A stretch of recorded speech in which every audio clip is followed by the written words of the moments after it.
Hey chat, welcome to the stream. We're gonna get started very soon. I'm kind of ready.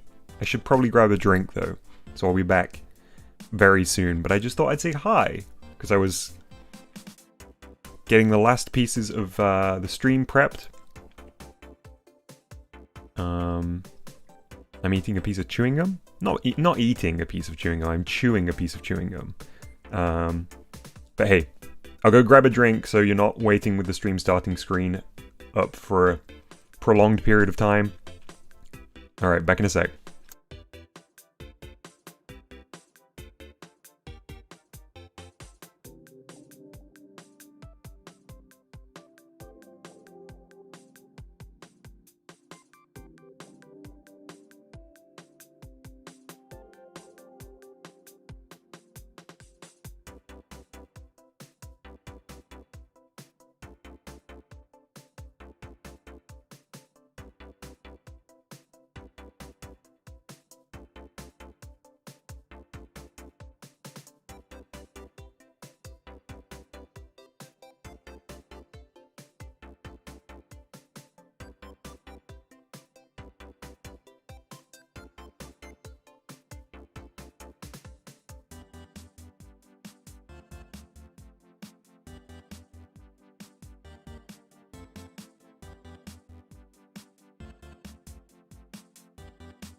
Alright, I'm back.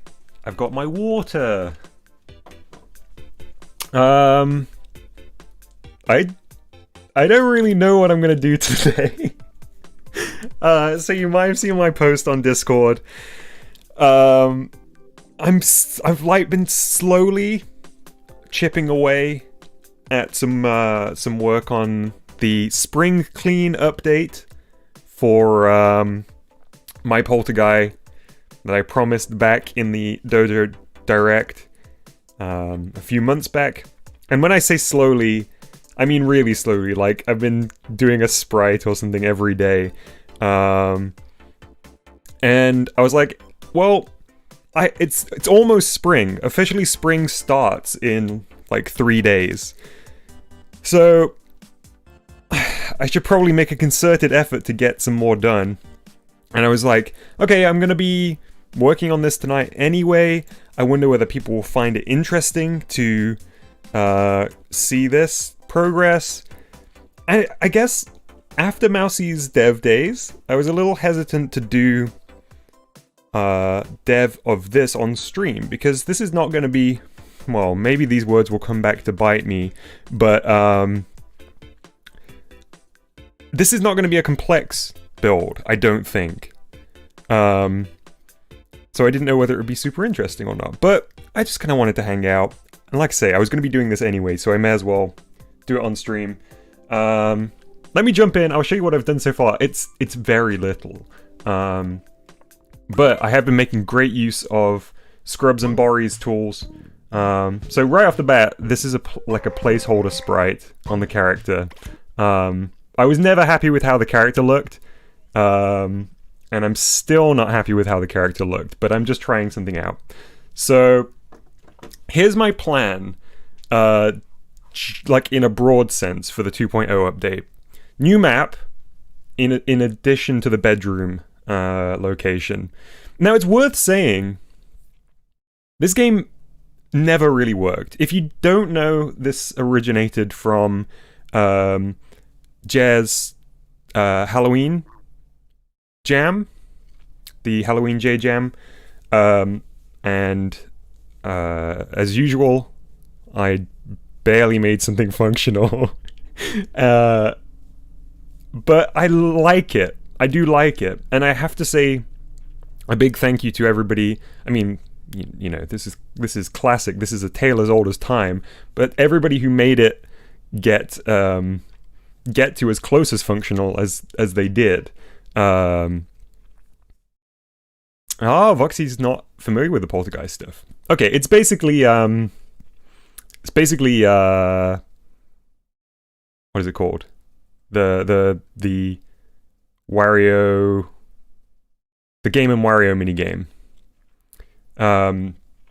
You mash a button and then you hide when the character turns around. Sorry, I lost my train of thought a little bit. Right, it barely works, but I like this idea, and I like this character a lot. So my thinking was getting this to work in a way that I originally envisioned, expanding it with a new map, and having... I really want to make good use of the Arduino and the community texture tools this time by mostly doing my drawing on a sprite and bringing it in. Something we haven't seen a huge amount of yet with the community texture tools is just like hand-drawn, really nice sprite work, and drawing in GBG is not the most pleasant experience for me, as many of you all know. So yeah, I'm going to be doing some sprite stuff, but I don't know where my focus is going to be today. I don't know whether I want to do some of the like functional stuff. Let me show you what I've got anyway. So if we jump in, I'm going to immediately hide so we don't game over. You might see that I've reworked a couple of the sprites here. You may not notice that. But I've also started work on the next room, which is the kitchen, as you may have figured out from the original Dev Days announcement. Oh, no, sorry, the original Dojo Direct announcement. So, the block out of this has begun. We've got this location here, and I'm going to have a menu system, so you can pick which stage you want to do, and get a nice... I just want it to look good. I feel like I've not made a game that I feel like looks good yet. So, I drew a new thumbnail, which you can see here, which I'm very happy with. Voxy says, imagine finishing games, LMAO. Couldn't be me. Also, thank you to everybody that's turned up for this. A stream that I announced like 12 minutes before it started. I'm so bad at just like spontaneously deciding to stream, so... yeah, we've got a new placeholder player sprite. I think now that we've got the community texture tools, I'd like to get... I would like to get a little bit more animation for the guard character. So little fake outs and little tells. So for example, I actually drew a sprite. I haven't imported it yet, but it's the the guard character yawning. To make you want to hide, but it's not actually going to be a game over. You know what I mean? Like a fake out. So there'll be an expansion, I guess, on the animation system to a degree. That was the original sprite work. This is the new placeholder one. So I don't want to go through drawing all of the different fake outs yet because I'm not settled on this one. What else? Oh, I redrew all of the posters. I did kind of quote-unquote leak this on the Discord. But I updated the J-Jam poster because the original artwork, if you remember, was very rudimentary. Also, I didn't put the little GBG eyes on the J-Jam logo.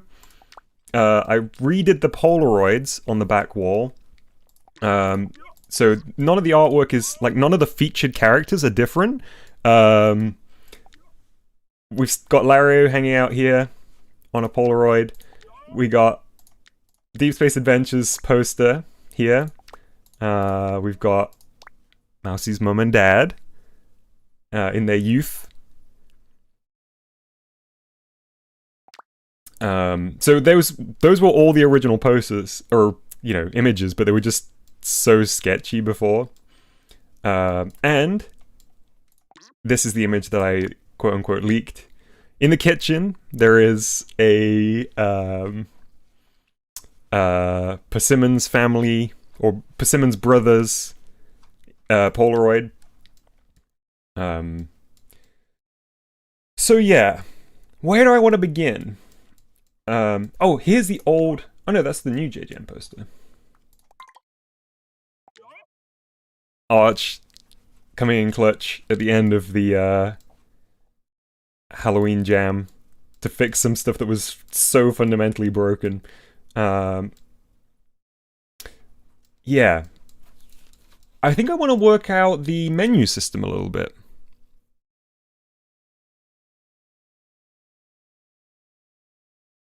Oh, and also, let's put some tunes on. I got some music lined up.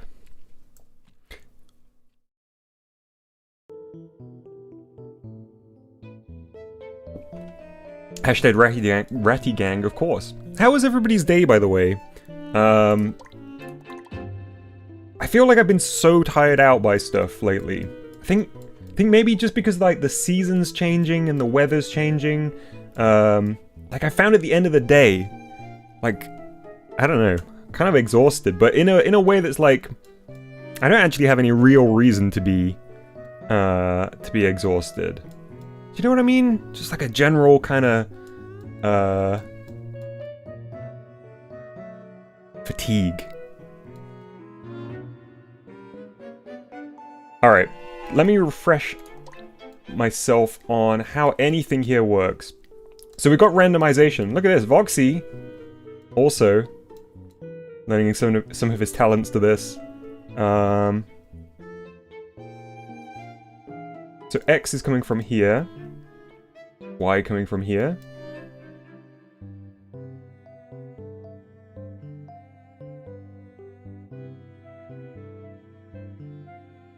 I don't have any plans to do any more Mouse's Cheese Maze, like, levels anytime soon. Hopefully one day. I've just got too many things, half finished in the pipeline. Oh, I should show how this works. So, there's two buttons for this game. You play as the Polter-Guy. Oh, let me disconnect the audio. The BGM.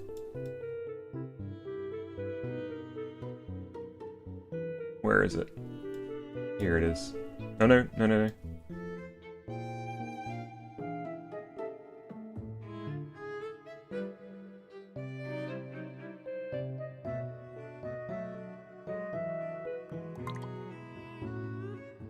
Man, I might also just need to sort everything out here.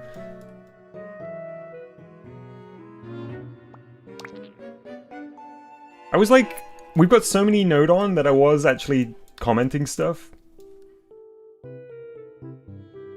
Right. So yeah, B is how you hide, and you're avoiding the notice of the guard. And A is how you clean to score points. You're aiming to get 100% on the tidy percent meter on the desk there. So one of the things that I was really unhappy about is the fact that there is absolutely no tell on the fact that the character is going to turn around. I know that some people were saying it's not an issue, but for me, there needs to be something. And I think when we have some fake outs included for the guard, tells will be very helpful. So what I mean by that is like a little animation or a little sound that plays moments before the turn. And I don't want to make it too easy, but right now it's just a guessing game. Yeah.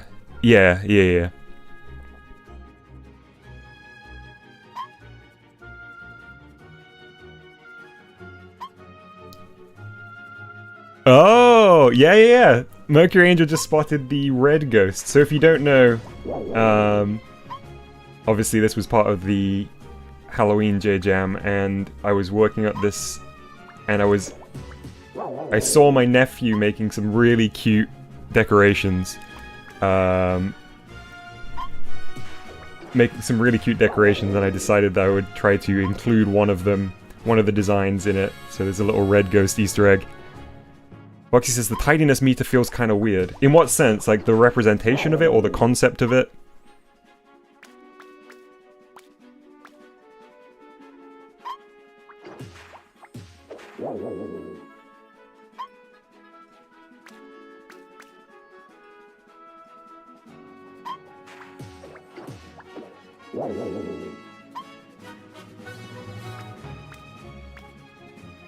A physical... a HUD element rather than a physical thing. I don't know, I'm kind of okay with it being a physical thing. I guess, like... I guess my biggest issue with HUDs in GBG is that they always cast shadows. Or at least I don't know how you do it without it casting a shadow. But I know what you mean. Like, if it was going to be a physical element, it should be a little bit more creative, perhaps. Oh, but I should say, my original intention for this was for it to be a digital clock. Like, I wanted it to be, like, embedded within the world as a physical thing. That's the timer. And also, it maxes out at 99, I guess. That's so unfinished. Don't know what object it's supposed to be, really. It's not meant to be anything. Chalupa says, I really liked the old guard. Yeah, I think there's a middle ground. I think losing the stroke is not great. Like, the thick black outline was really good on this one. Which is why I didn't delete the sprite, I just disconnected it. I think there's, yeah, like a middle ground between these two. Maybe just a Joy-Con rumble when the guard is going to be looking back. That's a cool idea, some toy channel. Yeah, I think maybe that paired with a little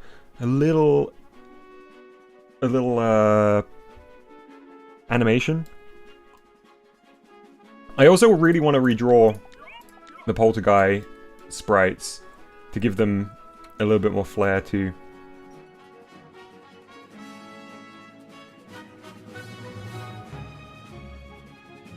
Maybe that's what we should do first.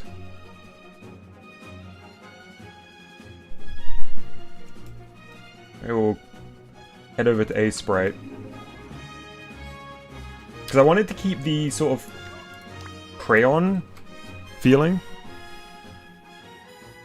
Yeah, you can't rely entirely on Rumble because there's no Rumble on Lite.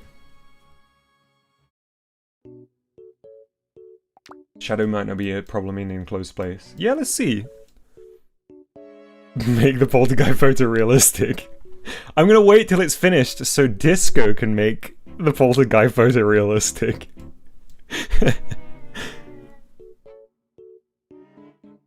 Let me show you... one sec. Let me show you what's happening on... here.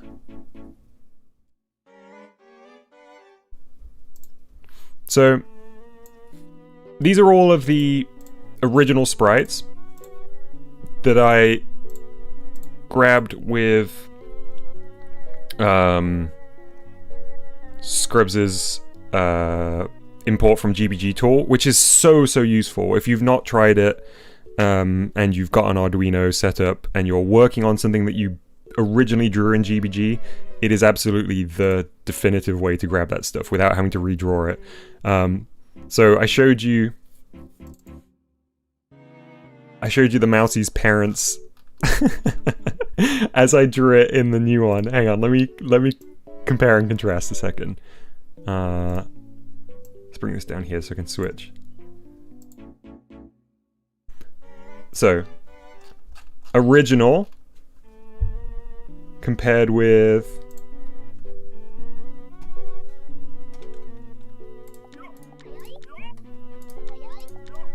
where is it? Where's it hiding? Show me Mousie's parents. Here we go. Look at this. Before and after.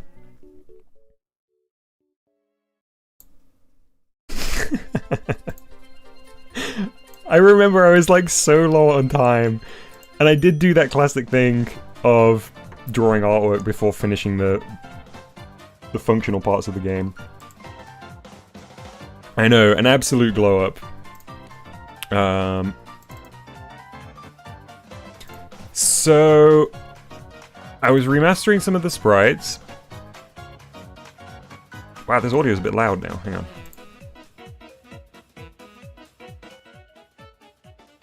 And for the guard,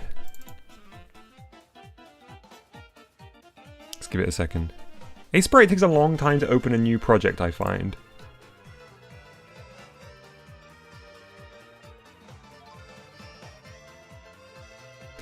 Are you asking... Oh, hang on. My chat is taking a very long time to catch up. Yes, Arch! In hindsight, Ratty in the background was definitely just dimension traveling. So like a yawn for the character? As a fake out. But I think that should just be one of maybe 2 or 3 different fake outs. And I was thinking of having the arms as a separate layer. So maybe... Do you know like the... you know like the lo-fi beats to study to girl from that YouTube channel? You know which one I'm talking about. Have like the character writing or typing or something, and having the arms on a different layer so that we can animate them by moving them rather than frame by frame, if that makes sense. So... so... if these exist as their own object, and then the animation is done by a moving object, just to give some little wiggle left and right and stuff like that. But we're not gonna do guard animation right now, because... like I say, I'm not settled on this design. Maybe the meter is drawn on a piece of paper then. Yeah, that'd be nice, Voxy. Yeah, there's definitely some really good stuff that we can do with integrating it into the scene a lot better. Like I say, there's lots of room here, because it's such a simple mechanic, the game is. It's 2 buttons. I think we can have fun with it. So let's switch back to the Switch. Maybe, okay, maybe the thing I want to do first is get the 3 camera positions working correctly. So, what I mean by that is the camera will jump to either the, you know, the game will start up at the menu. If you select bedroom, it will jump to the bedroom scene. If you select kitchen, it will jump to the kitchen scene. Am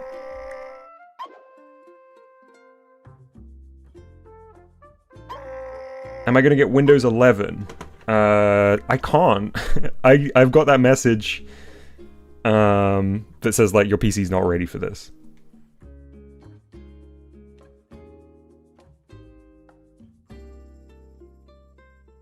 So, where is the camera?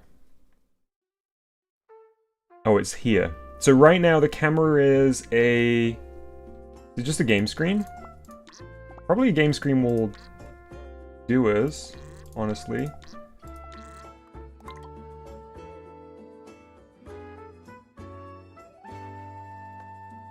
Yeah. And the forward and backwards, the zoom, is being handled by a map here into the Z, which is being controlled as part of the RNG. So when the camera turns around, we get that dramatic sort of pull and zoom. But then the movement left and right, which is how we switch from the menu to stage 2, is done just for testing with the left stick and a map. So I guess what we need to do is implement a system which will feed the correct values to the camera when the game, like on start, we need a position, when the menu options are selected, and perhaps when we game over or something.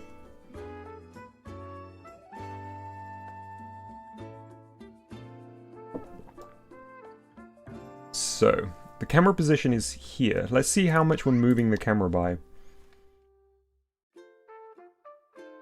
0 to 16 in the map is the output. So I guess we start at 0, we go negative 16, and we go plus 16. Okay? So this must be where our menu is currently. Yeah, that's right, because it's pink and it's at minus 16.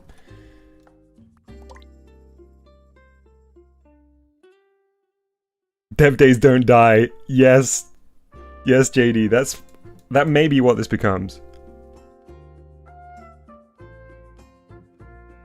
I don't know what time the Mario Kart 8 DLC is intended to be coming out. Is it midnight release in each region? If so, I might try and squeeze a cheeky race or two in.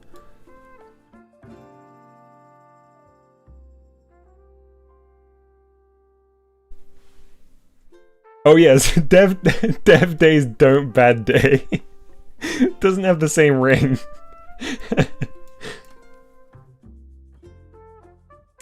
So, for the menu... Oh, okay, I've never done...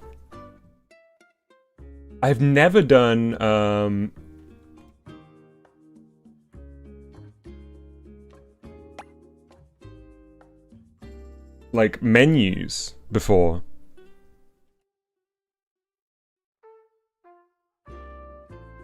See you, Ouija boys!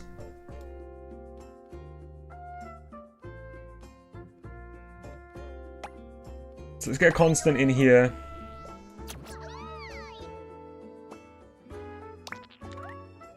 And we're gonna have this...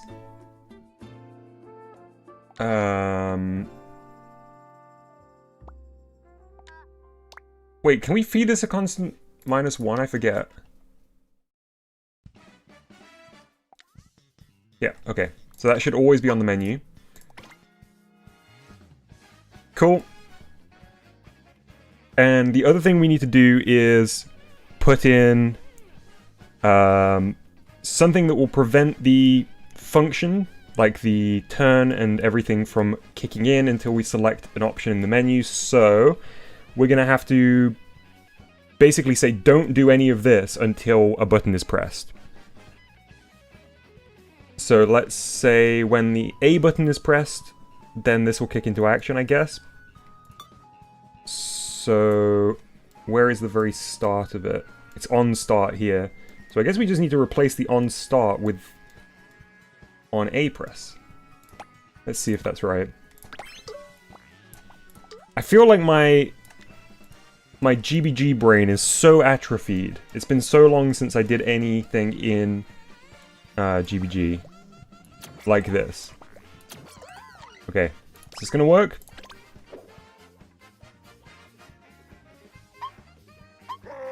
Yep, that sounded like when I pressed A it began.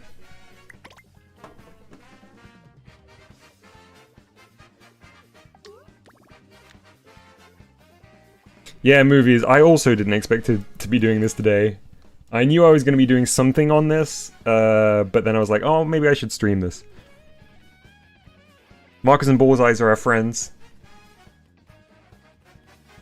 Scary, poorly explained friends.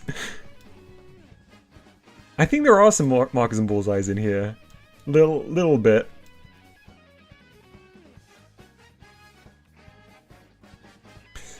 Okay, so logistically, for a menu, we need to be able to navigate between 2 points, like highlight one option or another, and then select that option. So I guess the options would be their own objects so that we can texture them. Yeah, I don't even know how you would begin to do this. Let's put in some boxes. Also, this can't work because we've got stuff inside where we're working.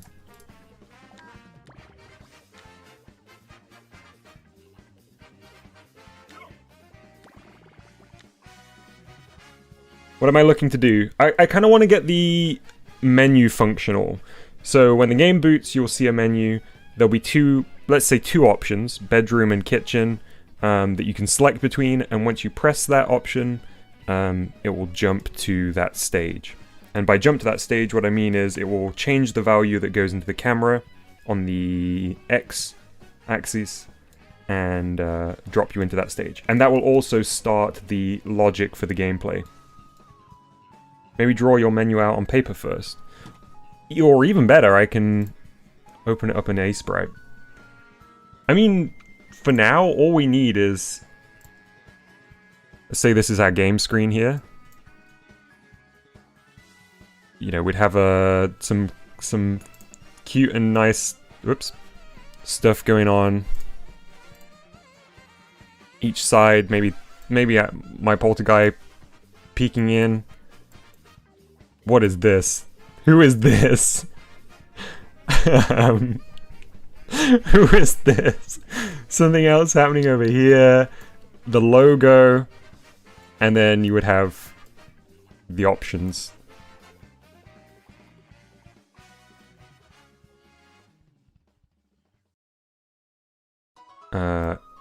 Here and here.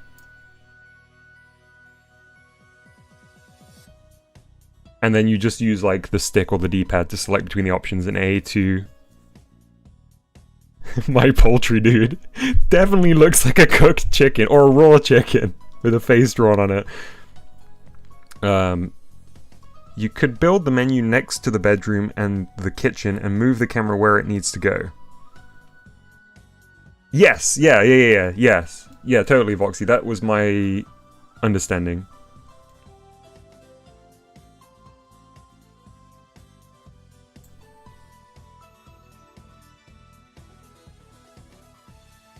Be more specific about the options so you know what code applies to which.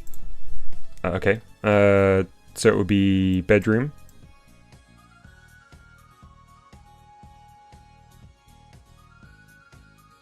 Yeah, good idea. Oh, it's a really nice idea. Having an obstacle in the kitchen so it is like harder or whatever, and is distinguished from the bedroom. It's not just a reskin.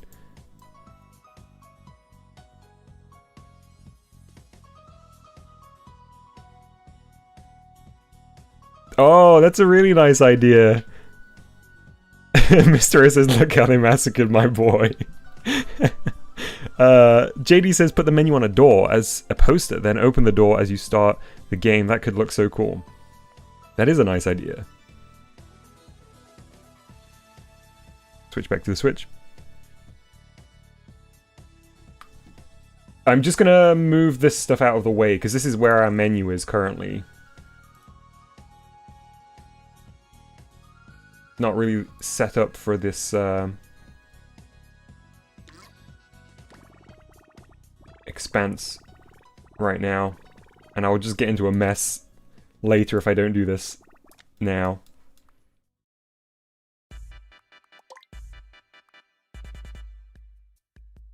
Oh wait, hang on. I guess I need to always be in Y view and then it's okay. Because that's where I've placed the things for, I think.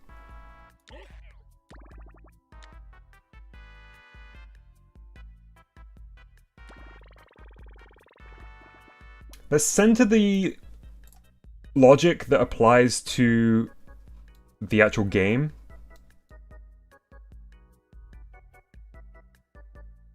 That's the red ghost. This is BGM. Put this up top.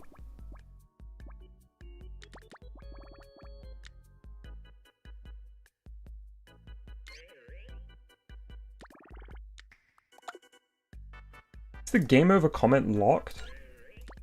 Totally is.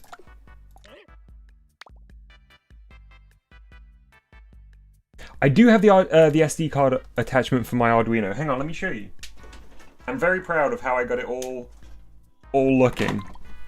I'm not ready for webcam stuff. One sec. It's gonna work. Yeah. Hey, look, the loopy's still here. Check this out.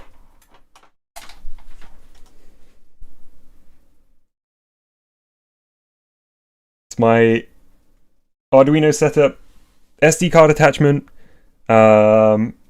which I didn't have much luck with the first one. I had to replace this. The first one was just a dud. I spent quite a long time. I was convinced I must have miswired something or been doing something wrong with the, you know, the sketch, the Arduino sketch. But I have this little breadboard. So I mounted it on the breadboard. I'm not super happy about the fact that this is mounted vertically because you have to press in the SD card because it's like a spring-loaded SD card slot. So to insert and remove the SD card, I think this is potentially a point of failure because it's just using the pins here. But I didn't have room on the breadboard to place it anywhere else.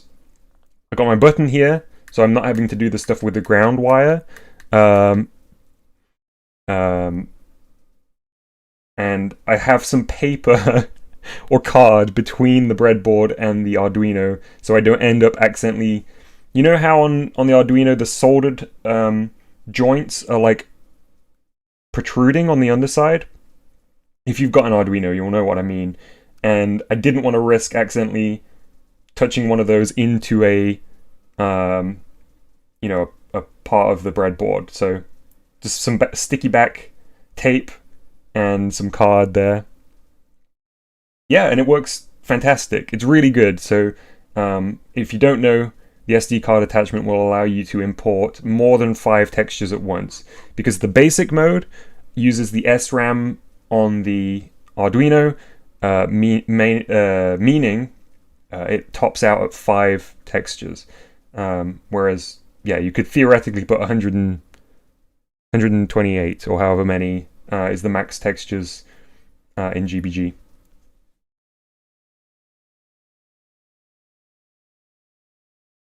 Switch back to the Switch.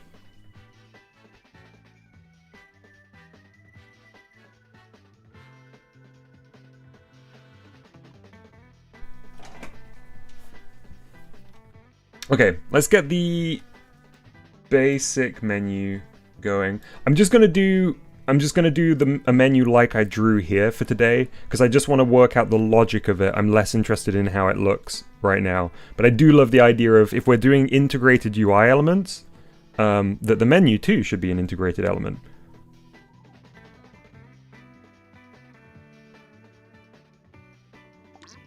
Okay, so what was my train of thought? We're gonna have... Oh, I was just cleaning this up. Okay, sorry, yeah. Completely lost my train of thought.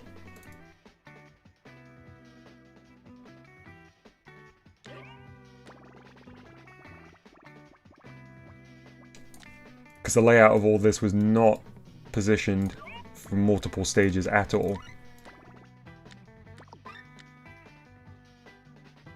Ah, we can't have this on start anymore, but we'll deal with that later.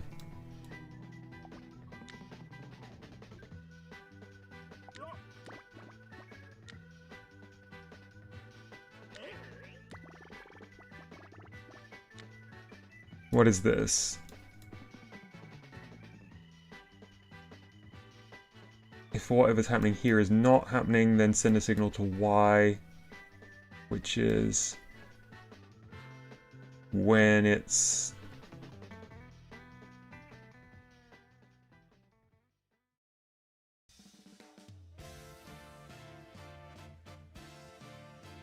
not turning around, I guess?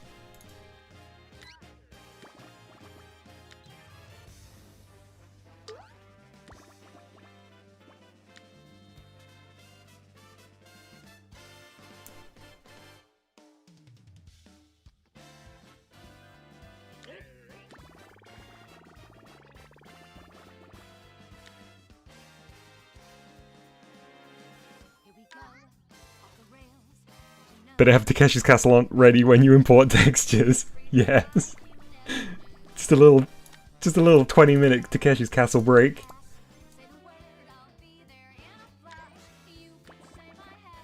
Oh man, why did I lock all these comments? I'm gonna skip this track. This feels like a cover of this song, and I don't know, maybe it's the original. Either way. I love Jump Up Superstar, but I'm gonna skip it. It's too distracting.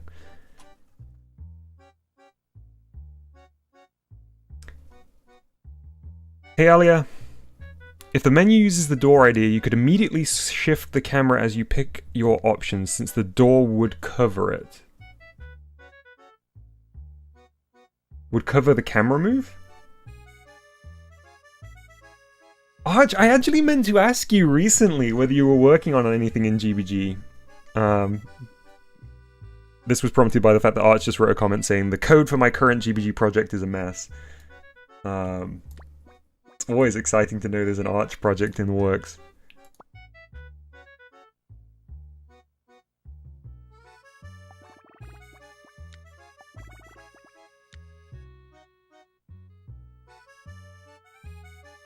Okay, this is the stuff that I really need to get up and out of here.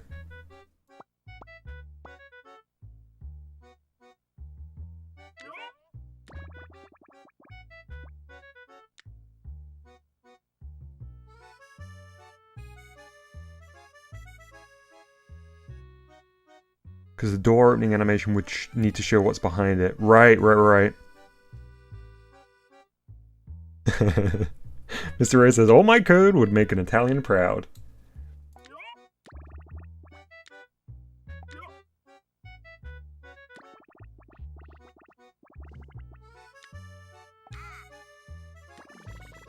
Sorry, I know that this is not the most thrilling part of something like this. Also, who was it that mentioned they'd spotted the upside down knots?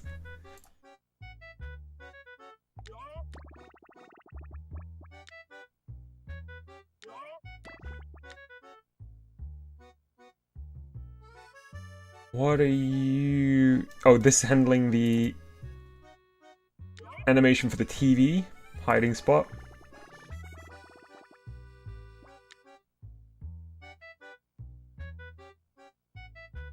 Why are there two boxes here?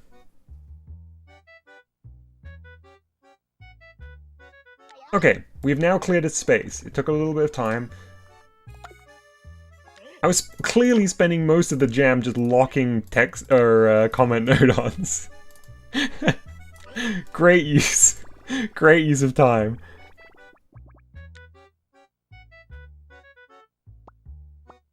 That's the meter, okay. So this all corresponds with stage 1. I'll have to tidy that up a bit better. Oh, JD says that was me referring to the upside down knots, but it was a joke about my Arduino. Oh yeah, definitely throw some physical upside down knot node-ons into there. What are these two? This is the pink one.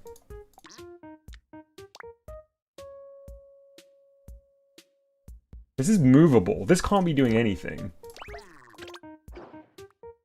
Oh, I know what that is. I was gonna make a button, wasn't I? And then I got distracted.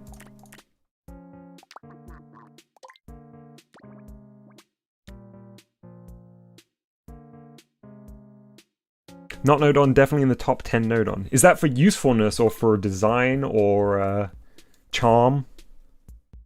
Hey RGC. We're doing a little bit of GBG dev.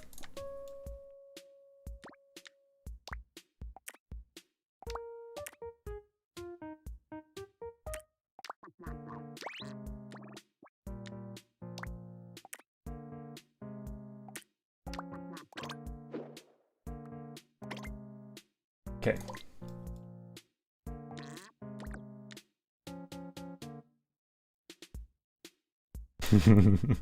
The not node-on is not useful, and I never use it.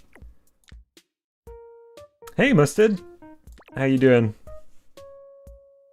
How's your day been today?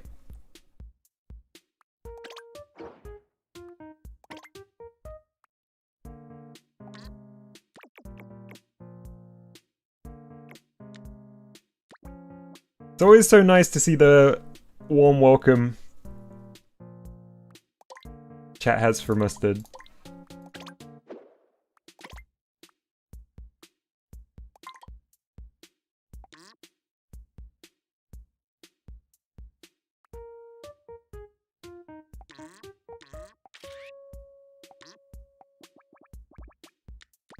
Can this be as small as the game screen?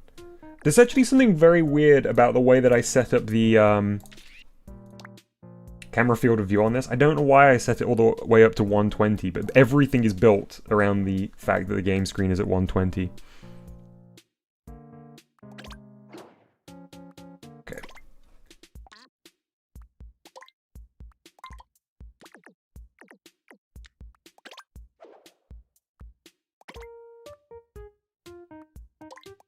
Yeah, it's so nice, Mustard.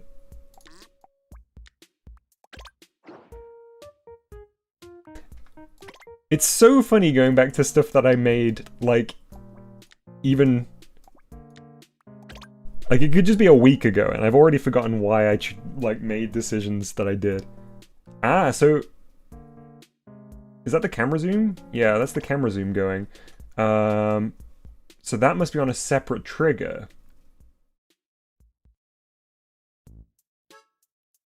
What is feeding camera zoom? This map is handling the zoom, but where is it coming from? Feeding the map.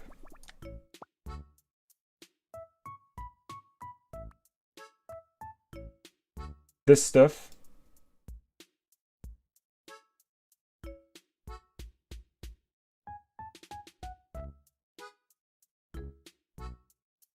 Where is the beginning of all of this?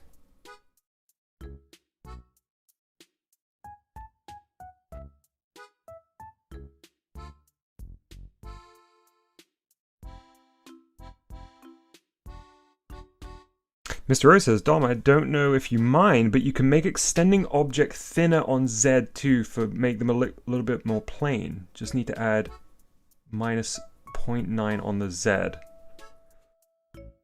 For the clean meter? Is that what you're referring to, Mr. O? Might have been the only way to get all the game in view without cheating. Maybe. Hey Gumby, we're sort of, well, we're 45 minutes in, and I was about to say we're just getting started. It's mostly just been me waffling.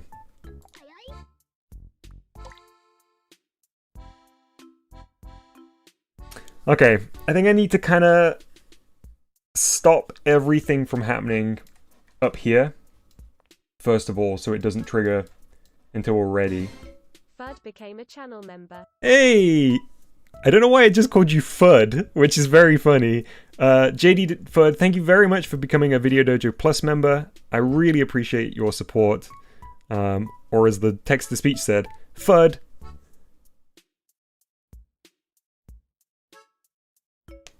Oh no, Arch. I'm guessing you looked on like Sprite as resource and stuff. Thanks, Fud.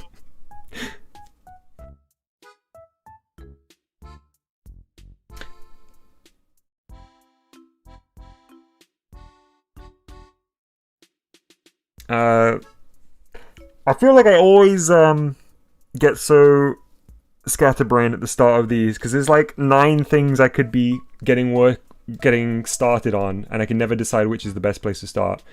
I think in a way, yeah, I think we need to get this logic a little bit more logical.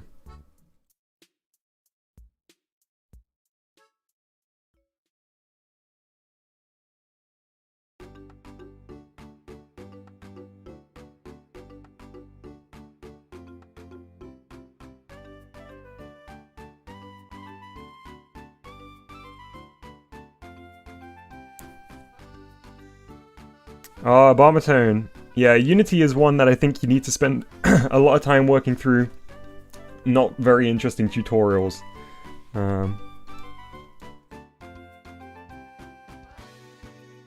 Multiplies are useful to stop things from doing something while in different screen. What text mean in this context? Oh, texture 1 and texture 2. So this is texture 1, this is texture 2. I think this label must be incorrect. I don't know what this is actually... I don't know why this is labeled text 2, because it handles both. So let's see if we can work this out. So at the end, this whole system is here to just switch between these two sprites and handle game overs.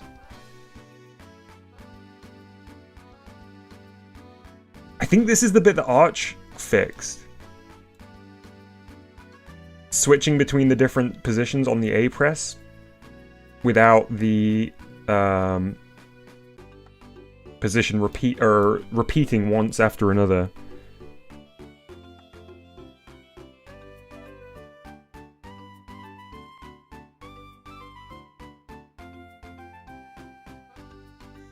So yeah, if I'm not mistaken, this is the random timing of how long texture 1 stays on. And this is how long texture 2 stays on. Because the timings of both of these are random to a degree. I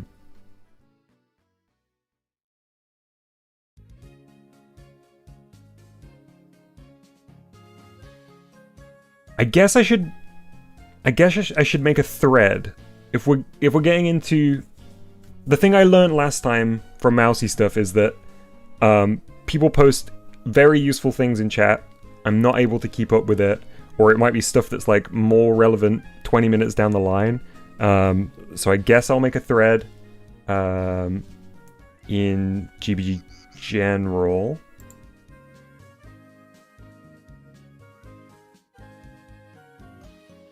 Or in help and tutorials, I guess, because that's where Mousy's dev days are. So...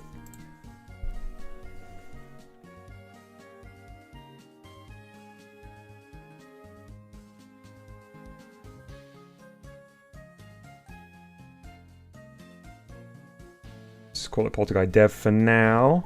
Make that into a thread.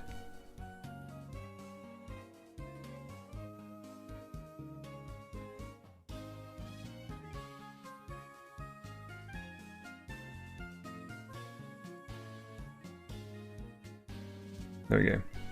It has been created.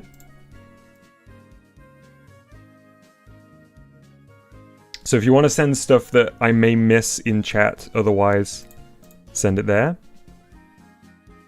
Foxy, quick in there. And I will have this available to view.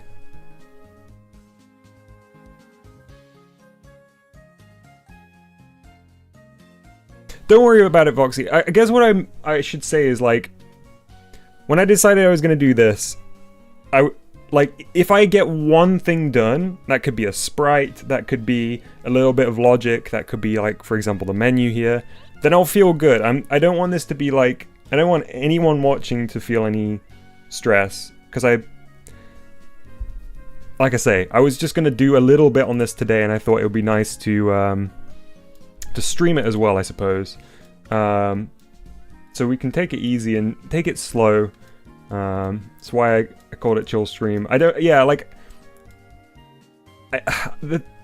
little kind of doubt I had in my mind about whether or not this would be something that was interesting or that people would like to watch. Actually, really, if I'm honest, is more about, like, I don't want to annoy people by being so bad at GBG that they feel like they need to fix stuff for me. Like, I mean, Mousy's dev days was so amazing because everybody came together to make that. But I also just don't want to put any pressure on anyone because it requires a lot of brain power.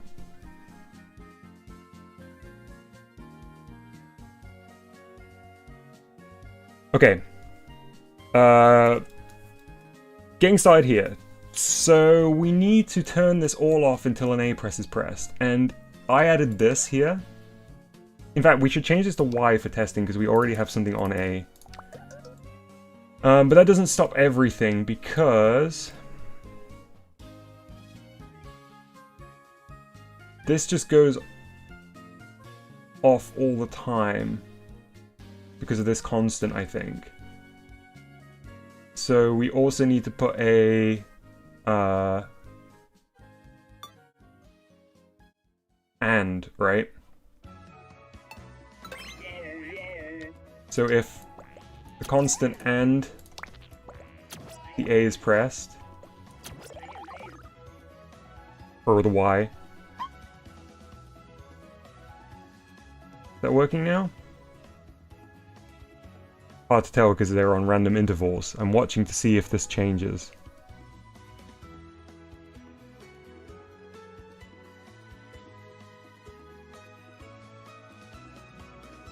Okay, that didn't seem to work. Did I connect it up wrong? No, connected it up right. Ah, it will be the...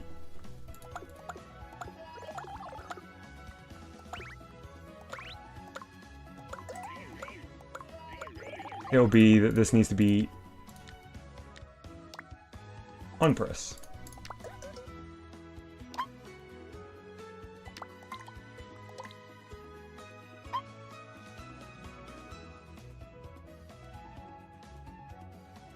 Is that working now?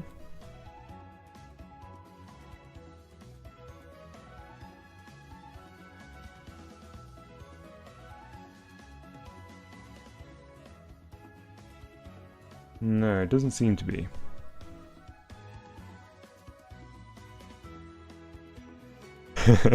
Can GBG handle 0.5A button presses? That's going to take some serious science to work out.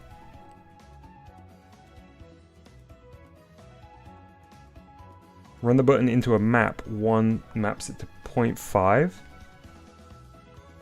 Ah, right. Yes. I see. That's interesting, yeah.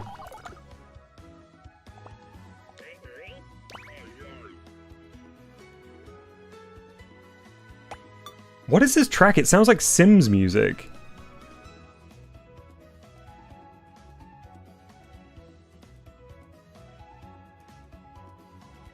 Oh, it's Pokemon music.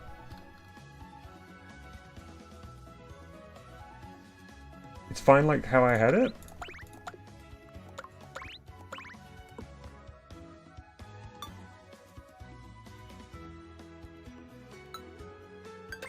I guess the map will work for us anyway.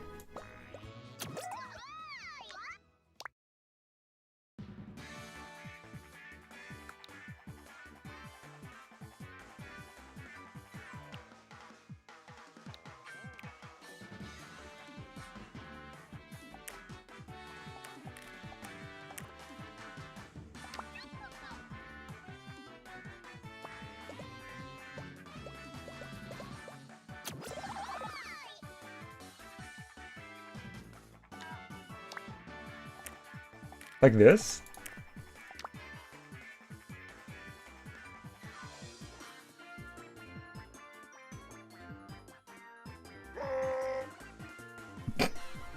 Okay, hang on, wait.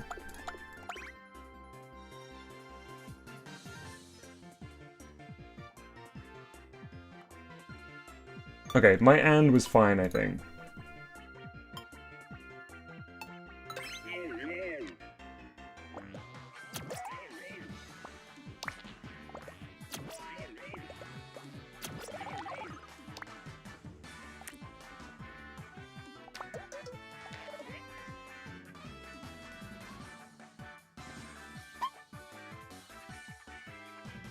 Though I can't seem to get this to trigger now.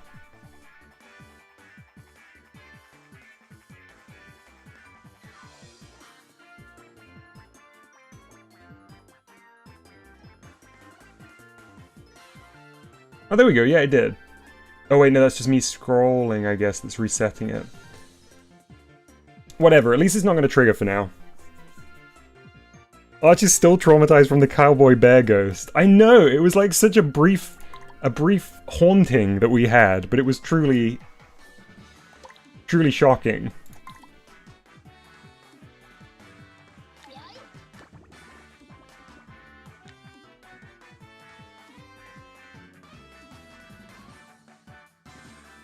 Okay, Voxy's just sent us a message in the thread. Let's have a read through. Here's what I'm proposing for the menu logic.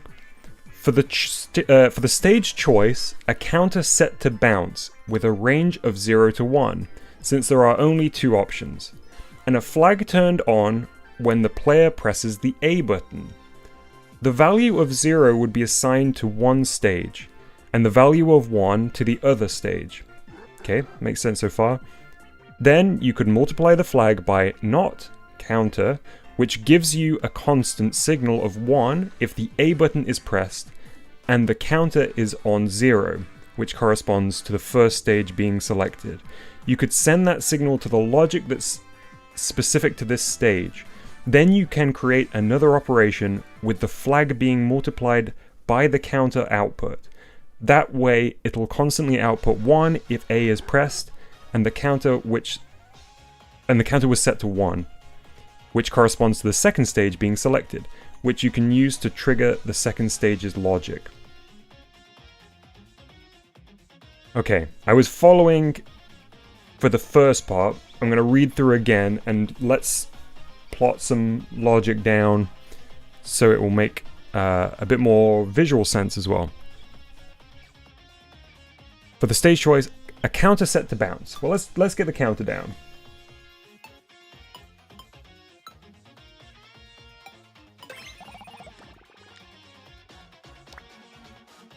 Okay.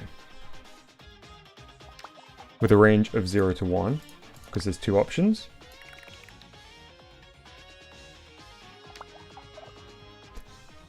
And a flag turned on when the player presses the A button, or Y button in our instance here. So a flag.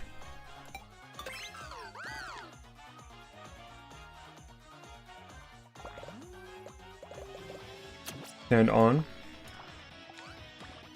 when a player presses Y. The counter count represents the stage, where 0 would be assigned to one stage and the value of 1 to the other stage. Got it. We've got 2 options being handled by this counter.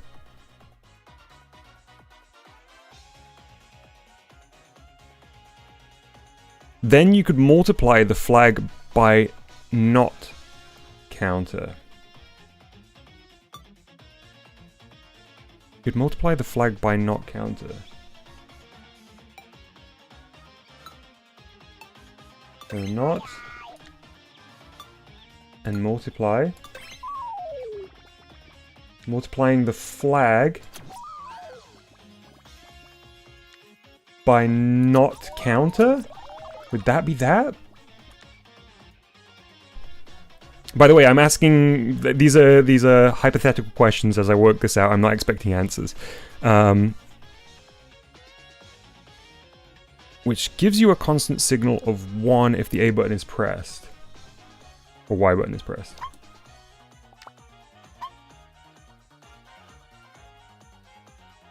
I guess we need an input on this counter, right? Would it also be the Y button? Anyway, let me continue through.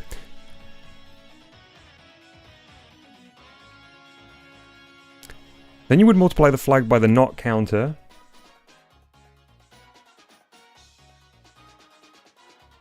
Which gives you a constant signal of 1 if the A button is pressed and the counter is on 0, which corresponds to the first stage being selected. You can send the signal to the logic that's specific to this stage. Right, yeah, so the signal out of this would go up to the bit that relates to stage 1 in this instance.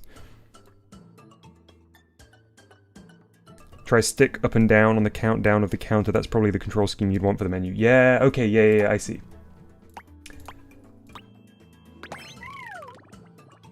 I do really like starting to kind of tune in the logic that is needed for these kind of things. Because it's not something, I think I talked about this during the dev days, it's absolutely not something that's natural to me. But I do like the feeling of being like, yes, I understand. Like, I get it. Like, somebody is explaining something that is unique to the logic of this game, or kind of like programming more generally, I suppose. And I can actually track it and be like, oh, I get it. No matter how simple or complex that is, it's always a very satisfying feeling.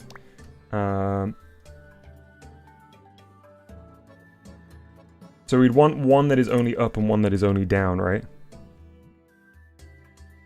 Or can we do up and down on just...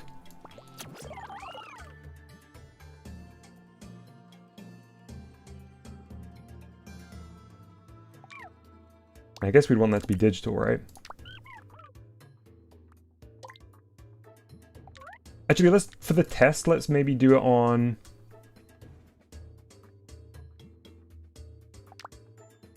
up and down on the D-pad? Will that be easier to program?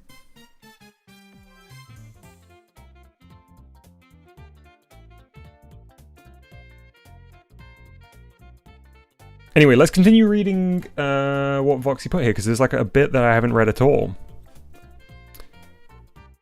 So we're gonna feed a value based on the user movement of the stick or the D-pad or whatever into this. And the flag is coming from the Y press, which will then select the stage. I understand that. So let's continue reading. Then you can create another operation with the flag being multiplied by the counter output.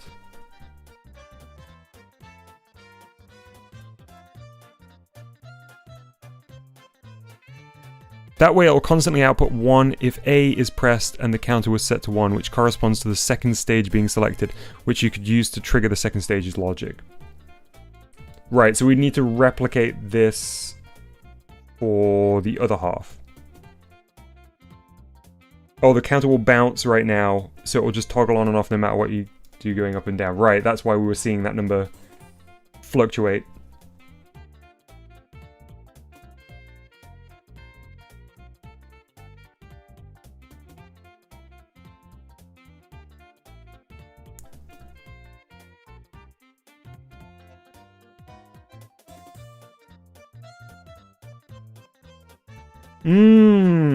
Yeah. Arch says, GBG coding always reminded me of physical circuits or Minecraft Redstone. I never did any Redstone stuff, but yeah, when I was learning like circuit diagrams and stuff, I could definitely see the comparison there.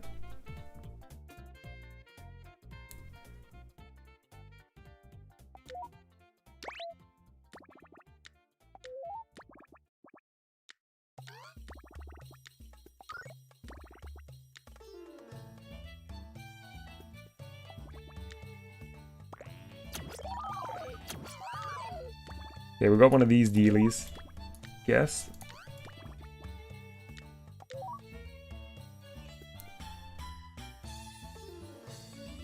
I think there's a real art to knowing how to best place node-ons in ways that is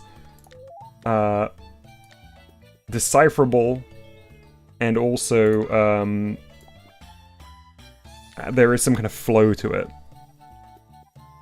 Mr. Rose says, learning circuit diagrams for what, Dom? Like various things over the years. Like, we did it in school. I don't know whether this is something that's standard in all schools, but our school was a bit, or my school was a bit weird. Like, I've talked before about how they definitely got some extra funding if you did like multiple languages, which led to me doing 3 languages in 1 year, which was absolutely useless. But I think, yeah, it was part of our like design and technology. We had to do it then, and I did some physical computing in my degree, so I had to do stuff there. But also just like playing around with electronics and having to work backwards and making some little like copper board electronics and stuff before. Voxy says, now the top multiply will output when you start the game with stage 2 selected, and the bottom one will output when you start the game with 1 selected. Yes, got it. Organizing node-on gets really difficult when the code starts looping back on itself. Yeah, 100% Arch. Yeah. Which I think is what is... There is a lot of like looping back here where I haven't yet figured out what the most logical order of operations will be, or to how to visualize the order of operations, I should say.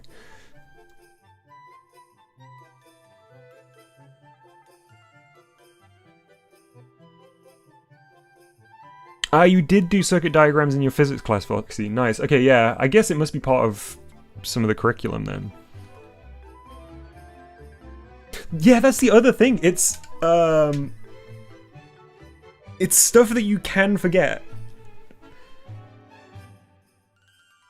I've definitely forgotten more of it than I know now, if that makes sense. Like, I think in school, despite the fact I wasn't really doing it in like my own practice or like outside of school, I guess just because we were doing it so regularly, I had the most knowledge I've ever had about it. I guess it's a little bit like that with GBG for me too. Like I step away from it for a bit, and I do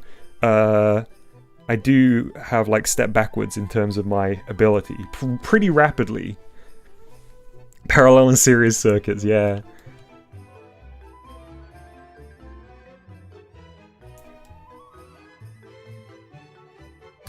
Okay. So right now we need to fix the bouncing, right? And I think I am going to just do button presses for simplicity's sake for now.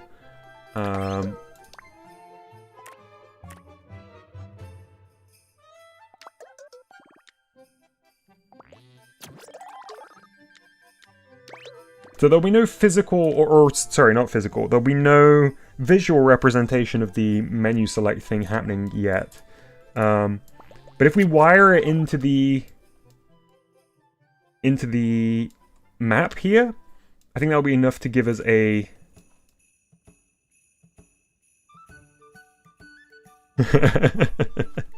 Oh, it says all my higher education is being replaced with Babytown law. That seems like a good trade. Why did I hear a mousy sound? Where did that mousy sound come from? Oh! Somebody subscribed. I can't see it. It's too small on my screen. Whoever's just subscribed, thank you very much. I hope you're enjoying today's stream if you're watching.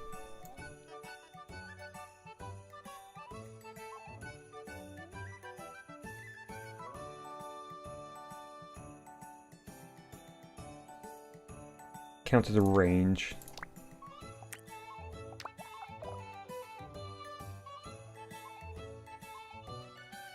Plug the down button to count up and the up button to count down. Right.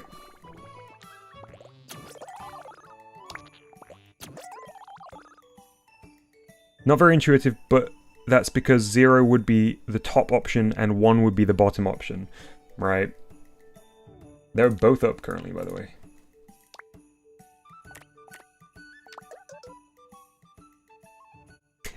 Okay, quick question. Out of the folks who regularly assist with GBG stuff, would you ever find it more helpful to explain stuff through the hot seat? I'm trying to think, like, what is the easiest way for people to assist? And of course that's going to be different for everybody. But having as many options as possible. I think the thread is great because we don't lose stuff. And previously people have made such helpful visual diagrams. If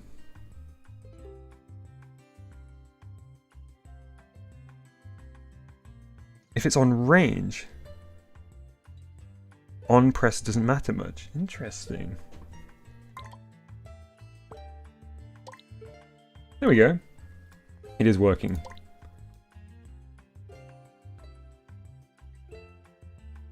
Yeah, I can definitely imagine that, Voxy. Your Dev Days diagrams were so helpful.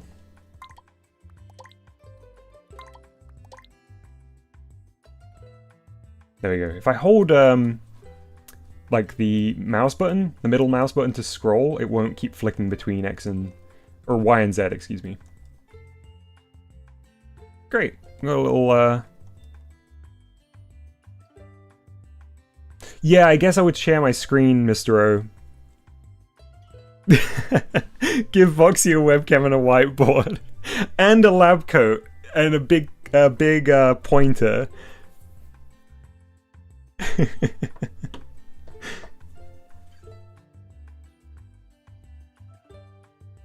I think in that case, if we got to a point where somebody was wanting to explain, I guess the hot seat was always there. I just forget.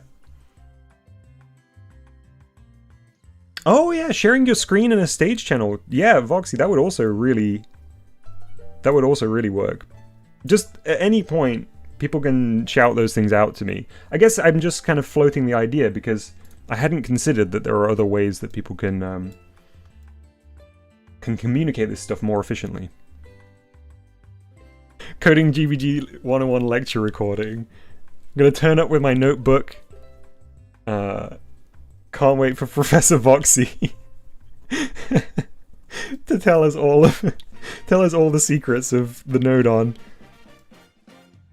Right, we have a functioning selector in terms of the values here now. And I think instead of looping this into the logic, first we should just visually distinguish these. So maybe let's change the color of the options here. Oh, I think I can do this. We're going to need some textures.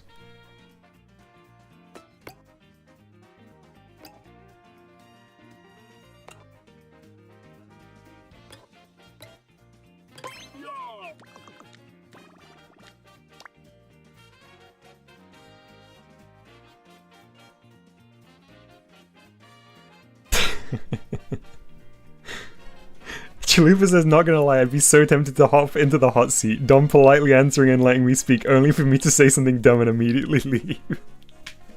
Man, I really want to do another design agency stream. I really love the design agency streams. I've talked about this before, but the shift to the shift over to OBS kind of broke my whole design agency setup, and when I bring it back, I want it to be like even bigger and better than it was before, and I just need some time to get it sorted. But I cannot wait. I loved the hot seat on that. It was so good. It was so much fun.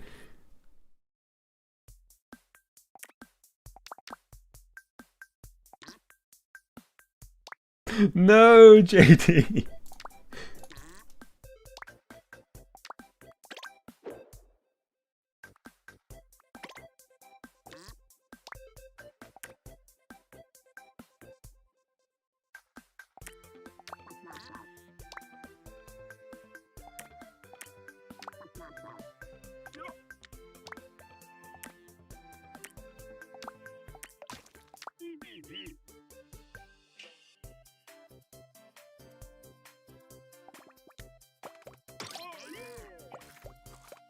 Okay, so we only want this to show up, whoops, when we receive a signal from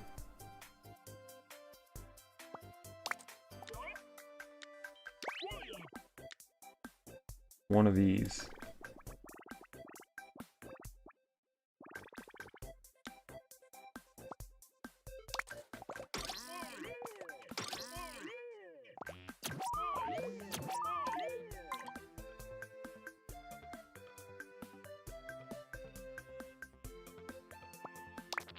We need a map in here, right?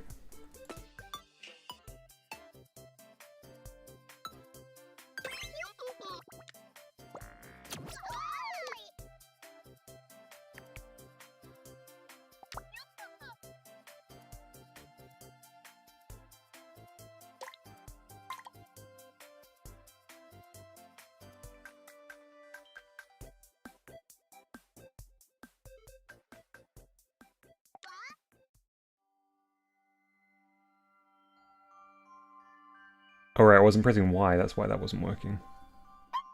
Not because of the map.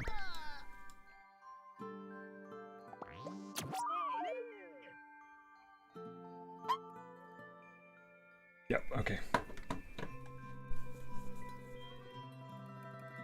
Yes! Foxy says, if I could do a hot seat explanations, I'd just have my VTuber Sona wearing a lab coat and goggles. I can imagine it now. It's so good.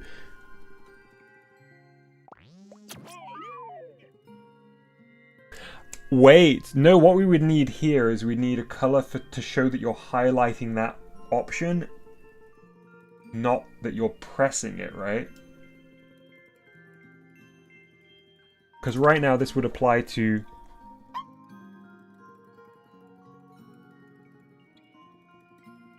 Oh no, okay. It is the wrong way around. That is working.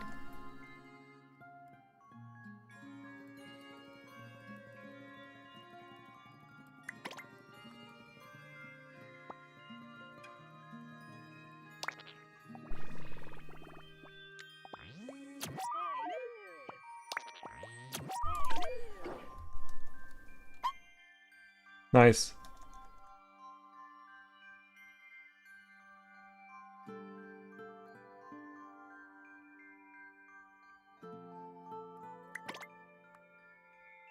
Okay, that's the beginning of a menu right there, if ever I saw one.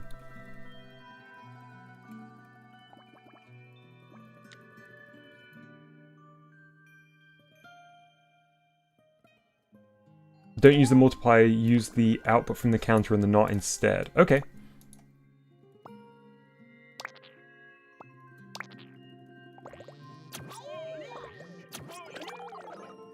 There we go, so that way we don't need to press the Y first. Nice, nice, nice, nice. Yes, yeah. Totally, yeah. Voxy clarifies saying, because right now the option will only show when you press Y, at which point the game would have started. Yeah, so we're looping in before that.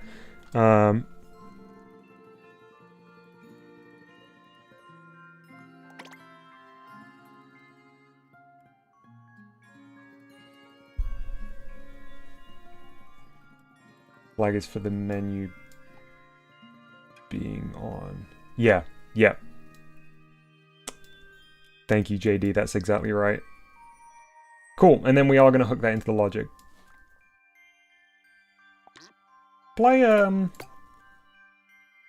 Apply some text node on here for now.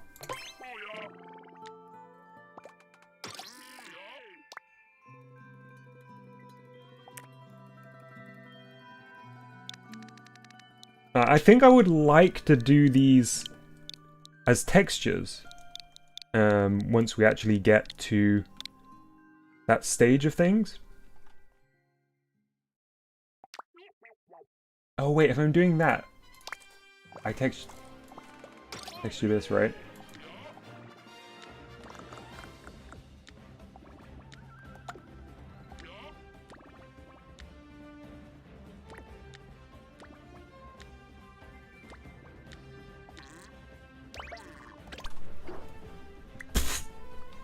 Great. It's been so long since I used the text node on that, I forgot how they worked.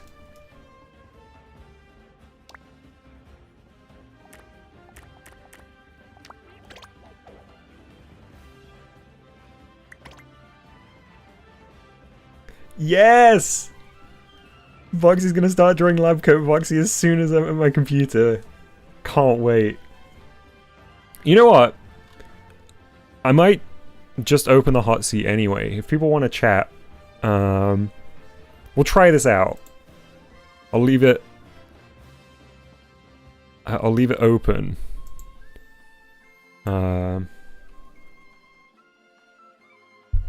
It's wild to me. Okay, absolute tangent, but it is 100% bizarre to me that Discord defaults atting everyone on a server when a stage opens. That is bonkers. That is like something you have to deselect when you start a stage. I'm always so terrified I'll accidentally at everybody in the server.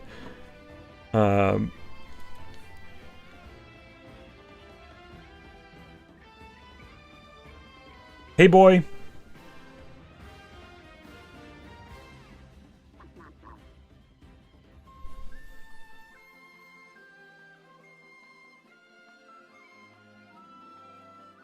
Okay, I don't even know whether the I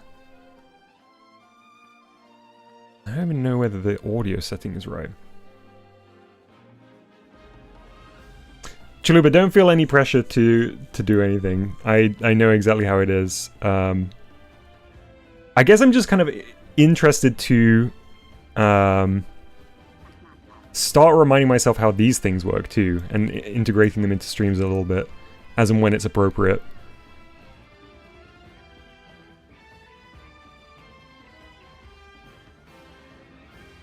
Let me just check my audio options.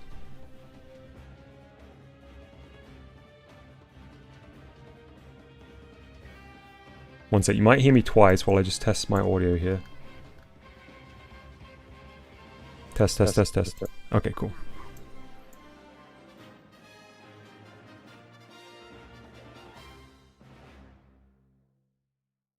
I've got it here if people specifically request to to do it, then we can. But it is a very different experience to just passively watch and to participate. So I get it fully, and I don't want to put any pressure on anybody.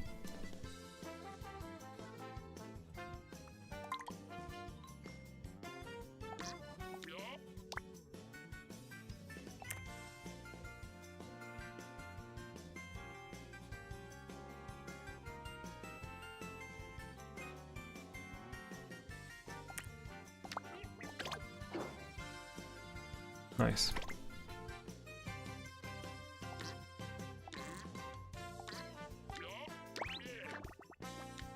It was so nice when we did the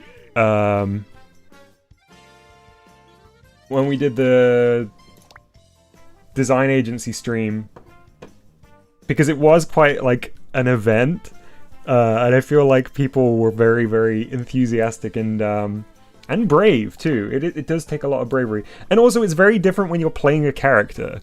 Like everybody on the design agency was playing a character, which it's so much easier. Like it's such a confidence boost to just be some funny, silly character compared to actually having to be yourself. I think that's a universal feeling, right? I know that's definitely the case for me.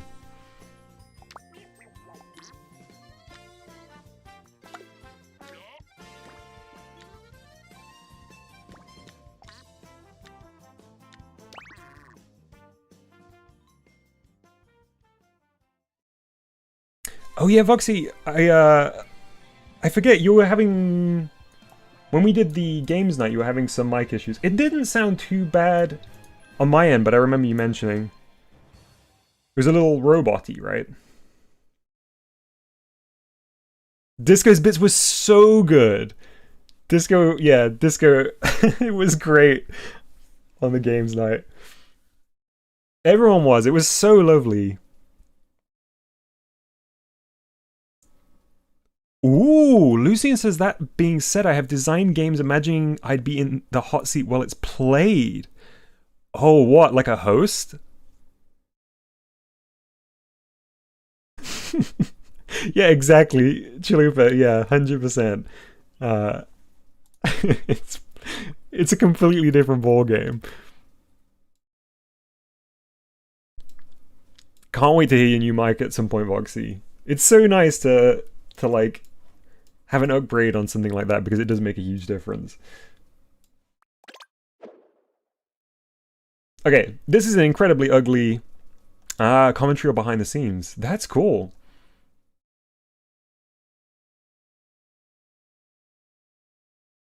Okay, ugliest menu ever, but it's a start. Mr. O needs a voice mod for their OC. What would Mr. O sound like? I can't even imagine. With stuff like that, Lucian, just give me a shout as and when you get to that point. I'm always happy to try stuff out.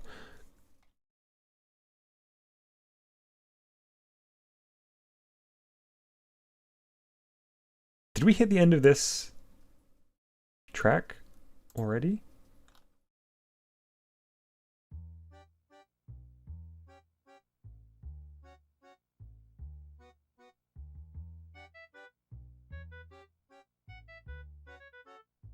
Squishy is a good descriptor for Mr. O.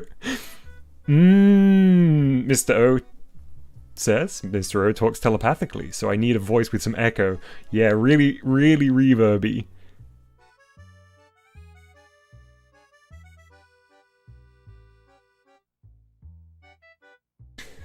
Okay, we are going to have to think about how this hooks into the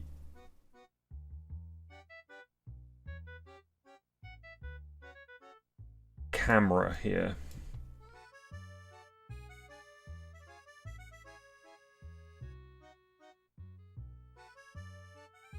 So one would be +1 into the map, and one would be +2 into the map, I guess. Is that how it would work?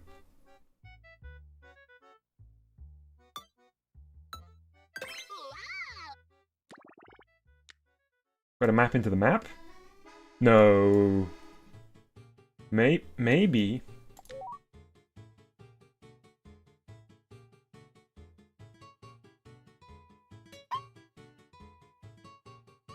No, because that's just one. It's either 1 or 0 coming out here, isn't it? I'm just gonna have to do this to see what it does.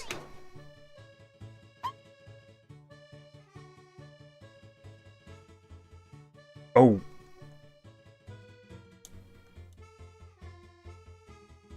Right, so when I go down to kitchen, it takes me straight straight here. Excuse me, sorry for that cough.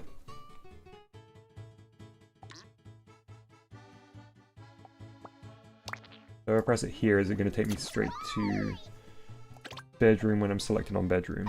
Yeah.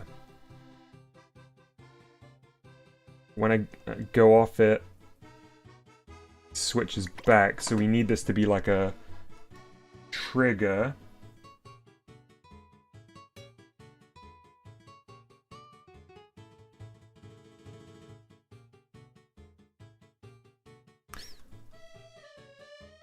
Just catching up with chat.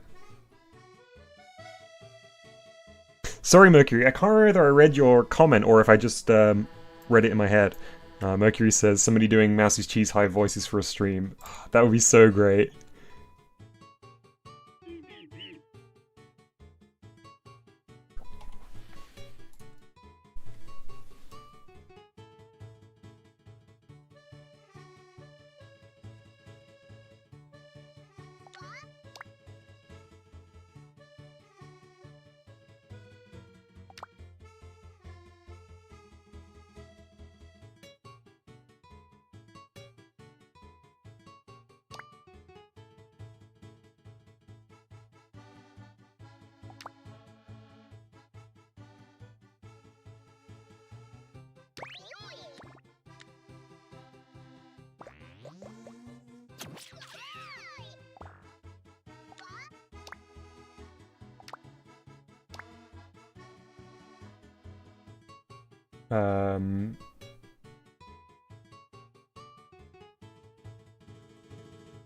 What would we need? I guess I could just put the map this side, right?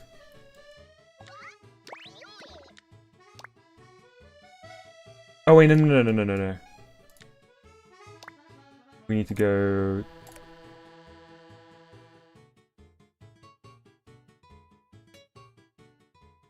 Uh, 32, right?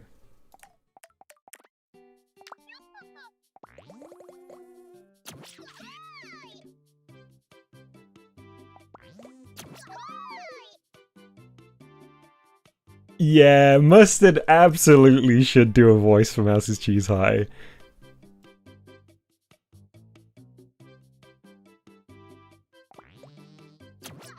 I think I just did that in the silliest way ever.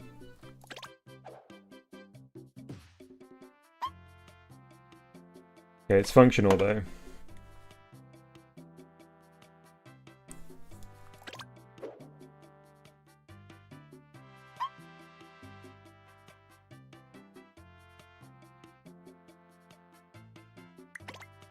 Hey, big boy.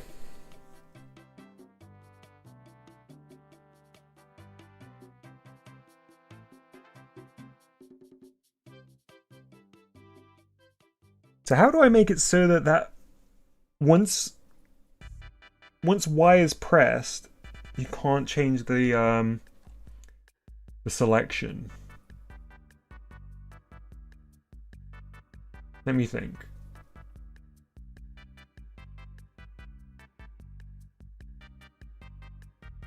Would it be a flag into these?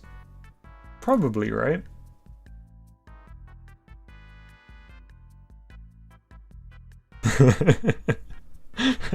Chili% hashtag mustard is long guy.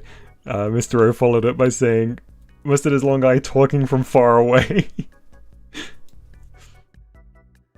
Yeah, big boy, we're working on the spring clean update for my Polter-Guy. It's spooky season all year round in the My Polter-Guy 2.0 update.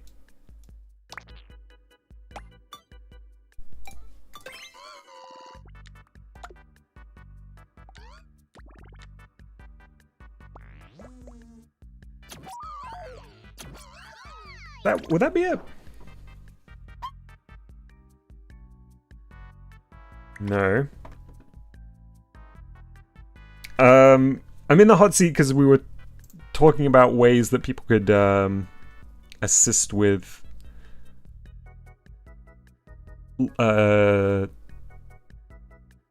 communicating things that need to be done in the dev.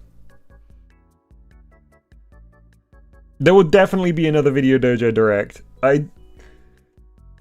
If you could see my backlog, you would know why I'm not wanting to get started on that. I've kind of made a rule to myself that I have to, do you know like people, do you know like hoarders, where hoarders have to be like one thing in, one thing out? That's how I am. I don't hoard physical things, I hoard projects. So I need to get a project finished before I continue on another one. So the next Direct is gonna have to wait a little bit. I have a video. So normally, having a backlog of things, especially if I'm like careful about talking about them, the only person that feels the weight of the projects is me. But I have a project at the moment that I'm so excited about, and there is somebody else who has lent their time and their knowledge to this project, and I feel so bad keeping them waiting as well. I was just explaining before Elite, it's so people can assist with this if they wish to.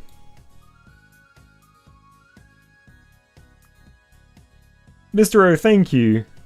That means a lot, and I do feel like I am a little bit better at GBG than I was when I started. But it's slow, and I'm learning so much from everybody. So why did my flag here not work? Let me see.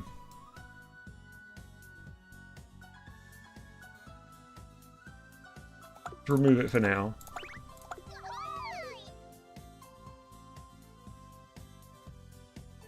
So when Y is pressed, a signal is sent to a flag.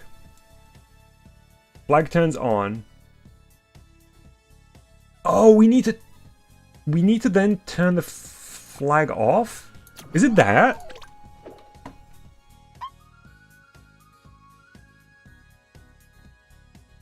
Not quite. Wow, Voxy, you work so fast.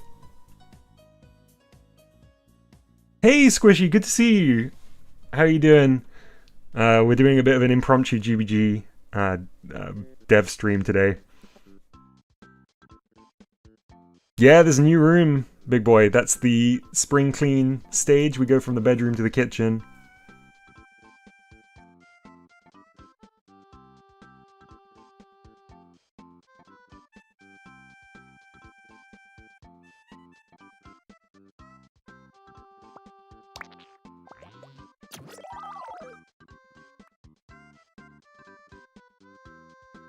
Yeah, Squishy, do we know the exact time? Is it a midnight, is it gonna be a midnight release?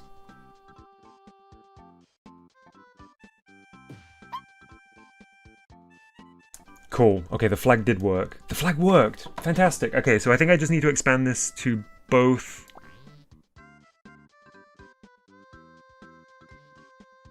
Wait. I sent it to the reset on the counter.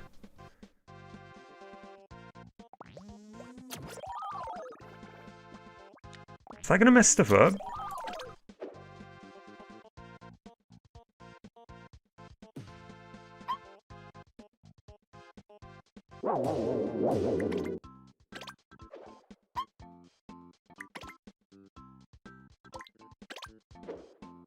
I can no longer select the kitchen. Okay.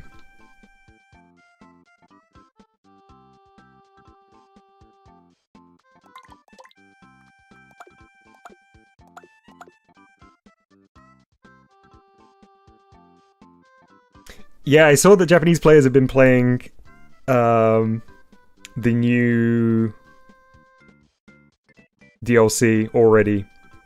Which makes me think, yeah, I guess it's going to be midnight in each time zone. Because they did say the 18th, right? And if I'm thinking back to the last time I paid attention to the launch of something, which was GBG, it was like that rolling thing where as each time zone hit midnight, it came out. If you have a Japanese friend and they host a Mario Kart friend lobby, you can play them now. Cool! I was saying earlier that if I'm still awake at midnight, I'm gonna give it a little go of at least a couple of the tracks. That's a point. If it is midnight and it gets to midnight here and I host a friend lobby, folks in the US would be able to play along then, I guess, in the same way that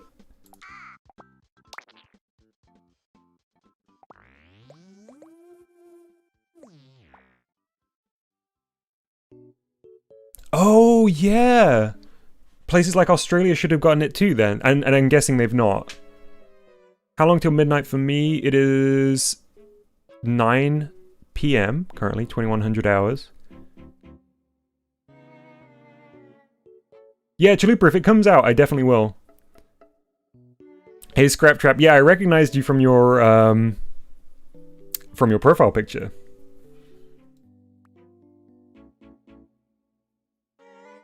I need to do something with the calculators and a flag here, I'm sure.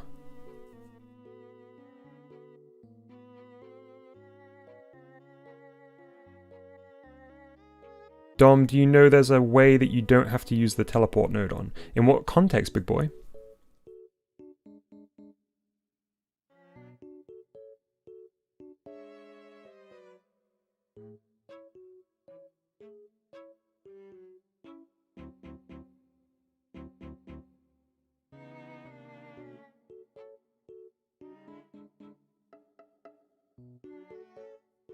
Okay.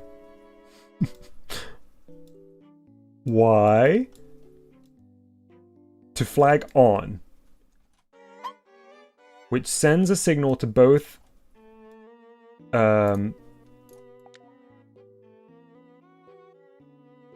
calculators, but just one half of each. The other part of that is determined by the up or down button. So once both are pressed, which will be the output from the calculator, I want to prevent that from being doable again. So is it the off on the flag?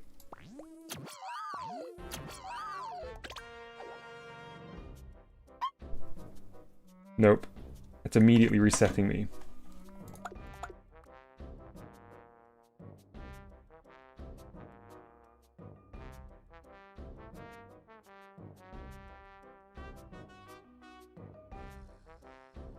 Then I guess we need another flag. What am I trying to do? I'm trying to make it so that when you select an option, you can no longer continue to send an input to the level select logic.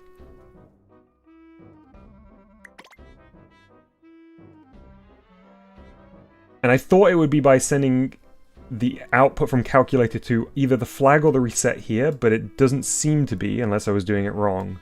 In which case I'm now thinking I'm going to need another...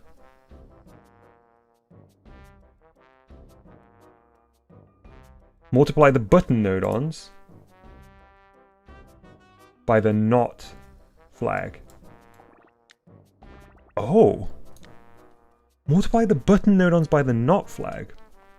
Okay. Let me see if I can work out why that's the case.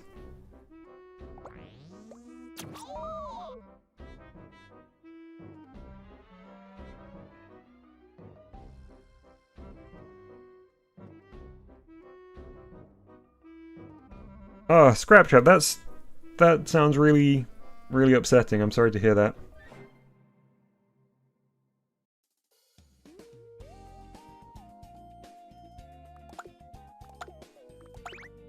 Okay, wait. Dom, this is Mr. O. Try connecting the flag to both count up and count down.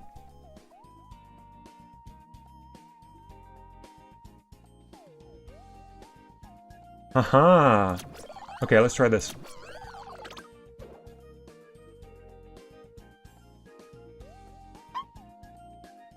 Nope, that doesn't do it. Voxy says, flag a new knot.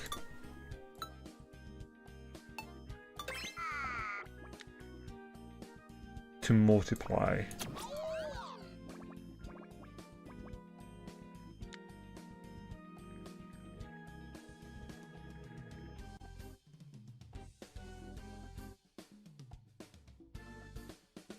Wait, is the counter on while 0?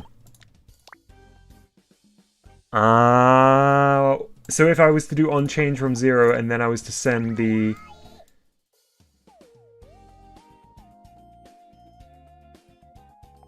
flag back here?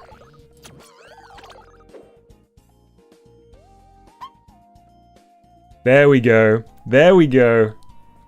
That was the problem. Beautiful stuff, Mr. O. Well remembered about the while not on 0 being the reason for the break. Ah. Look at this. Great, so now the D-pad doesn't do anything, which is perfect. Thanks, Squishy. Yeah, I'm pleased with the bedroom. The kitchen is like very, just a block out. I really dislike the way that YouTube handles emotes, Voxy. So custom emotes are locked by the number of channel members you have. But what's weird is that, say, like, imagine 1 month we got enough new members to unlock an emote. I think as long as you upload a custom emote, you don't lose it. But you just can't add any more until you have, like, increasingly large numbers of members. So we've been...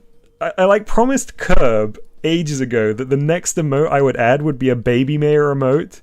Because Curb always used to send like a top hat plus the baby emoji to be Baby Mayor. And Curb was like, oh, you should make this an official emote. And I was like, yeah, I will. We've got, you know, X number of channel members that we need to add. But then I realized, like, once you hit however many we're on now, what is it? Like 1, 2, 3, 4, 5, 6, 7, 8, 9. To get to 10, it's like some crazy number. Hey, Scrubs, good to see you.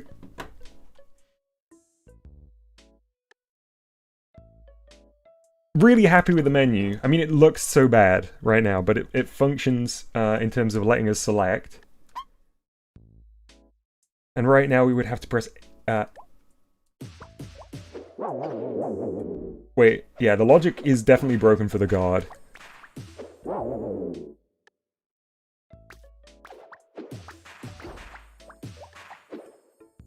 I wonder what it is that broke the logic on the guard. Yeah, that's right, Grape Juice. I've already done some new textures in a Sprite.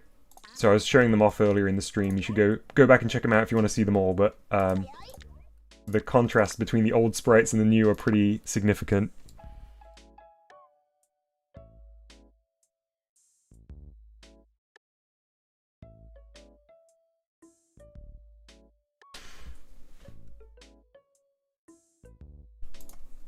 Oh, that's interesting to know, Squishy. I didn't realize Twitch handled custom emotes in a similar way, but was a little bit more generous about them.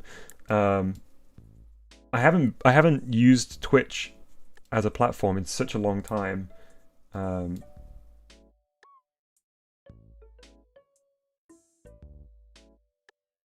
By the way, just because it's been so long since I've ever mentioned it on my channel, chat, if you're interested in amazing WarioWare DIY covers of mostly video game songs, check out Squishy Pixel's channel because her stuff is amazing.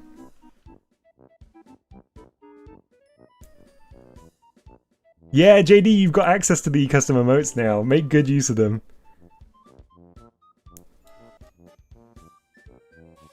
Oh, right, I'm gonna see if I can do...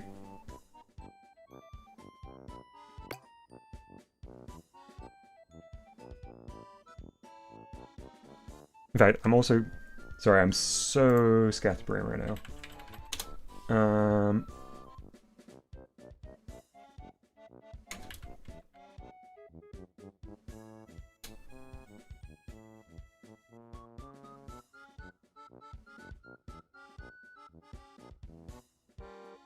Here's Squishy Pixel's channel. Linked it in chat.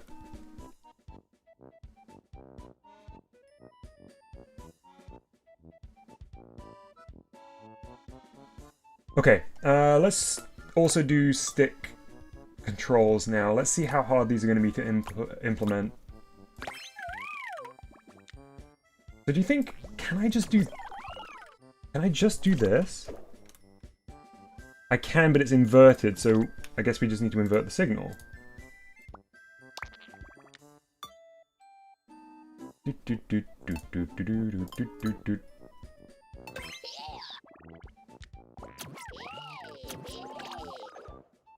Yeah, easy! Easy as pie. Whoa, Chalupa, that's wild. That's super cool.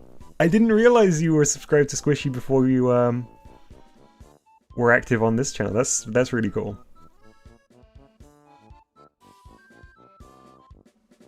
Don't invert it, just put it on the other port. That will save us a node on. Right. It's effectively doing the same thing. I also need to set it to digital.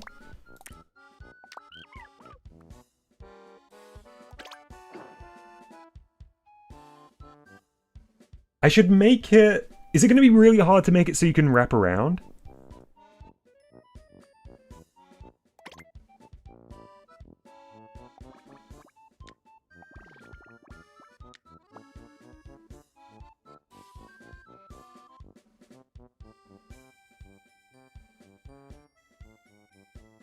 So once you reach the bottom option, it will go back up to the top.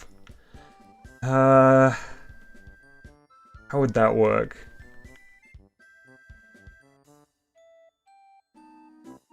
Yeah, we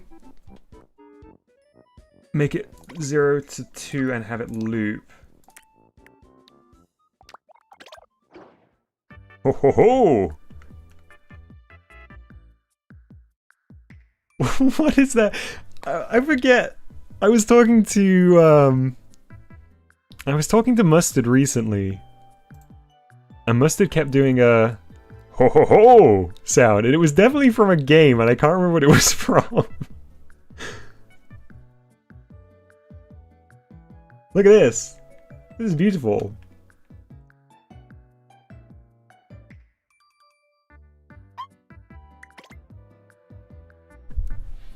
I think eventually, once the actual UI or the designed element for this is done, I might introduce a little bit of a delay before the level actually loads up, so that we get a nice little animation on selecting it. Oh, but also, yeah, also the actual design's probably not going to be like this, because I do like that door idea a lot. Let's maybe move over to Sprite for a bit.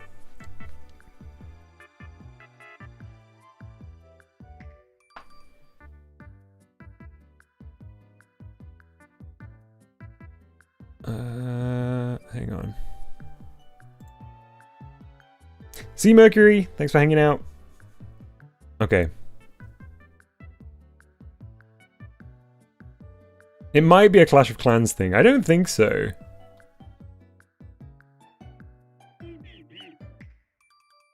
About to say a no-no word. I don't think I was.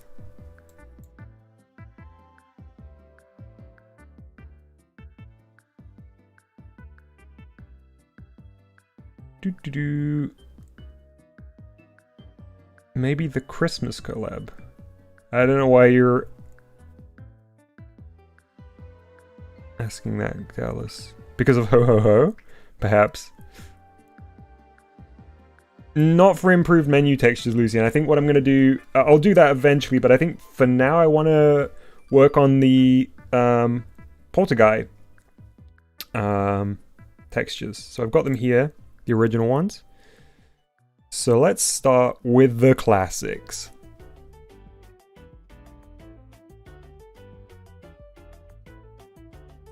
My computer is very slow today.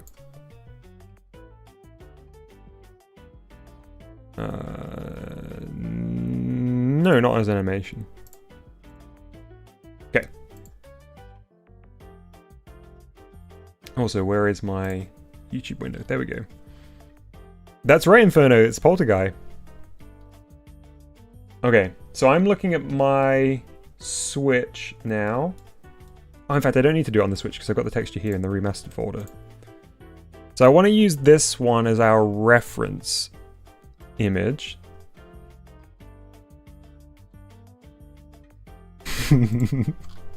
Bump mapping and ray tracing. Oh, you know it.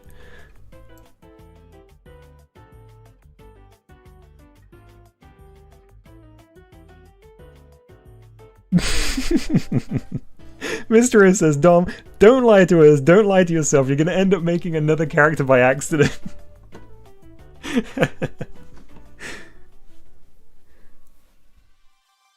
I know, I can't resist. Dallas, I don't know whether we'll necessarily see any Arduino printing on today's stream. But perhaps. No promises. Look at this little guy. Alright, let's make a new layer. In fact, no, that's not the one I want to do first. I want to do this one because it's kind of a...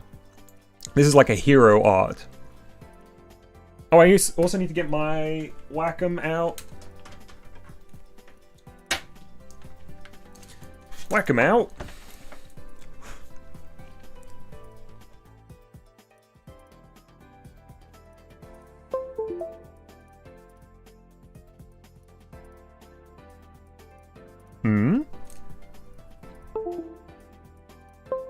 There we go. Hey Skunk, good to see you. There we go.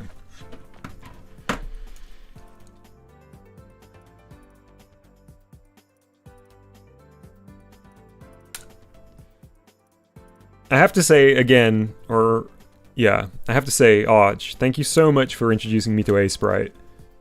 I'd heard the name, I'd heard people talking about it, but yeah, I'm really, really grateful. I genuinely adore using this.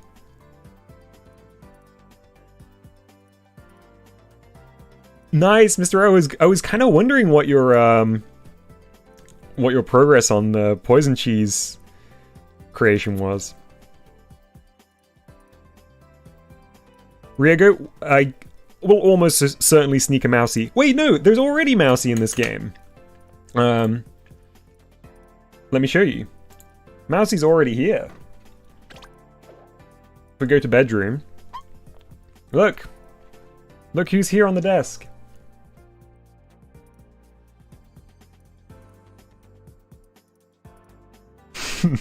GBG texture editor completely abandoned. Correct, Dallas. It's the full GBG texture palette. Yes, please, Mr. O, if you're ready to share something. Don't feel any pressure to, though. Okay. So, a new layer.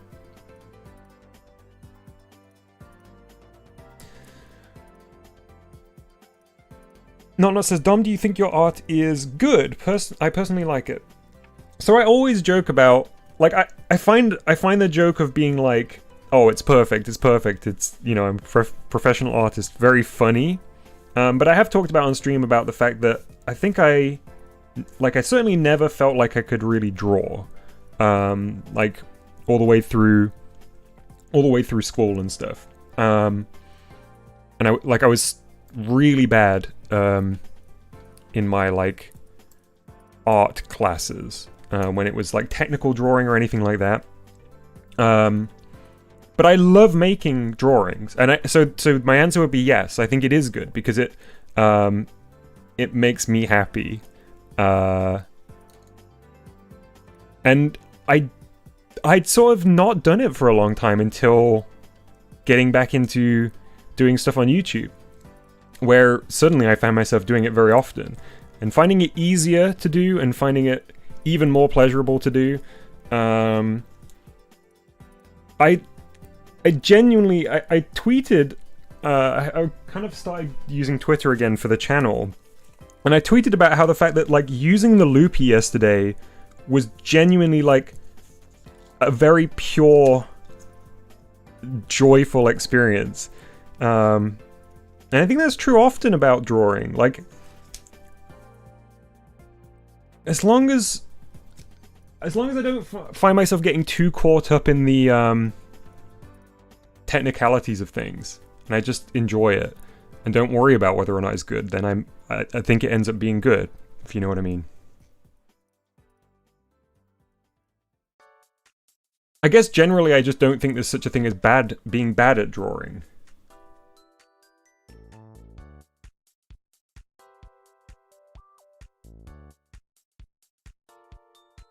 That's the biggest change. Like, my skill hasn't necessarily improved, I just don't buy into the idea that there is such a thing as bad drawing anymore, I guess. My art teacher would be quaking seeing my dithering skills. I know. Unstoppable dithering skills. So I'm just drawing on a new layer now. I'm going to start with basically just a trace.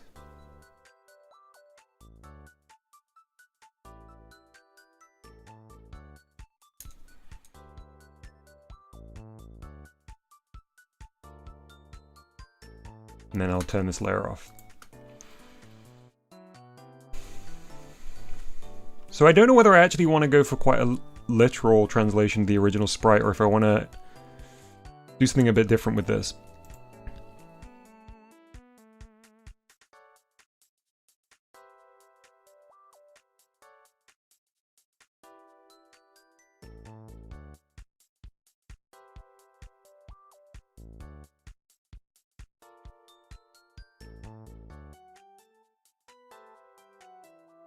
The only bad art is NFTs. Facts. Arch with the straight facts.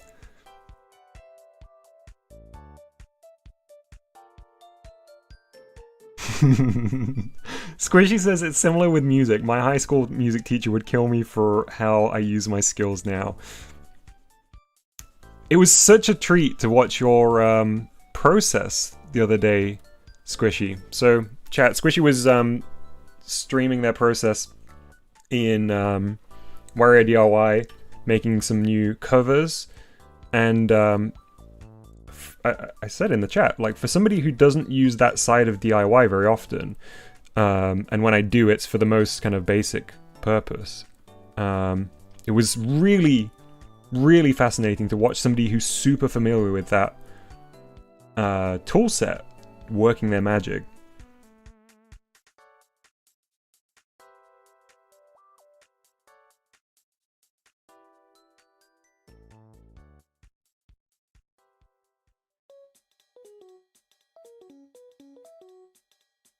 Chalupa found their copy of DIY in the back rooms the other day. Glad you made it out, Chalupa.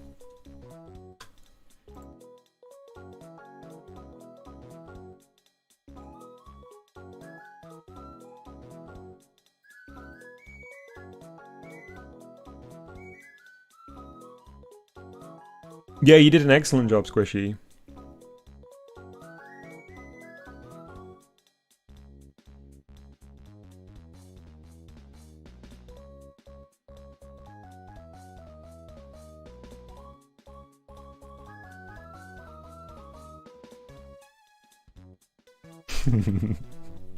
I know, Chalupa, sorry.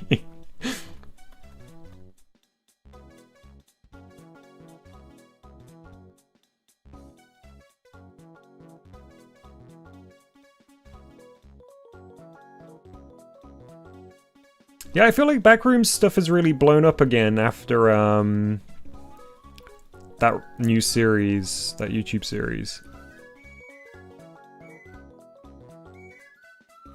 Will Mousie's micro mission ever be updated? It's on my list, Arch. Yeah, I want to see that closer to my original goal of having like a mini game and stuff, a 2D mini game inside of a 3D game.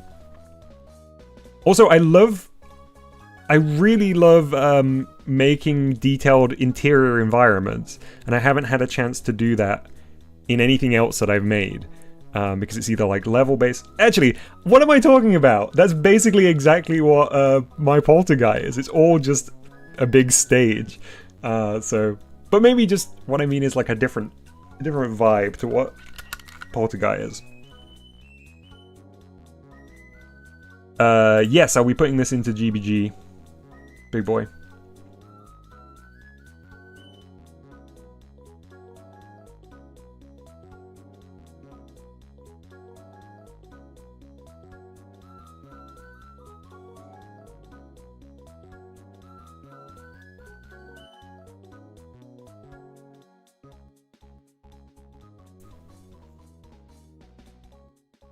Inferno, you can play the, like, I guess what would now be like the beta version of this game by going to my programmer page. It's been out since last October, but I'm doing a significant overhaul of it this time because it was very, very basic before.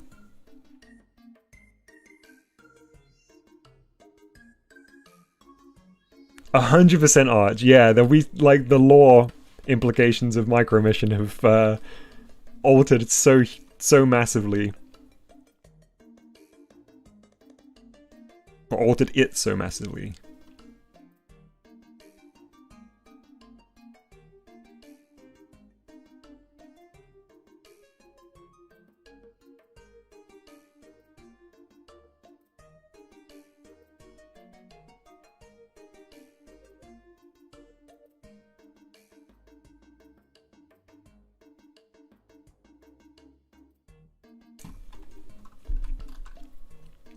Ooh, bit too skinny on this side by my count.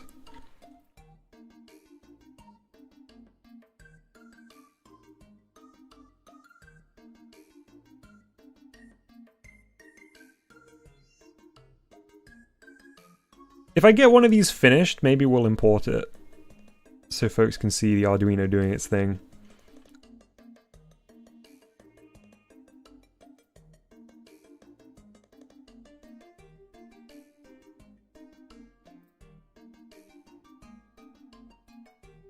Hey, Random Cube. My day's been good today. I was saying at the start of the stream, I feel like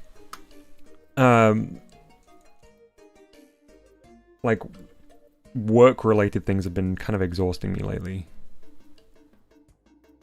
But I also think it's sort of, I don't know how to articulate this fully, but like, I very much dislike winter. I rely so much on the light, on daylight and sun. I would definitely live somewhere. It would be my preference to live somewhere that was warm and sunny all year round if I could. And winters here are dark, and I think it does affect me. But somehow, I think the transition from winter into spring and summer can be like somehow tougher because you get little glimpses of that. Like it was kind of sunny today, but it was very cold and not pleasant to be outside. Like I went for a walk, but it was too cold. You know, when your neck kind of tenses up because you've got to wrap up, bring your collar up, and it was that kind of cold still. And I was just like dreaming for when it gets warm. Yeah, Squishy, I've been to Ireland a couple of times. It's such a beautiful place, but it has always rained.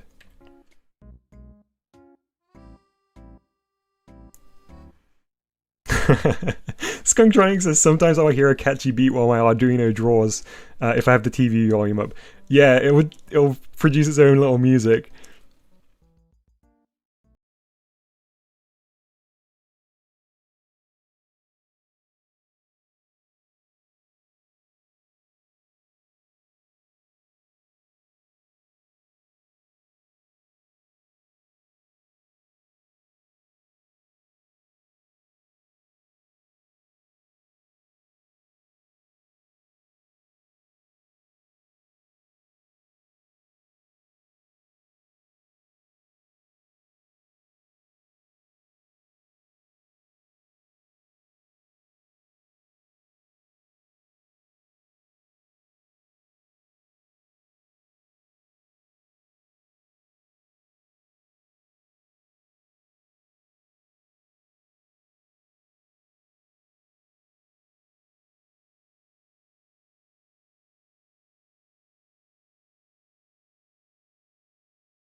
Yeah. Fingers crossed. Okay. Chalupa says, Video Dojo, my Switch says you played Monster Hunter Rise. Did you like it? I cannot give you an impression because I downloaded it, booted it, and collected my My Nintendo points and uninstalled it. I've played Monster Hunter before, back when like the PSP was a thing. I mean, it's still a thing, but when people were playing PSP, I got into whichever the Monster Hunter was on the PSP, because a bunch of my friends were playing it. I also played, like, I've tried multiple times to get into it. I played some with my brother once, when my brother was wanting to play Monster Hunter. I don't think it's for me. I can definitely get the appeal. It's just too much game for me. I've talked about this before, but like, games that are way too much of a video game for me, instantly turned off. Hey Cloud, good to see you. Squishy, my Nintendo's really stepped up its game with the physical rewards recently. I used to be a huge Club Nintendo person. Like I was kind of obsessed with Club Nintendo back in the day. And then I got excited when My Nintendo came out, and then got really disappointed when there wasn't physical rewards. And then they brought in physical rewards, but they were super lame over here. And yeah, they've really stepped it up in the last year.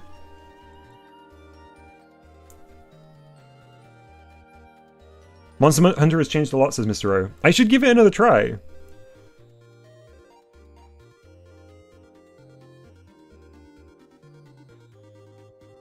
Riego asks, have I ever considered making games outside of GBG? For sure, yeah. I would absolutely love to work on like a game in a game engine. I have checked out Godot now after Arch brought it to my attention. Just a very quick glance and a look at some tutorials. I think the thing that scares me so much about proper game engines is that there's almost, it feels like there's too much scope. I feel like I do love, in most things, limitations, and I think I would just get like in a bit of a sort of quagmire of potential avenues. And also, I guess when something's as basic as GBG, people can share their knowledge in a way that is far more immediately valuable, if that makes sense. Like with a full game engine, you need people that are really focused in on the same kind of processes as each other in order for that information to be transferable. Whereas with GBG, because it's so limited, that information can be applied very directly to each other's projects.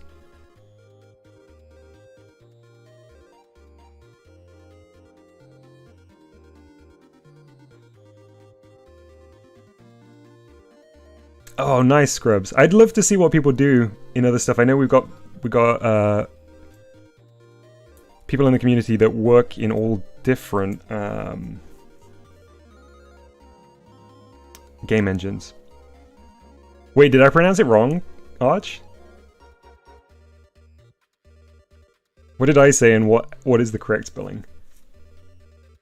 Or correct pronunciation, excuse me.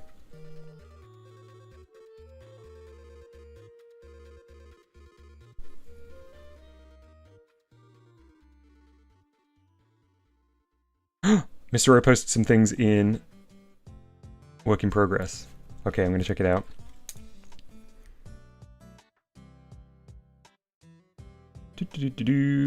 Hang on, let me switch back to the Switch for a second.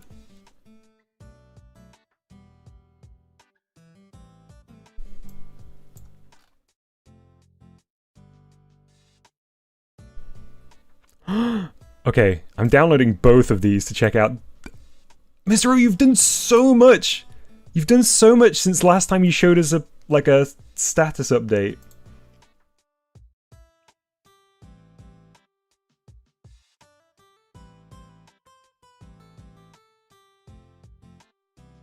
Right, bear with me a sec. Need to find the files and drop them into VLC.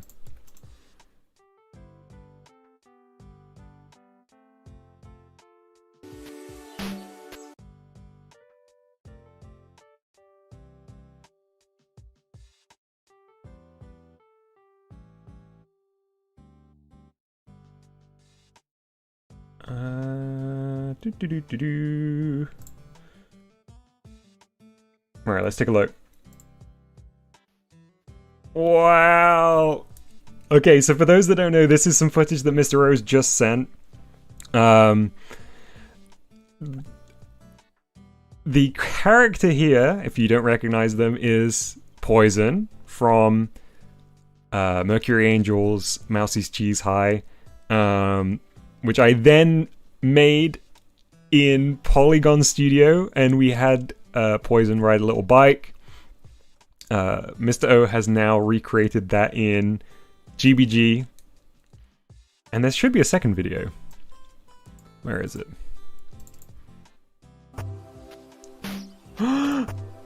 There's... Okay, wait, I got so excited, hang on.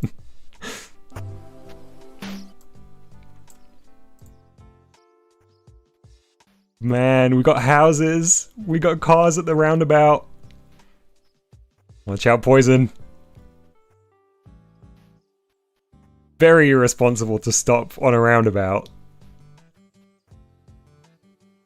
That's so cool. I wonder how the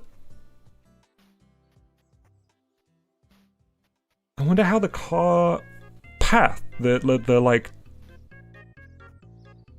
movement for the cars in terms of their pathing is handled.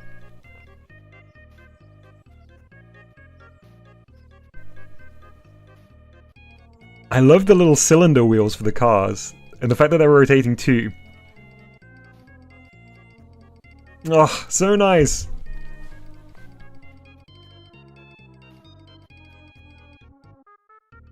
Bring a Sprite back up.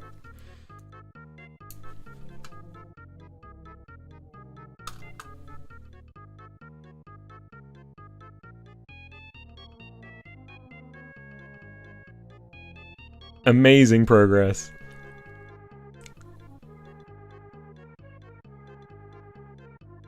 I kind of imagine that you would do the bike and call it done. I didn't realize you were doing a whole scene. That's so good.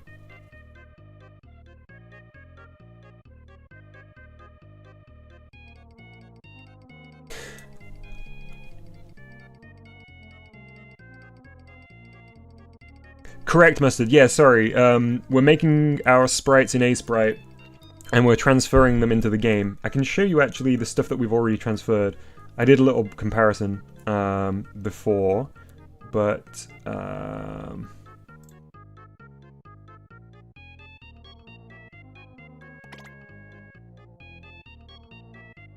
I've got rid of the old sprites now, but I did all of these in Sprite, whereas before they were so basic and they were just done in the in-game texture editor. So these are kind of remasters of the sprites that were already here.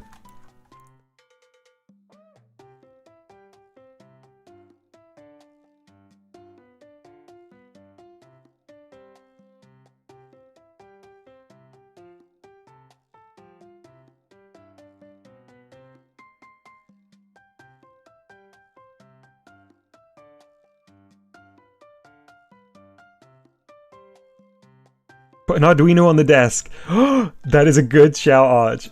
Yes! Oh, I definitely have to. Just wondering, why did you make the protagonist a ghost? Because it was for the Halloween J-Jam? Was there more of a reasoning than that? I forget what was the theme of the J-Jam even.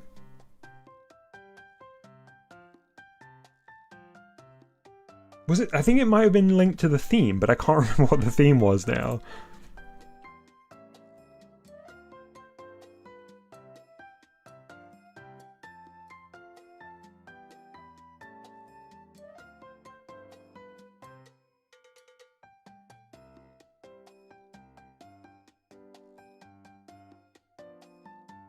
Eccentric Ghost. There we go. Okay, yes. Right. So the reason... Thank you, chat.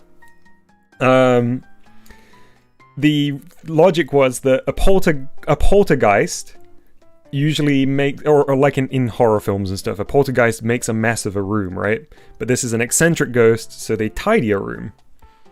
That was my reasoning.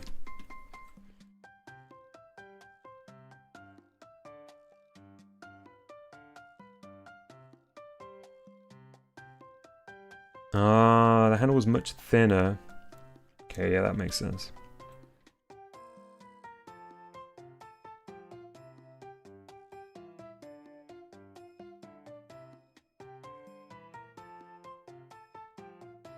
Ooh! Voxy posted his VTuber in the thread. Okay.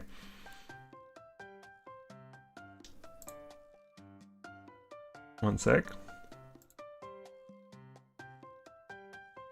Yes! Oh, it looks so good. As if... Look at this. Okay, I know you can't see it. Hang on. Look at this, chat. Voxy's character here. We spoke earlier in the chat about Voxy being a node-on professor. Look at this. Look at this. Babytown U. Dr. Voxy, of course. PhD. Nodology. Definitely from the Babytown U. The lab coat and goggles setup is so good. It's perfect.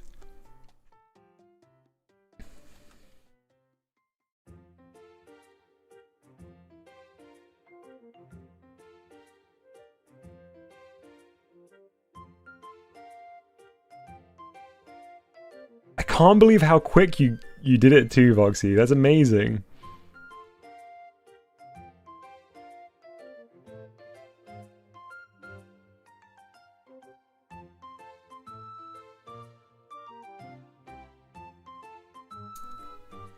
Would it be B or BTU? That's a good question, Chalupa. Because Babytown is such a weird...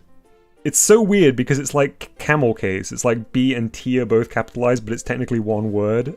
I don't know why I don't know why it's like that, but it is like that and it's stuck like that. I haven't left myself enough room for the feather duster here.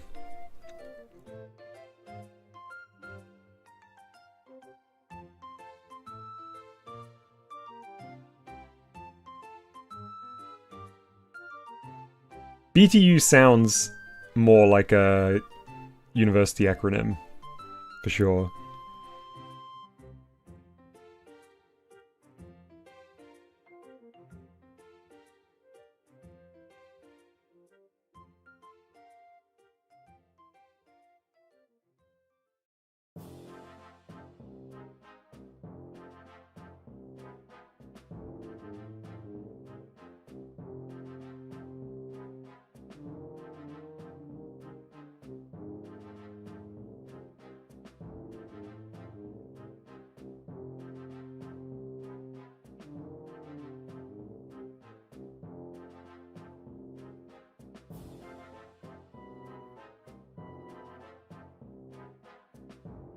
Have you had any more, have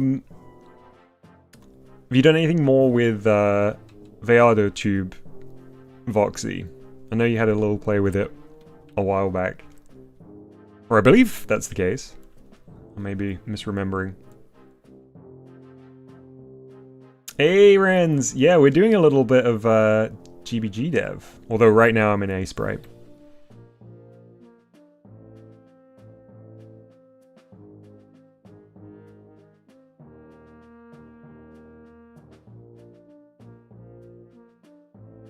Having that perfectly straight gets rid of some of the movement that was kind of present in this.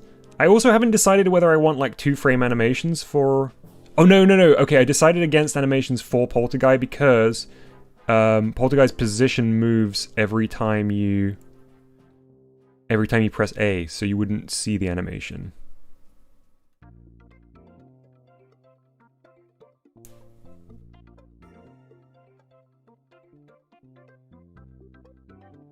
Nice, Foxy.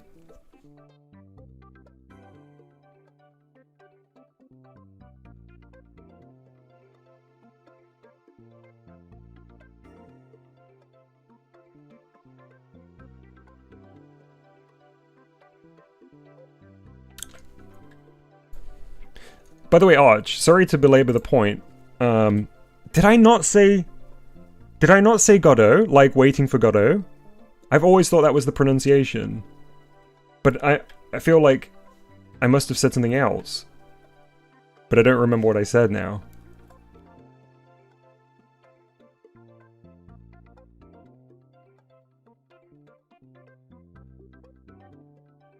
Whoa, Renz is making some steamed gyoza. I do love some dumplings.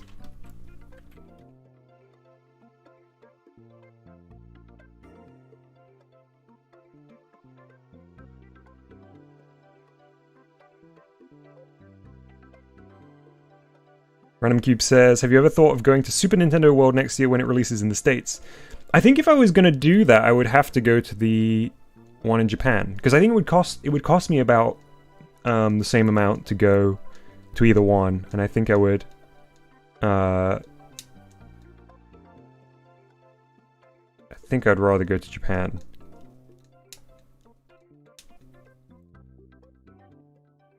Yeah, for sure, Voxy.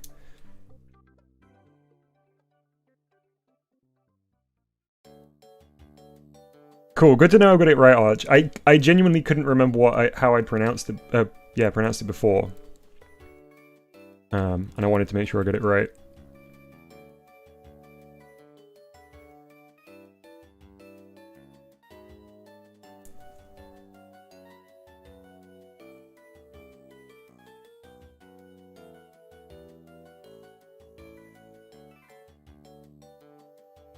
That was weird. Why did it select a portion of it?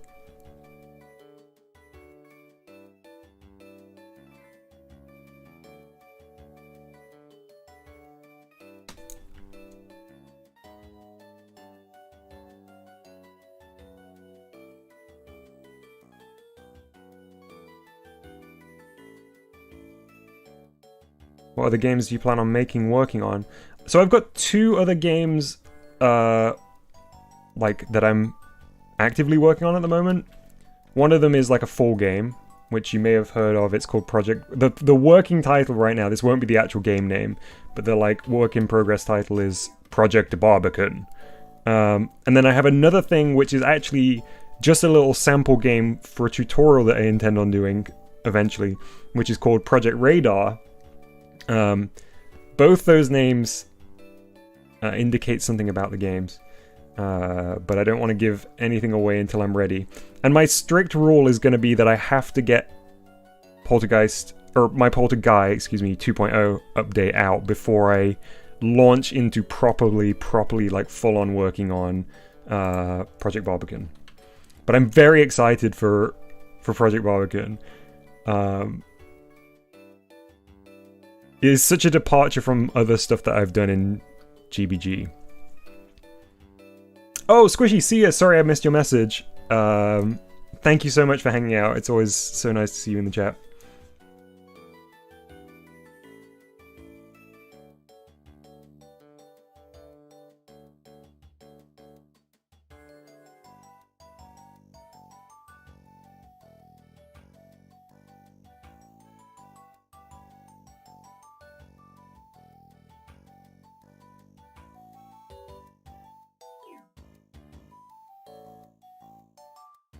Yeah, Renz, you've got at least 2 things on the go in GBG right now, right?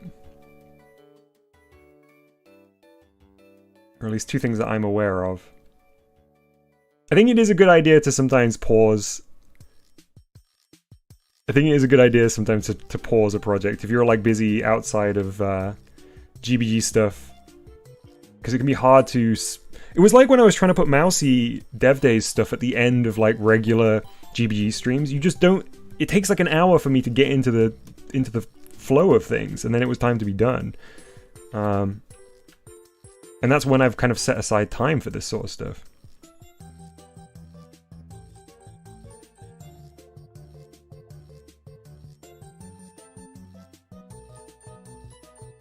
Thanks, Foxy. I'm glad that you think the ghost looks cute.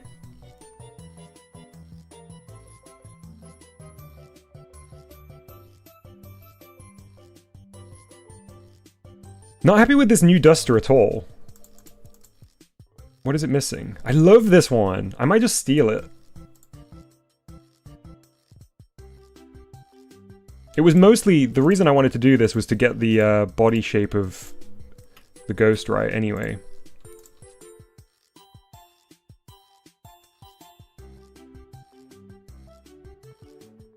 Do-do-do-do-do-do-do.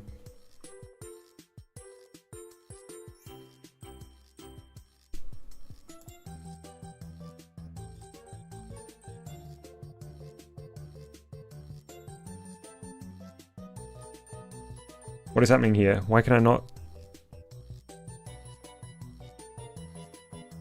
Oh, I locked that layer. That was silly. I don't know how I did that.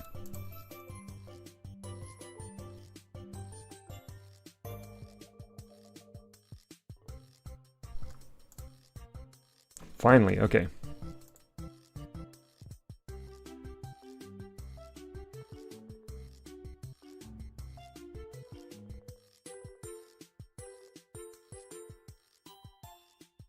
There we go.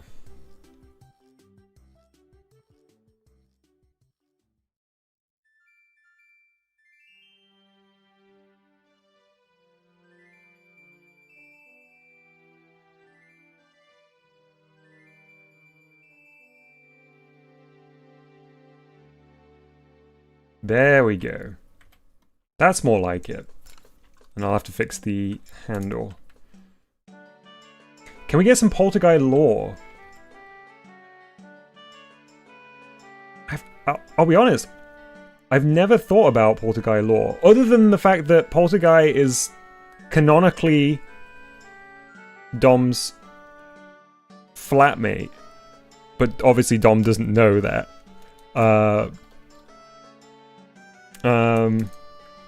Who... You want to know who Polter-Guy was before their current form.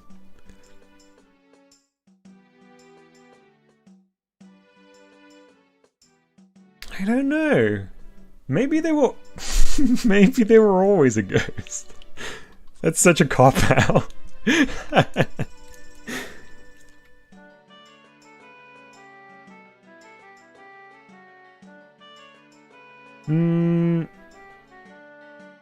Let me think. I've legit never thought about this.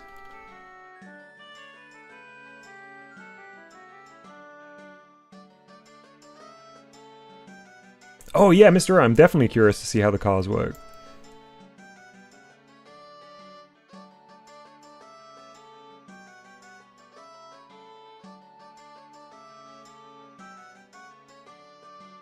Because there are definitely ghosts in Baby Town, like, as in... Like, I'm okay with the idea of ghosts of people, like I'm 100% on board with the idea of the, like, bear cowboy apparition from the Loopy stream. Yeah, I think Polter-Guy is a ghost as like a species, rather than, like an afterlife thing. Oh, a spirit born of some emotion or ambition, says Lucian. I like that too.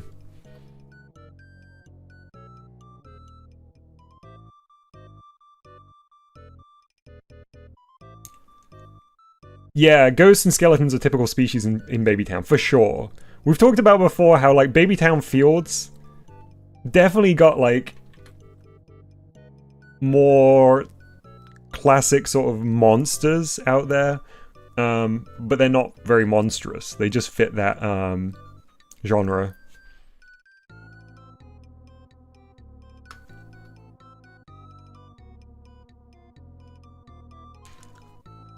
Yeah, Polter-Guy is always happy. Happy and a little bit mischievous. Oh, I was gonna look at Mr. O's how it's made video.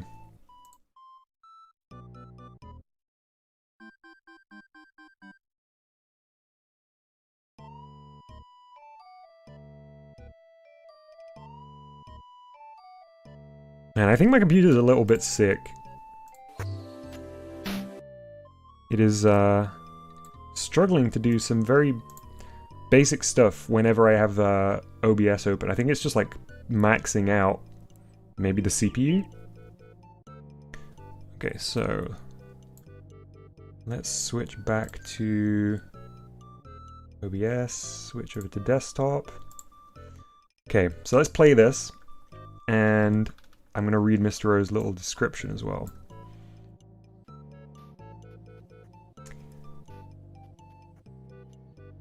Okay, so I'm gonna watch it first, and then I'm gonna read the description next.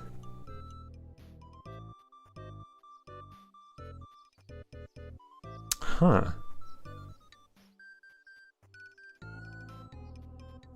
Oh, wild. Okay, so let's read the description.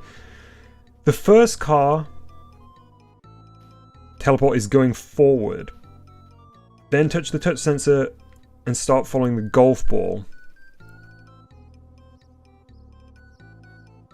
The golf ball is on a hinge. The center of the hinge goes every time the car touches it, so they both feed each other. Right, yes, I understand that. It's kind of like a feedback loop in terms of the ball in the car. Then the bigger touch sensor, which is the one on the left, makes the car change its direction again and goes for the location sensor at the end of the road. Okay, so touch sensor at the start.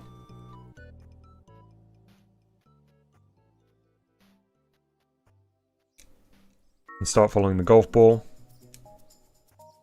Or I was a little bit late there, but you know what I mean. And then I guess it resets the ball. Interesting. I think I almost get it. No, I don't think it has a virus or anything, Scrubs. I think it's just kind of old. There's honestly, the most concerning thing is that I think the PSU has some kind of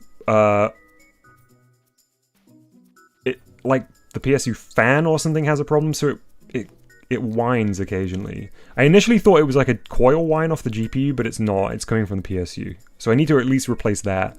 But I think it's just getting old.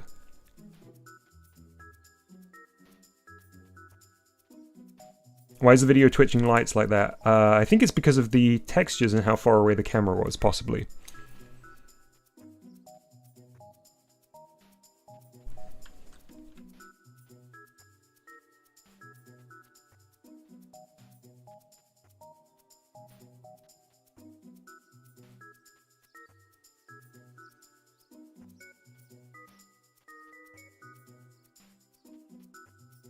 Time to buy a fire extinguisher. I know, of all the things to, like, be faulty, the PSU is the most terrifying thing.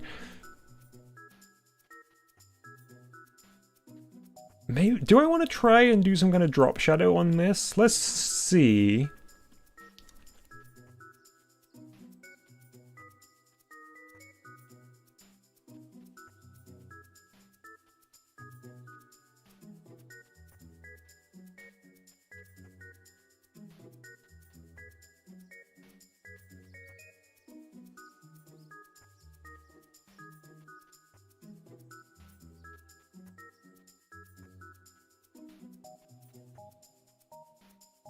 Oh, I can hear something playing still in the background. Did I leave the video going?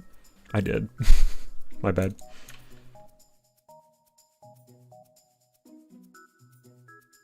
The difference between these two colors is too stark for me.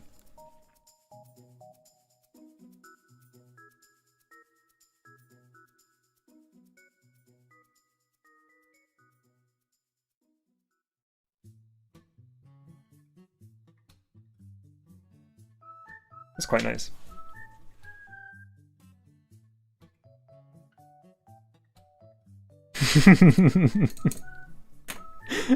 Yeah. Oh, it's 100%. Oh, it says, I think the PSU was tampered with by the Nintendo mercenaries, making your demise look like an accident. Reggie is really upset with me since, you know, the whole incident and everything that ensued after that. So I wouldn't be surprised. I think the fact that I am still out here causing trouble for them is very alarming.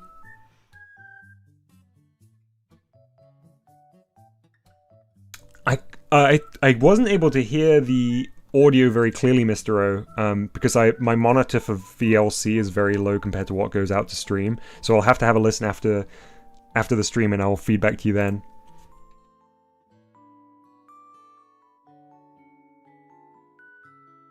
Yeah, Voxy, it's weird that we can't name wormholes.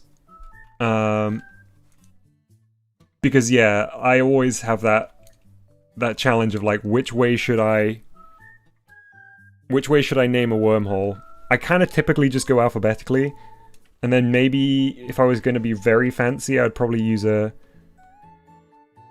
key as a comment node on. Yeah, I like the drop shadow too. By the way, I think Polter-Guy, when fully visible, is pretty opaque, and I think it's very cloud-like. I don't think this is like a semi-translucent ghost. I think they're pretty solid. I feel like if you were to like put your hand into the volume of Polter-Guy, you could pull away like a cloudy like mass, and then I think it would probably just bloom back into Polter-Guy.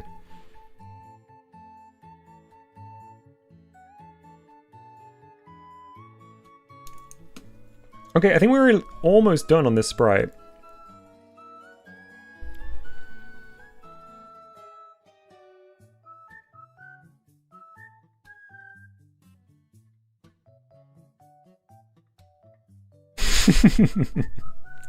The orange says that was a good sound effect. How did you do that with your mouth? I'm a human soundboard.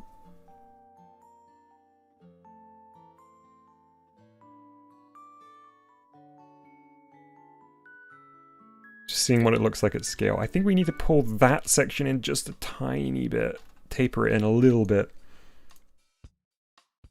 Yeah, so if you were to do a photorealistic version, Lucian, a cloud would definitely be a starting reference point for sure. Because like you get in like cartoons and stuff, you get ghosts that are like either like semi-translucent and glowing or something. But I think literally you wouldn't be able to see through Polter-Guy.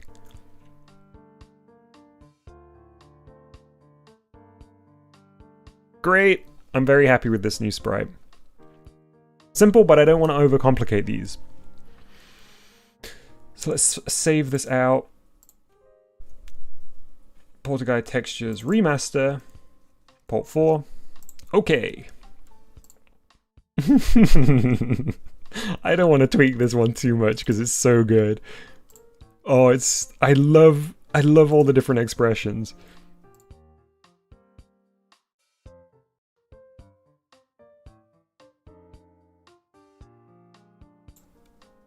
Keep the original there so I can go back to it as reference. I think we're going to scale this up a bit, so we've got a little bit more detail to work with here. One of the remasters says DSA. Yes, let me show you. It's just this poster. There was always a DSA poster on the back wall, but it was so scribbly before.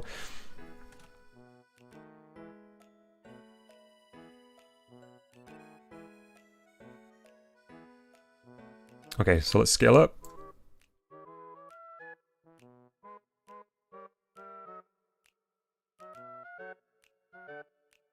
And then we're gonna basically trace the new scaled up form just so we get some smoothness.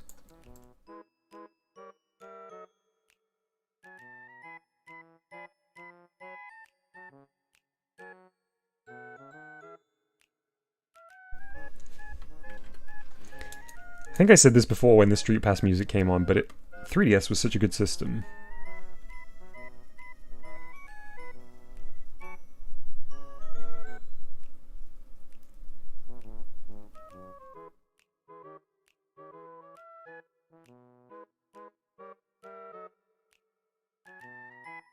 I'm just drawing back in some extra edges here.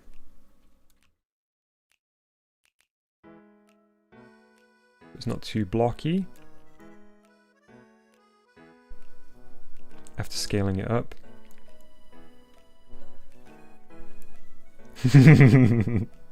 Oh, very good, Arch. Arch says, is Polter-Guy a ghostwriter for DSA?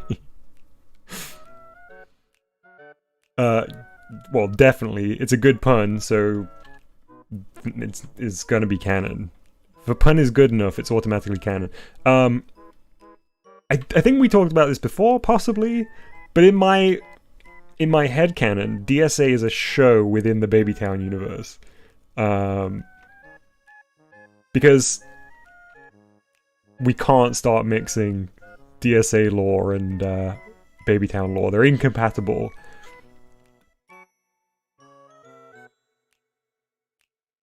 So Polter-Guy could definitely be a quote-unquote ghostwriter for it.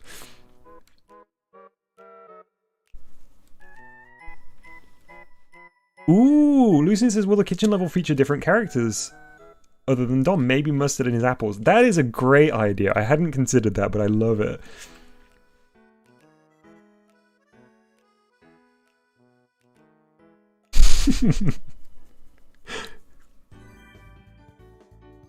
Yes, 100% Arch. Yeah. Polter-Guy edits the script while Dom's not looking. Is the show based on real events? No, it can't be. In the Babytown universe, it has to be completely fictional. Because then it will start, like... No, the DSA universe is it's got too much of its own thing going on. It's just a fictional sci-fi show in that universe.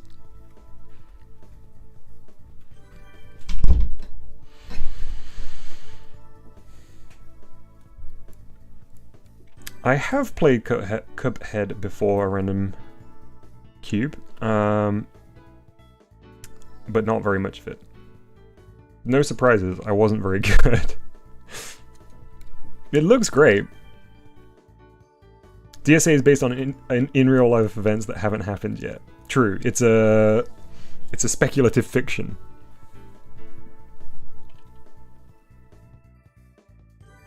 Based on real events.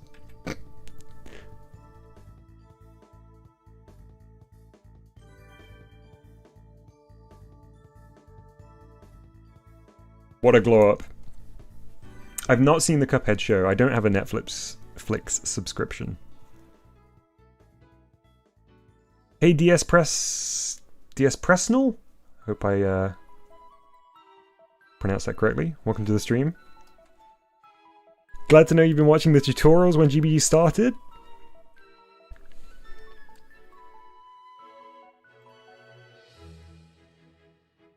And great to see you.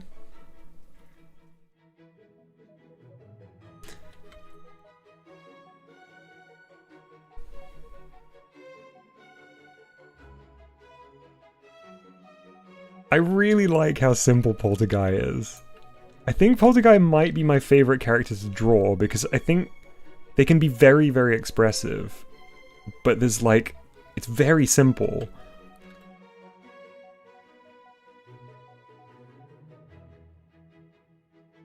Also, I do think there is like, I think Voxy used the term solemn earlier. I think there is a solemn quality despite how happy Polter-Guy is. There's like a... Yeah, I don't know, it's a hard thing to describe. Like a combo of very expressive, but also... There is a... Almost like a regalness of the expressions. Oh yeah, Babytown's huge in, or sorry, DSA's huge in Babytown. Everybody loves it.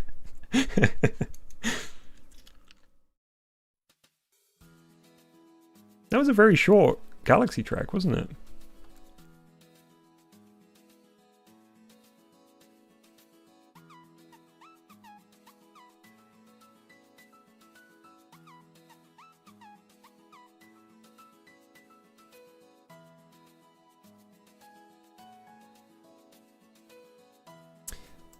A random cube says, I've recently been getting back into GBG after a long break due to burnt out. Speaking of burnout, has anyone experienced it or something like it? I mean, I can't speak for everyone at Random Cube, but I know for sure I do. I was talking about it maybe 2 streams ago, how one of my favorite things about the fact that there is such an active GBG community for the size of it. One person getting a little bit burnt out on stuff and not feeling able to make stuff doesn't mean everything stops, because of course there's lots of other people making things, so there's always this really lovely kind of constant roll of creations coming out. I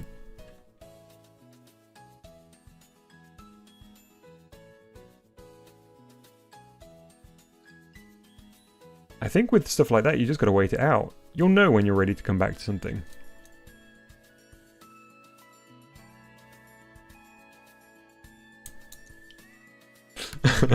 Chalupa says, Pablo's co-walker walks in. Do you see the new DSA last night?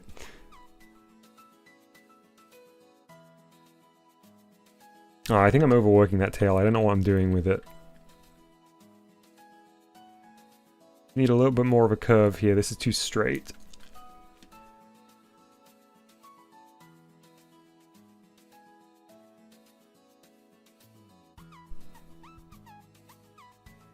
That's a really good point. So Arch just says, I've been burnt out on GPG at times. Recently it was about the texture editor, so the recent texture tools motivated me to do more. My original intention for the Polter-Guy 2.0 update was simply to add a new level and nothing more. But I was so encouraged to expand this a little bit and do new textures and redo textures that I'd done previously by the texture tools.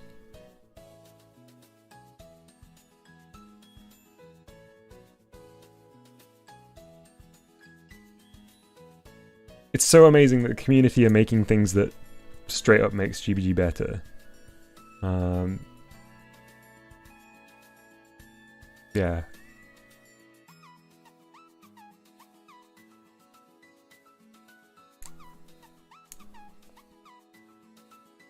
Oh wow!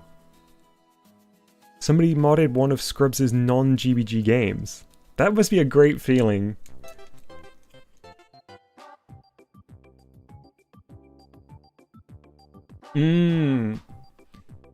Boxy says, I have a problem where I sometimes feel compelled to restart projects from scratch because they get messy and difficult to work with. I don't know whether that's necessarily a problem though, because how common is it for people to start an idea and find exactly the correct way they want to present that idea in one try? I feel like everything is always like, you know, there is a design phase, and if you end up figuring out a better solution, I think that's quite normal. But it can be demoralizing to think, oh, all this work was for nothing. But it's absolutely not for nothing, because it's how you get to the final piece, you know, the final creation. Oh, if things occurs fairly late in development. Okay, well that's maybe a little different.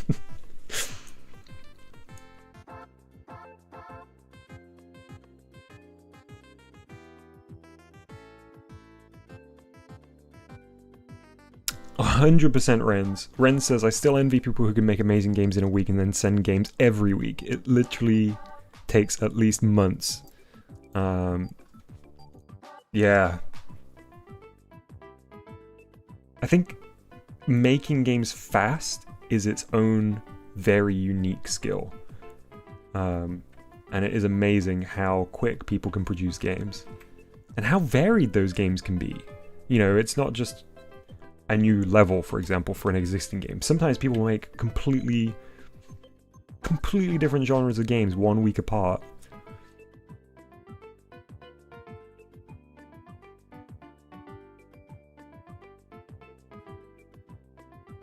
Thanks, DS Presnell. Yeah, usually like to have some Mario or Nintendo music on in the background when working on something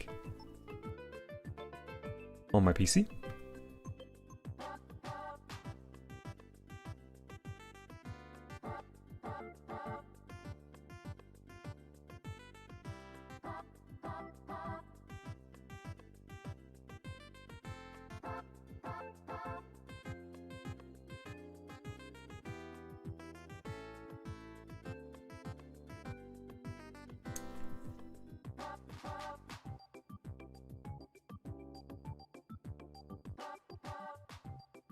Little bit too...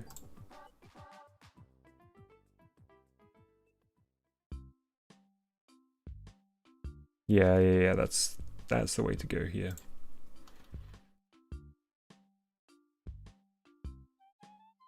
I'm going to import these into GBG, yeah, using the Arduino and Scrubs and Bori's texture tools. Ooh, what's this?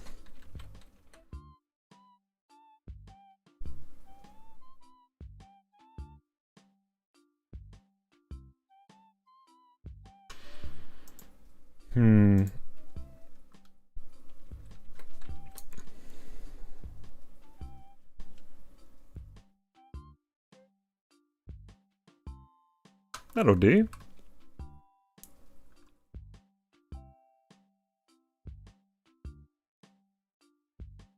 Yeah, that'll do.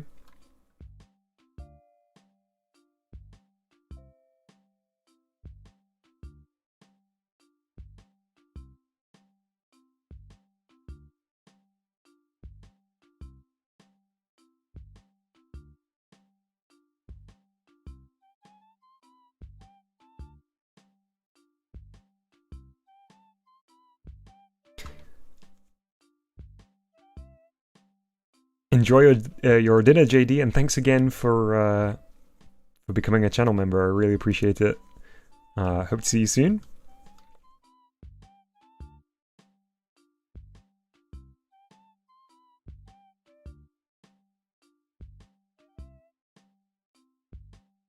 How's the learning curve going for me in a Sprite? I think I picked it up remarkably quick. He says, while fumbling with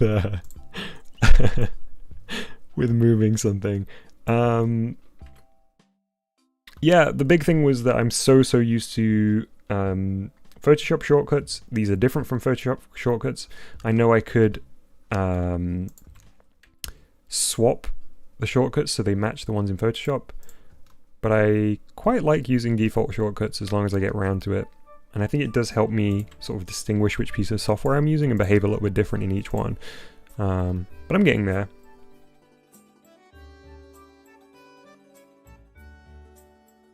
Okay, happy with this one. Let's compare and contrast. Yeah, definitely an improvement. Oh, I do like that little wisp there, though. That gives some nice wispiness.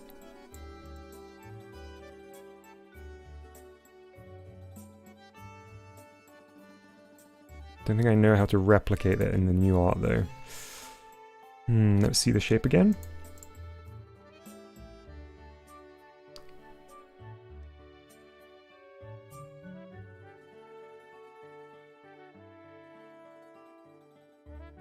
I think the shape of the tail is too fundamentally different.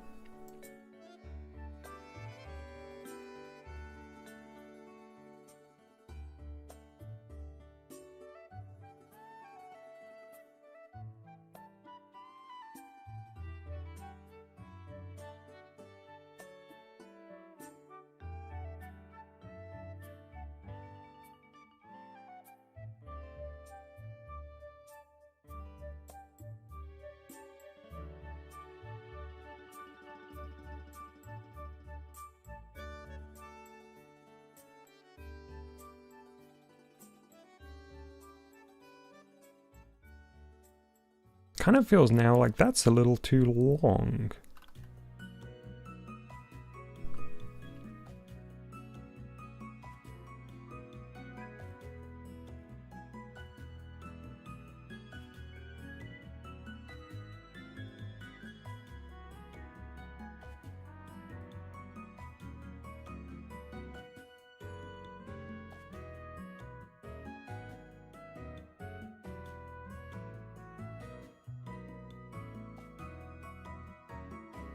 Okay, that was an easy fix.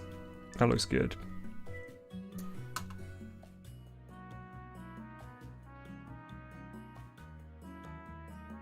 We don't need long Polter-Guy, exactly.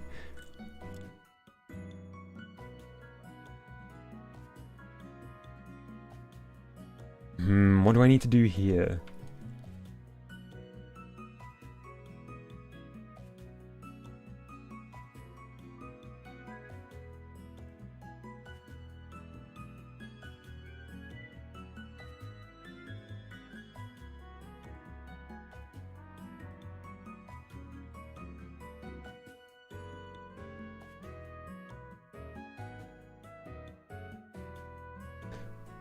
What takes the longest for me in development? I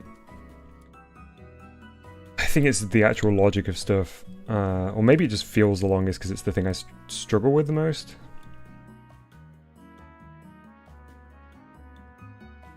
Yeah, that's fine.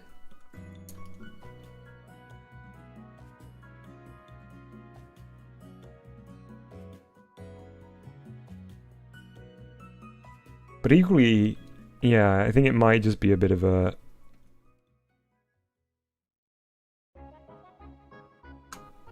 case of fooling myself a little bit. Just because I like doing the artwork so much, I don't realize how long I spend on it. Okay, yeah, that's there.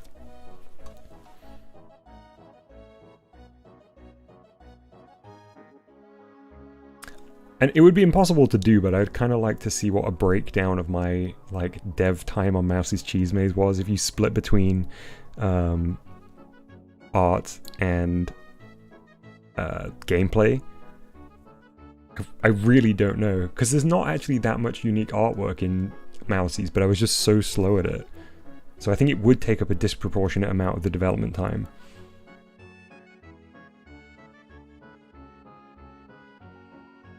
Oops, no, export. File, save as. Yeah, cool, Chalupa. Thanks for hanging by. Hanging out? Hanging by. Thanks for hanging out. Bye-bye. Enjoy your food and enjoy resting your eyes. Whoops, hang on, wait. File, save as. Part 1 in remaster. There we go. Okay. That's 2 done.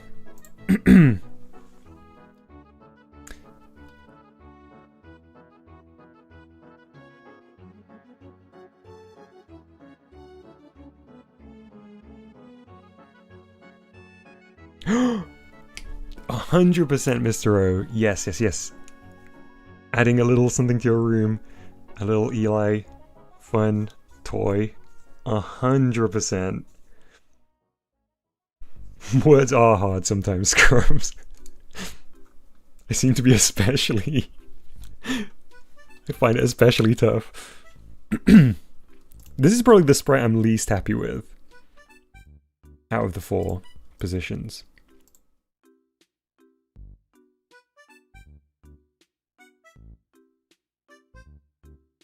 How much longer will the stream be going for? I don't know. I'll see how I get on.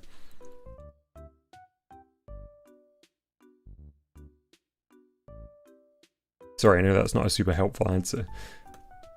But I'm just kind of feeling things as I go this time. I like the general shape and the positioning of the character. But why is it that I don't like this one?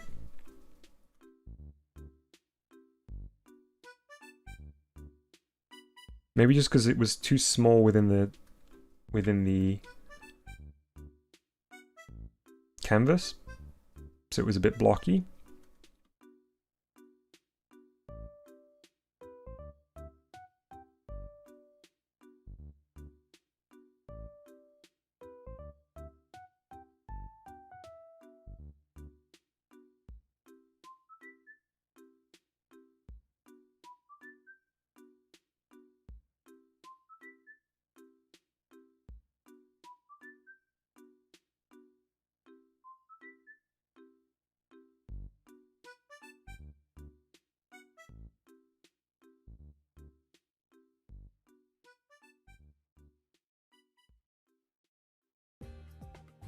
Oh, also, I kind of didn't finish my thought. So the whole thing about Polter-Guy not being, like, translucent or semi-visible, that plays into the fact that you have to hide. Like, the guard, aka me, would definitely just straight up see Polter-Guy if Polter-Guy wasn't hiding. Have I made a 2D platformer game? I've not, no. Not in GBG or outside of GBG. I think I generally make games that I would want to play, and I feel like just because I'm not very good at them, I'm not especially drawn to platformers.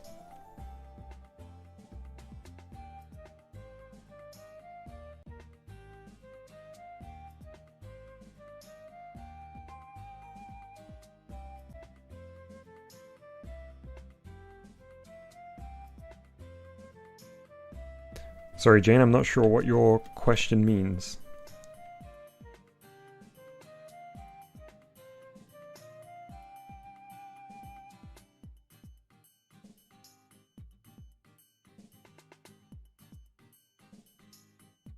Arch, if you're still here, I'm not sure if you're still watching. Are you anywhere near a point where you would be wanting to share a little teaser of what you're working on? I mean, I'm just being nosy basically, but I'd love to know what you're working on if you're at that point, you know, but obviously not if you're not.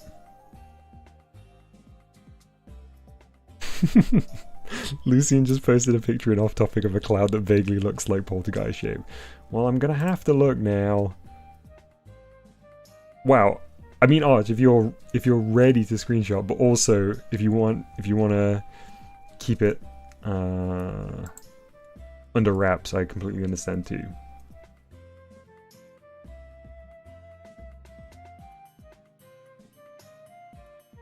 Where's this Off Topic?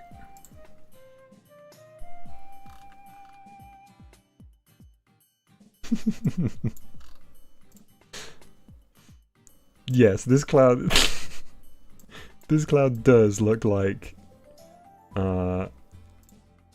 Polter-Guy in hyper-real form. I agree. Oh, that's such a shame. I can't just drag this into a sprite. I was gonna draw some features on it.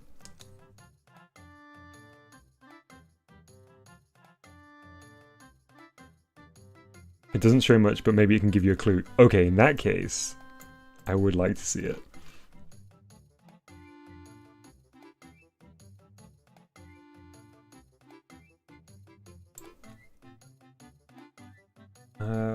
Where's OBS? I'm really struggling with my OBS today, because every time I close something down, it takes like way longer than usual to open back up. There we go. Having to really pay attention to where I click.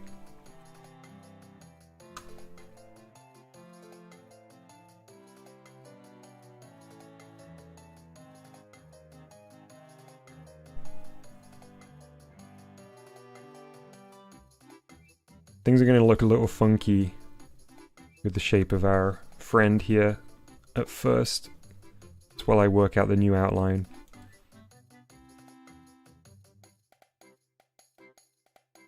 I want to get rid of less of this straight block here.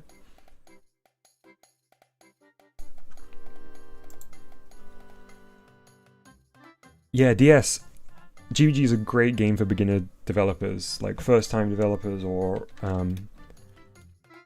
people who have not done much before. I mean, that's exactly what it's designed for, I think. But equally, I think it's a great little sandbox for people who do develop in other things.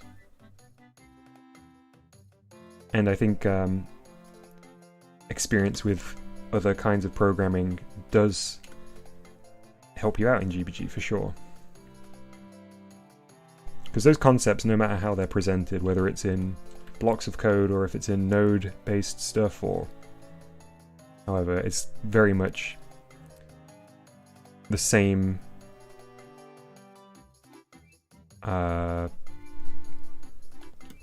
you know, same kind of thinking is required.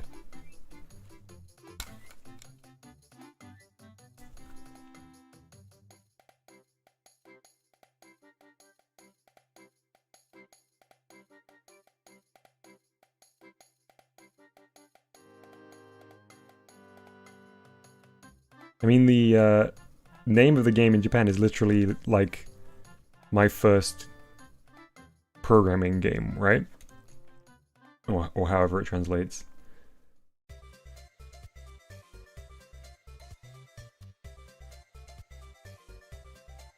Ooh, okay, we've got a very cryptic image here from Arch. Very cryptic screenshot.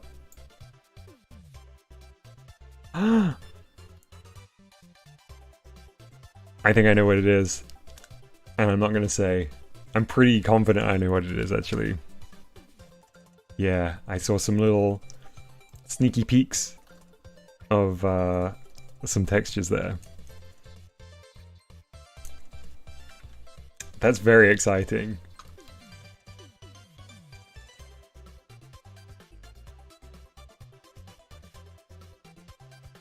I'm surprised in that case that there isn't sprite sheets from that game. Spaghetti reveal.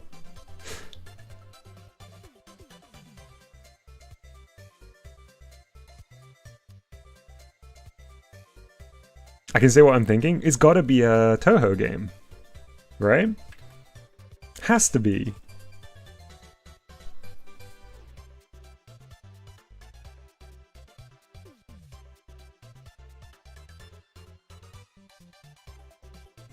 I saw some character sprites. I saw some that looked like projectiles.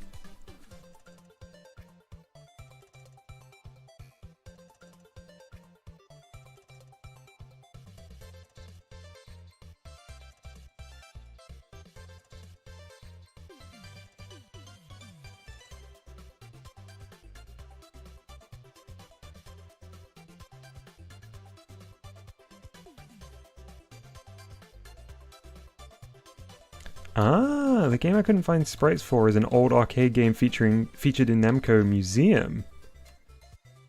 Oh? Oh yeah, an old Namco arcade game, huh?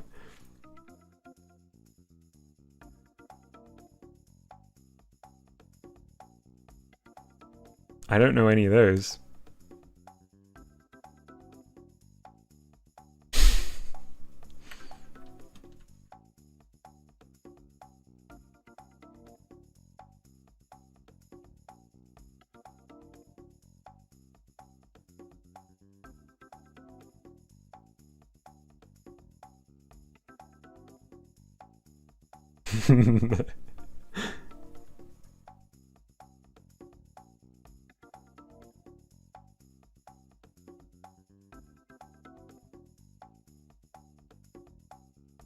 Mappy.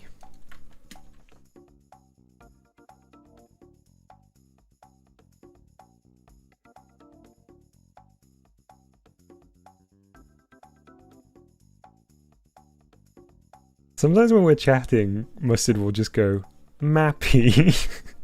I think based on the top 5 mice in video games video, but I'm not entirely sure.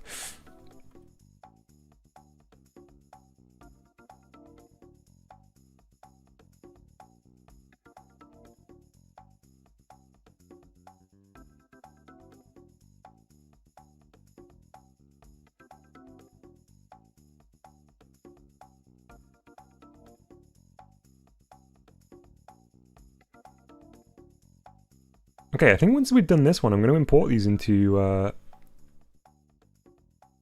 GBG.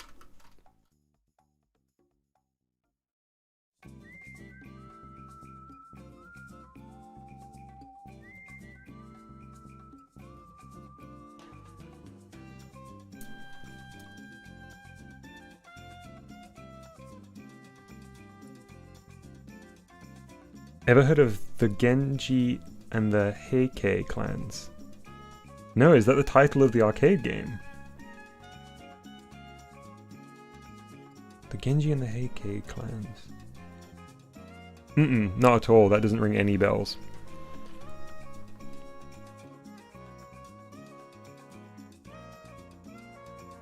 Oh, I think the arms are a tiny bit long here. It's just dawned on me. That might be what's throwing Polter-Guy off proportionally.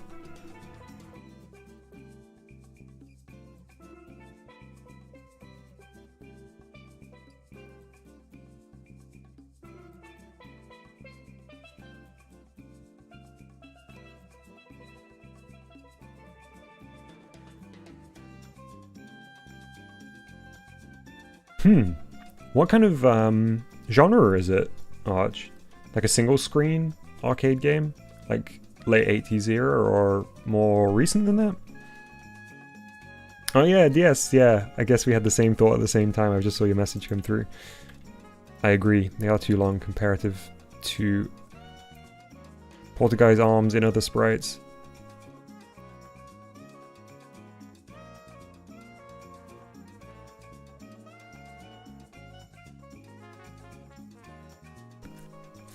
Yeah, I can imagine that ripping sprites from MAME is tough. Do you have to like decompile stuff first? I've never looked into ripping assets from MAME, but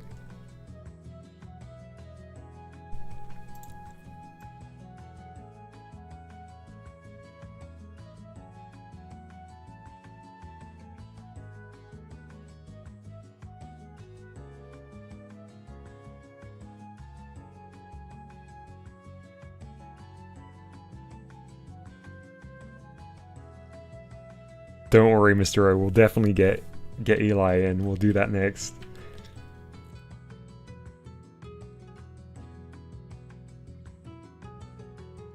See ya, DS. Thank you very much for hanging out.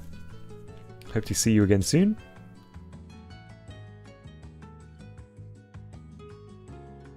Say 5 foods you haven't tried under 10 seconds before you read this. Pizza rolls.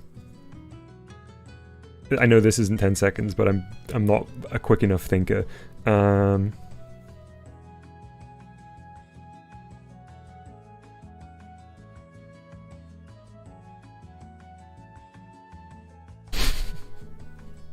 think I've tried everything else. I think pizza rolls are the only thing left on the list. I know, Dallas, this playlist is perfect for a chill stream.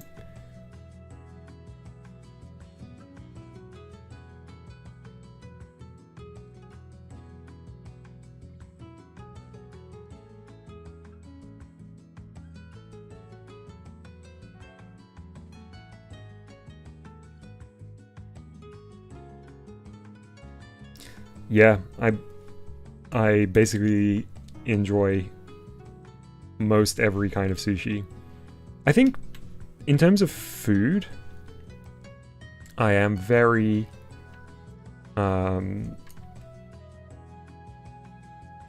I can and do eat and enjoy most every kind of food.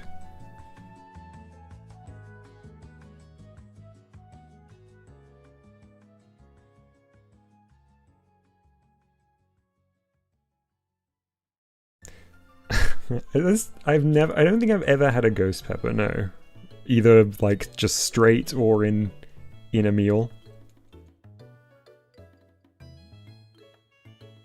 I've been made fun of unduly. I've been made fun of in this stream before, naming no names, Voxy. about some notion that I can't eat spice and that I'm some kind of spice baby. That is not true. However, I think trying to do one of those ridiculous like eat the spiciest chili challenges would not be on my to-do list.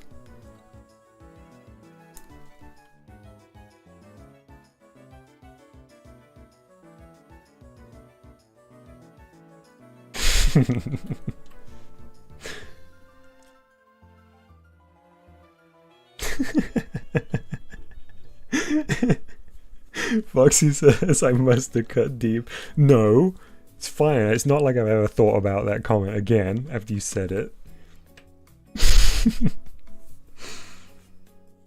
Is all the music on the stream recommended by other users? We have done that before, a random cube. I love having user recommended music. However, it's the way that we were doing it before was kind of intensive because I was manually having to plot the next track as it ended and the next one came up. So right now this is just a playlist.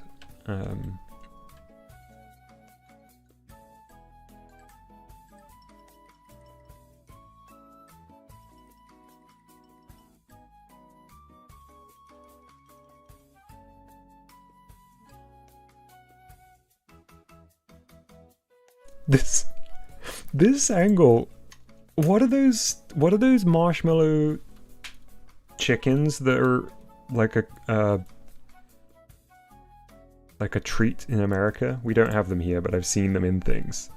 Polter-Guy looks like one of those from this angle. What are they called? They've got some silly name, right? I want to say Cheep Cheep, but that's Mario Kart. Peeps! Oh yeah, of course. Thank you, chat. I didn't see who that was. Who was that? Voxy, thank you, Voxy. Oh wait, are there... Wait, Peeps are bunnies? Oh no. I guess some Peeps are bunnies. Let me find a good example and I'll bring it up on stream. Okay, they're nowhere near as cute as I thought. They're so weird. Also, how big are they? I've never gotten a sense of scale.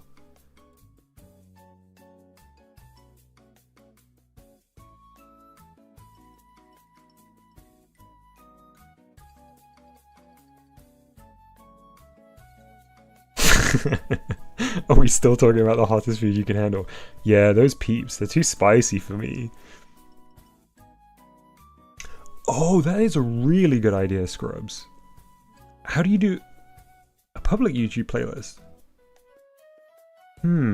I don't know how to do one of those. I'm going to look into that because that would be really... If people could just like submit their own things and then it was like fairly automatic, that would be amazing.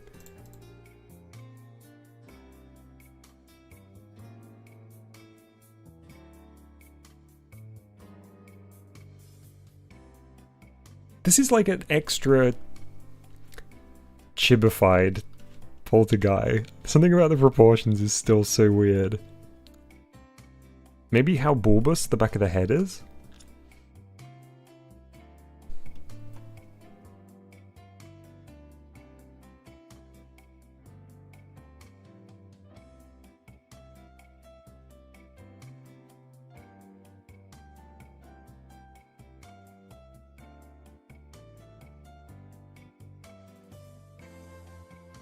Yeah, that's a little bit better. Okay, I'm saving it.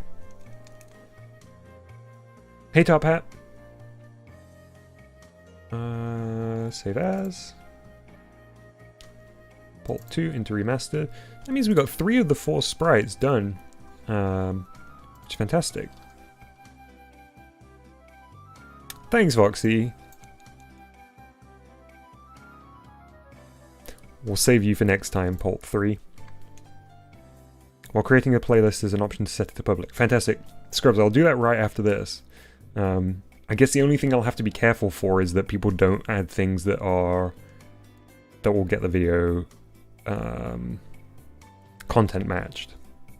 It'll have to be like strictly video game stuff, which was again, when I was doing it manually, that was kind of relatively easy to keep track of. Although, weirdly, I think I mentioned it, apparently, like, I guess some stuff in Dead Rising 2 is licensed. There's a couple of tracks from Dead Rising 2 that were suggested once, and they, like, out of the whole multiple hour thing, they were the only thing that got content matched. Alright, I'm going to bring up the wiki because I need some clear shots of Eli fun.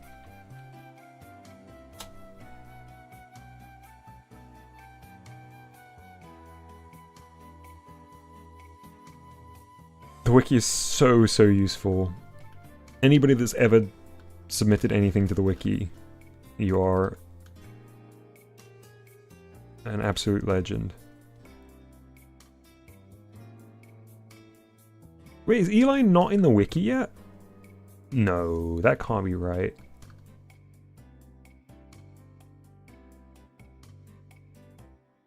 Do they just not have a character tag yet?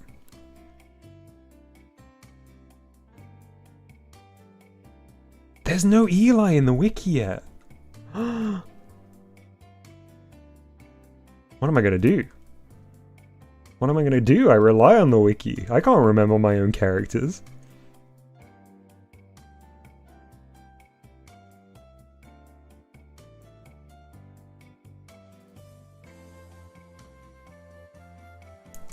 Ah, cool. Good idea, Mr. O, setting the playlist to not listed. Or unlisted, yeah. Yeah, Top Hat, you don't have to ask a question.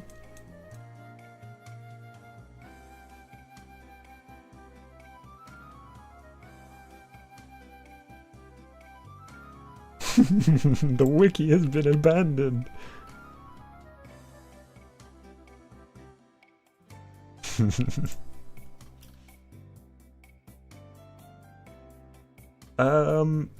Where am I gonna go for my reference picture now? Is there anything in the...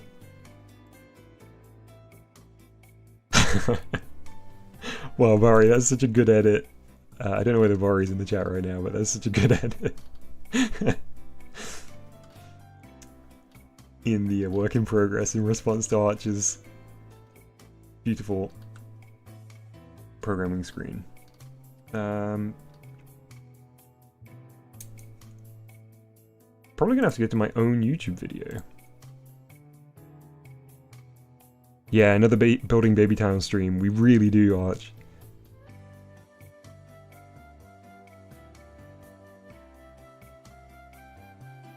I wouldn't say there's shockingly few entries, Kirby.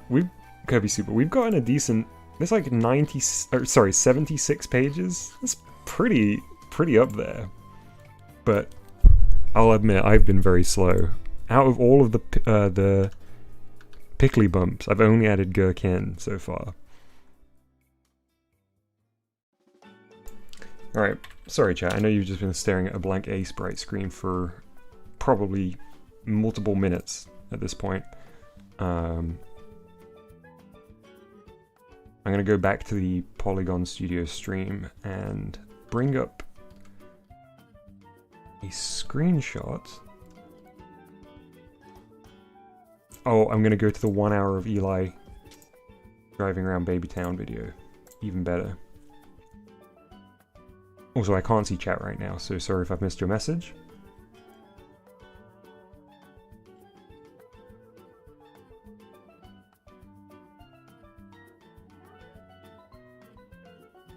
Although the 1 hour of driving around Baby Town's pretty zoomed out. Alright, bear with me. We'll get there. Here we go.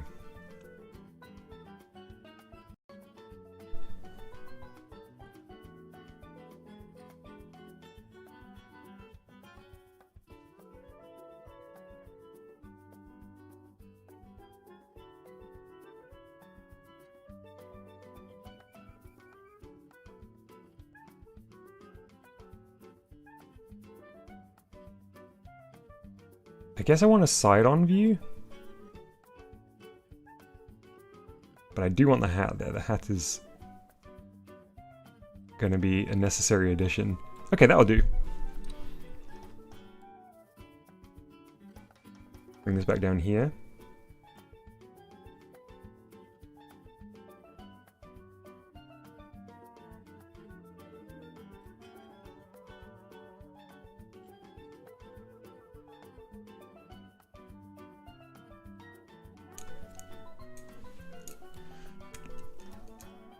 The Eli model in the recent stream was so good. It was incredible.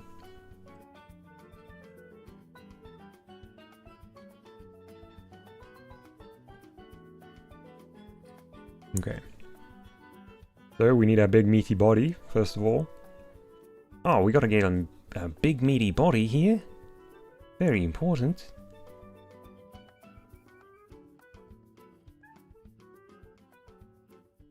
Same, Voxy. The Arduino is, like, truly a game changer.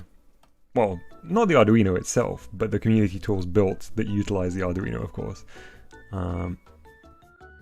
Yeah.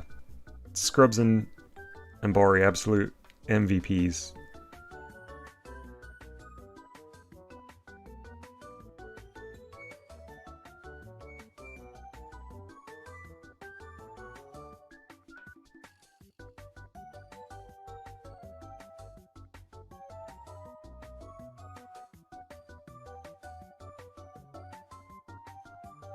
I think I want the head to be bigger. Their backs must hurt from carrying the entire community. MVPs, most valuable programmers. Very good.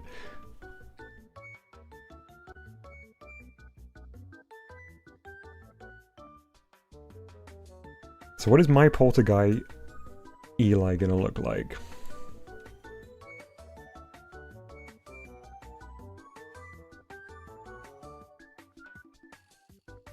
Find out together.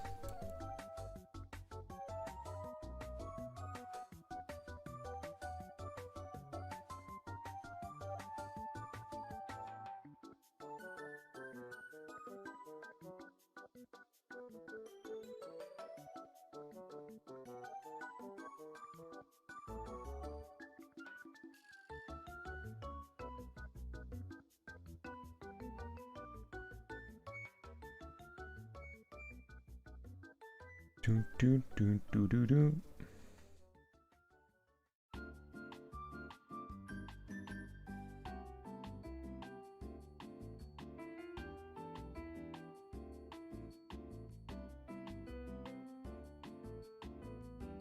Oh, for those asking, I'm drawing Eli from the Polygon Studio stream.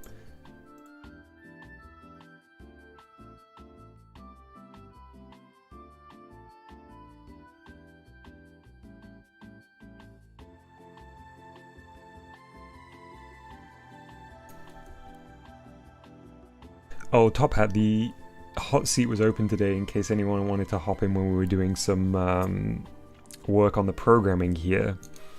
If they'd prefer that way to explain. But we're in a Sprite now, so it's a little bit less relevant. But you wouldn't have to talk. It's just there for folks that wanted to use that as a way.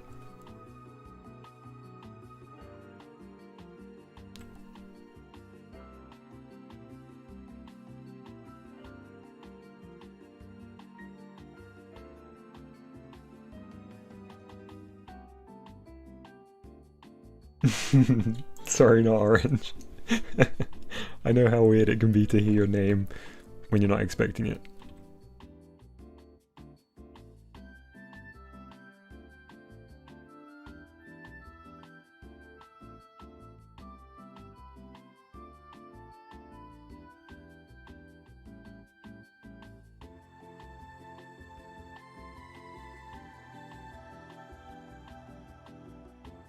And this looks very bad right now.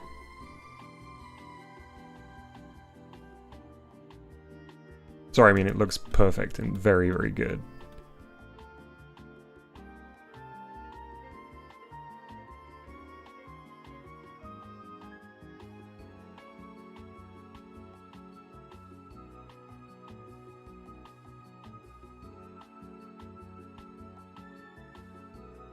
I'm trying to figure out how best to keep the sort of sketchy style of this, of the rest of the sprites.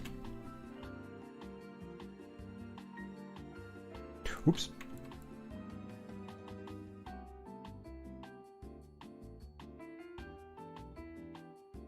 Oh, the 2D model from Polygon Studio. What a good suggestion, Bori. Let me see if I can find it. Yes. Yes. Oh, where is it going to be? You may struggle to find it. There it is.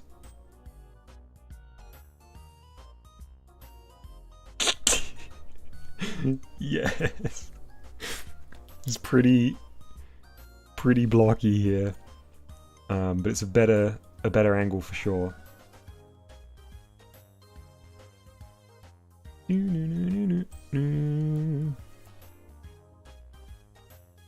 a bit of rhythm heaven, isn't it?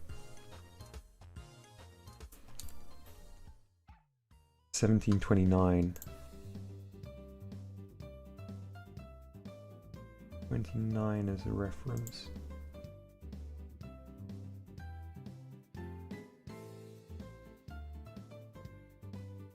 Aha! Yes, that is an even better reference there. Beautiful. Thank you very much, Bori.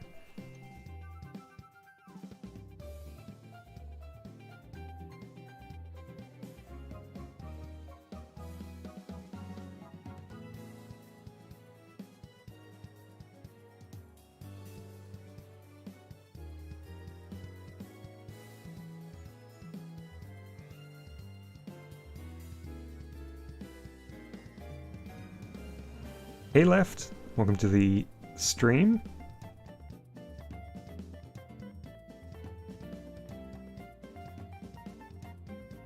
Do.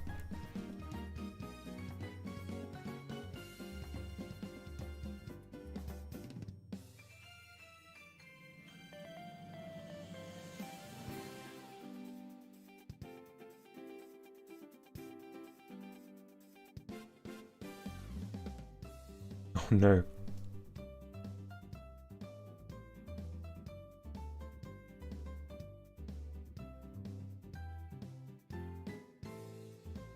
Do I have any game ideas? I don't have any right now, but I want to make something. Let me think. What about a game where... What about a game where...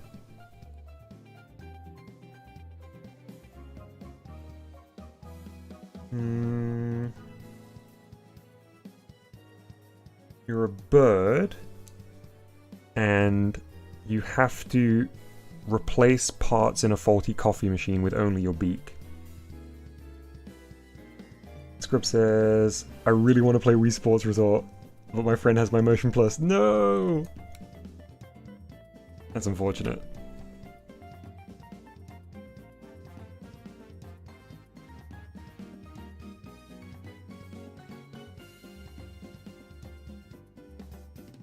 You're very welcome, Shooting Star. Is it almost midnight for you? No, it's 11 PM. I can assure you I didn't use a random word generator to make up that idea. That's called my brain.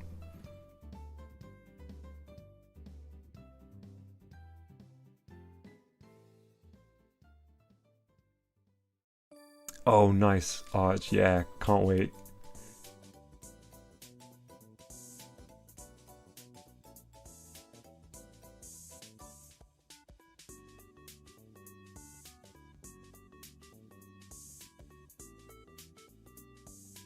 $11 PM is pretty close to midnight, that's true.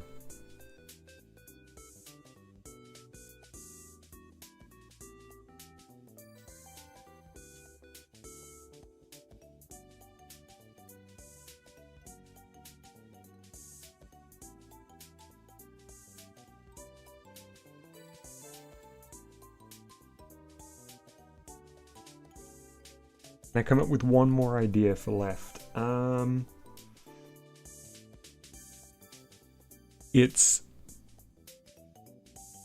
It's the end of the world and you need to carry a glass of milk to your friends so you can all drink milk together one last time before the sun explodes.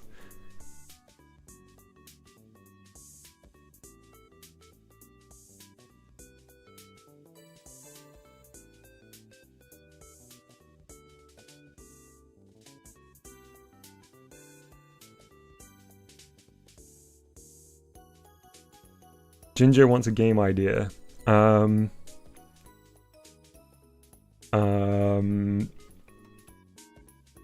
It's a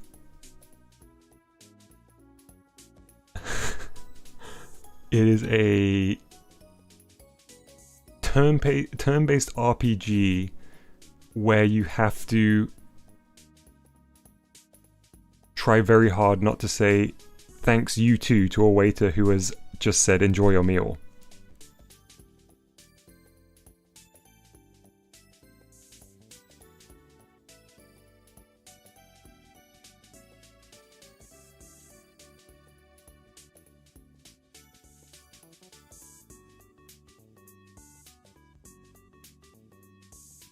You're welcome, Ginger.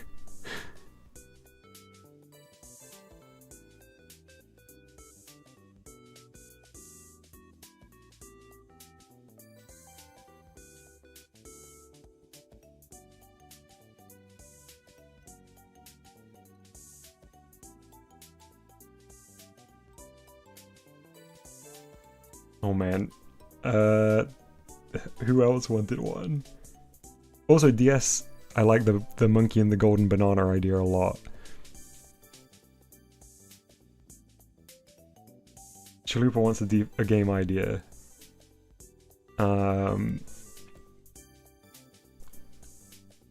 I got very excited because my Switch just made a noise, but it was Mega Drive. Games downloading. Chalupa wants a game idea.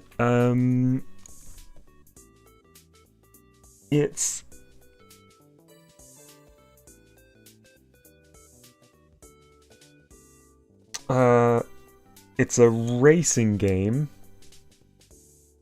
but instead of cars, you're racing trolleys, and you've got the trolley with the wheel that always sends the trolley to the left, and you have to compensate for that. Also, I guess you're grabbing you've got like a grocery list, and you're grabbing ingredients for tonight's meal.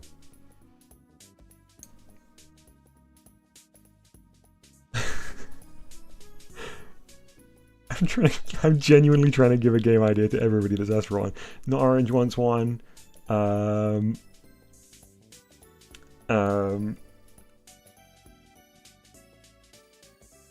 It's a game of Jenga, but you only get to set up the game.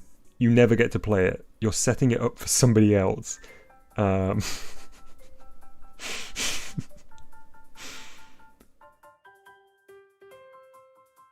Kirby Super wants one.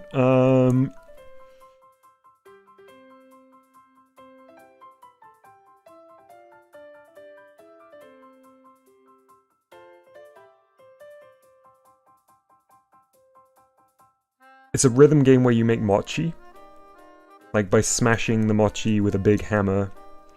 And it's a rhythm game, but you always have to play it co-op, and you have to time the hits between the other player's hammer hits. And at any time, you can agree to stop playing and use a motion controller to like squidge the mochi to test whether or not it's ready. Okay, I'm gonna get back to drawing. Back to the drawing board.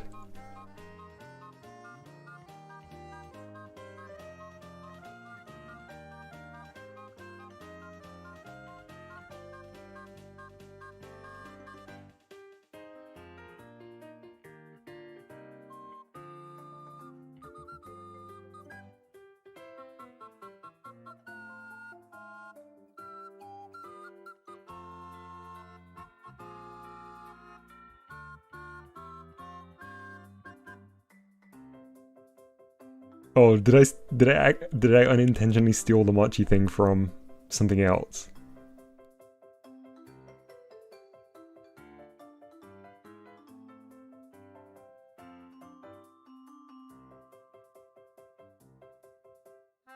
Welcome back, Mercury.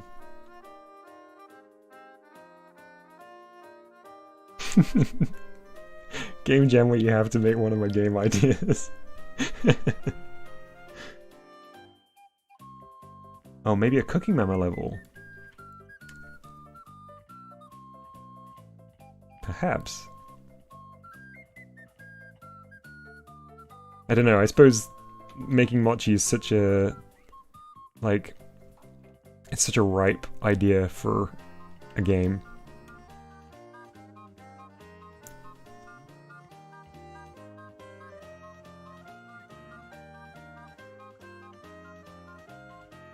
I don't know what... Eli's head is really creeping me out right now. I'm just gonna get rid of it. Much better. I'm drawing a sprite at the moment left for a game I'm working on in GBG. But this is just a little bonus sprite as a toy in the bedroom. Oh wait, is somebody's hot seat? What's happening on the hot seat?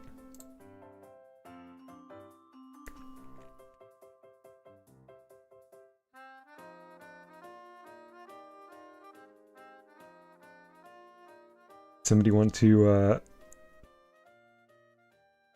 speak? Floating Star, are you still wanting to speak? I only just saw your little thing pop up. I had my Eli reference image.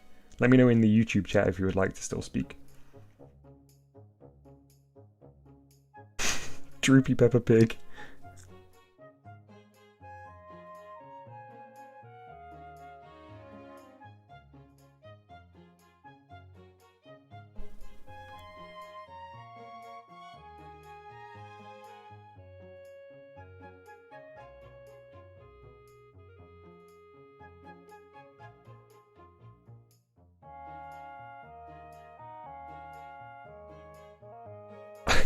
I don't know why Eli looks so strange.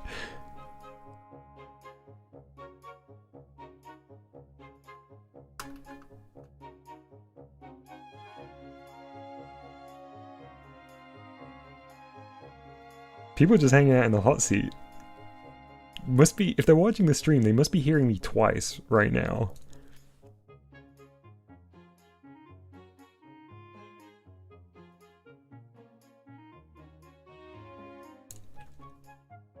I suppose people in the hot seat are getting a sneak preview of what's going to be coming up like 30 seconds later in the stream as well.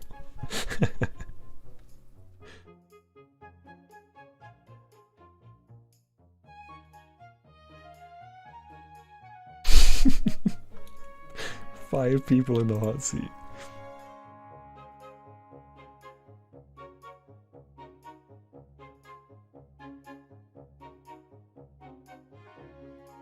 We're listening to you without anything else. That's the pure Video Dojo experience. No music, no sound effects, no visuals.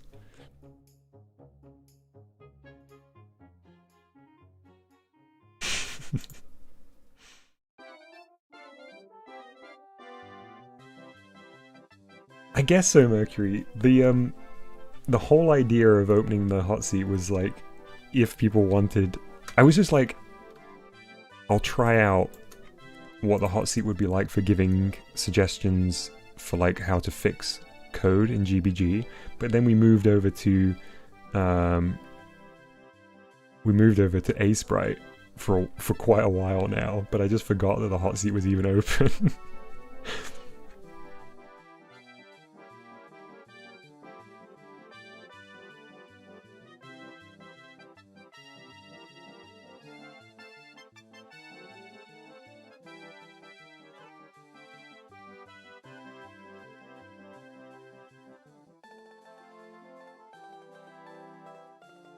Why does Eli's trunk keep causing me such trouble in 2D? It's looking like that Squidward painting. You know which one I'm talking about.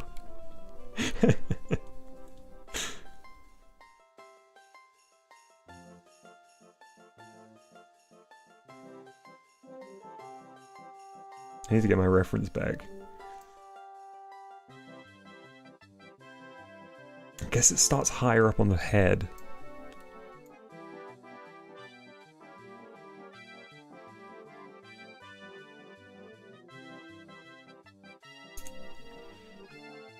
got so many windows open right now.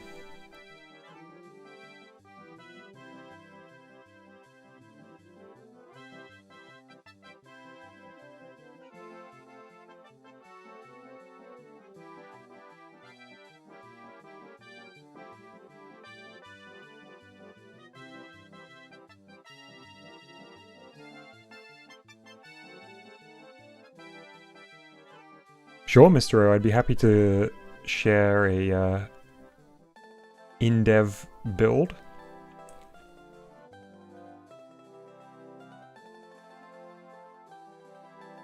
Hey, you.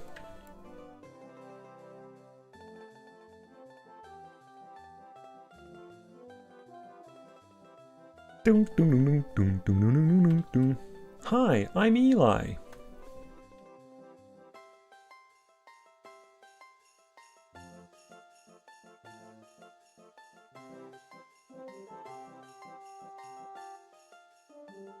So scary.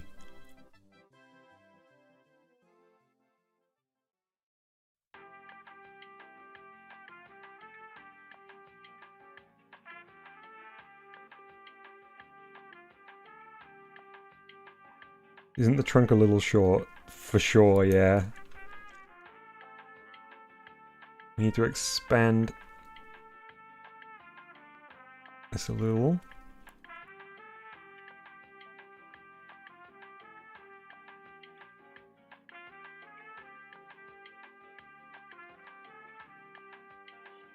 By the way, here's a little bit of stream lore. I completely forgot. You know my trademark bye-bye when I finish the stream. That came from a really weird like baby toy. I mean bye-bye is just a standard like form of saying goodbye. But specifically the way I try to say it, there was this, I think like a leapfrog toy called Alphabet Pal, and I always used to mimic it because it had a very funny voice and very funny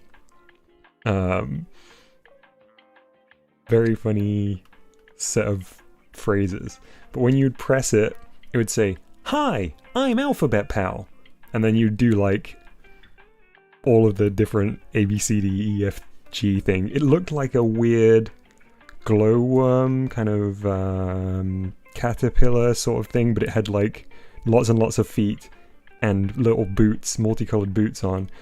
And then when you would turn it off, the last thing it wouldn't be when you would turn it off. It would be like if it had been left alone for too long and wasn't pressed, it would go, "Thanks for learning with Leapfrog. Bye-bye." So now you know.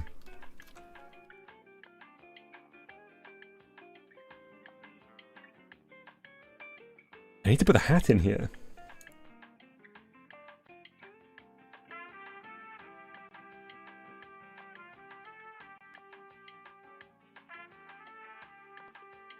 Everyone's saying, of course, it's based on a baby toy. What can I say? I'm a simple man.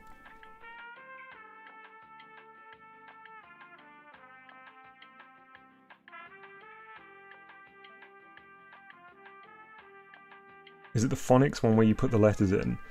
No, it was literally just like simple in more ways than one, of course, Ginger, yep. It was literally just like you press its feet and it could either say colors or it could say letters of the alphabet, maybe fruit or something. I can't remember.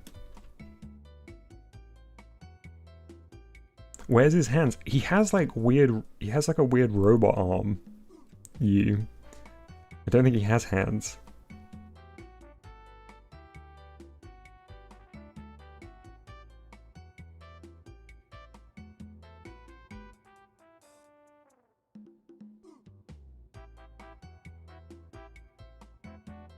Hi, I'm Alphabet Pal.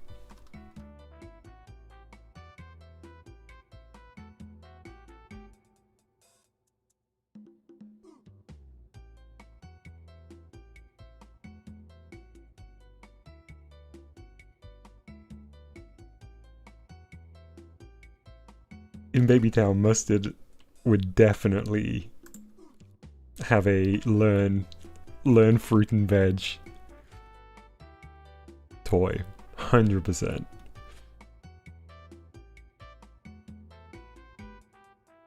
Is Alphabet Pal really an elephant? No, this is not Alphabet Pal. Alphabet Pal was a caterpillar.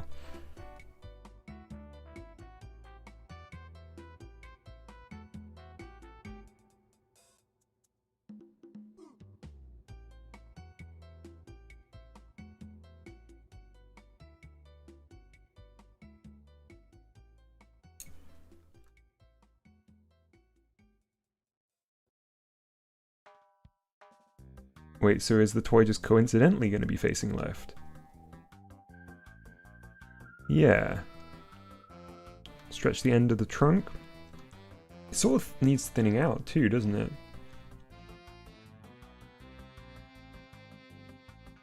And a little bit elongating. Or should I say eligating?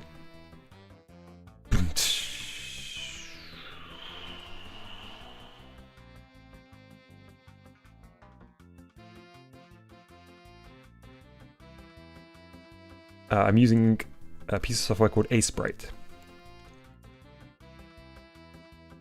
I want to scale up the arm a little bit.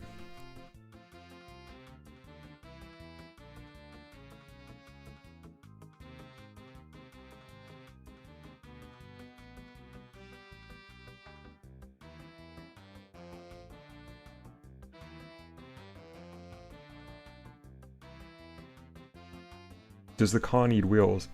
It's technically a train, but it doesn't really have wheels. I'm working off of a reference from Mario Artist Polygon Studio that we made there.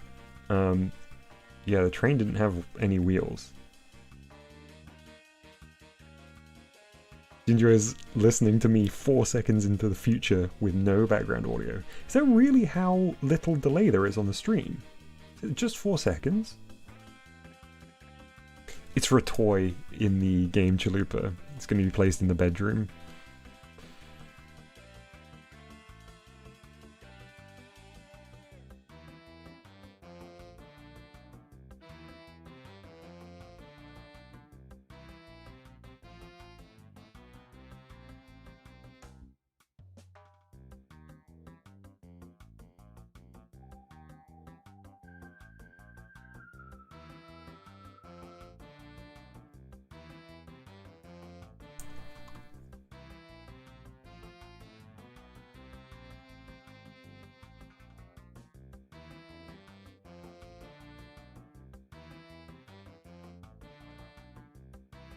Okay, I think that's pretty much there.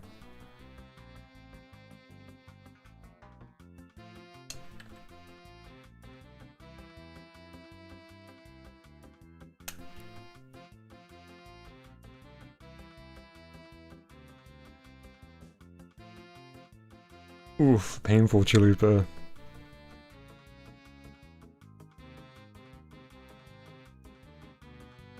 I think I just want to make Eli's back go in front of this a little bit. And there we go.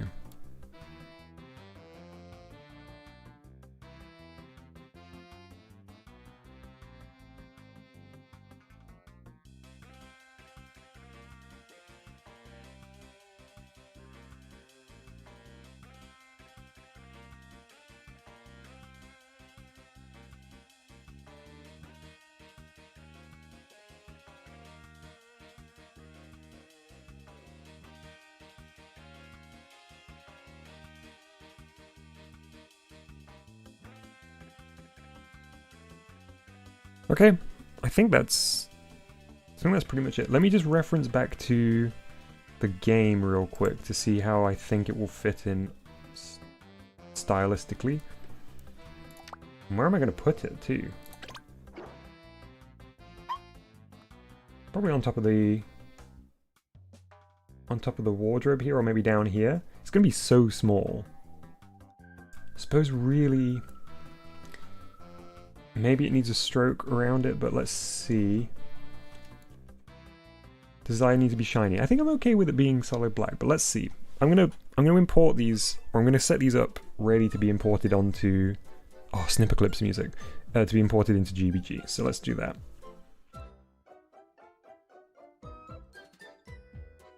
So let's save as Eli.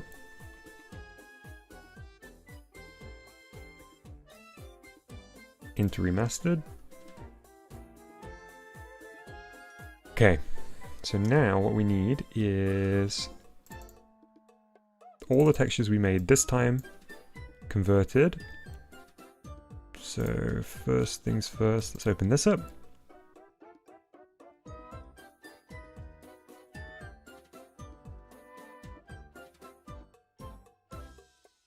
Yeah, let me close some of my windows. I've got so many open here. Okay. So we want these new ones, port 1. Dithering off. Generate. We're going to download a GTD.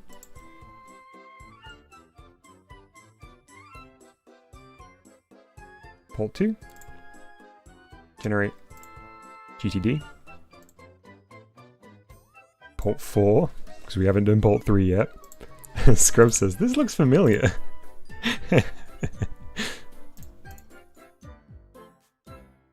Oh yeah, you seen something like this before?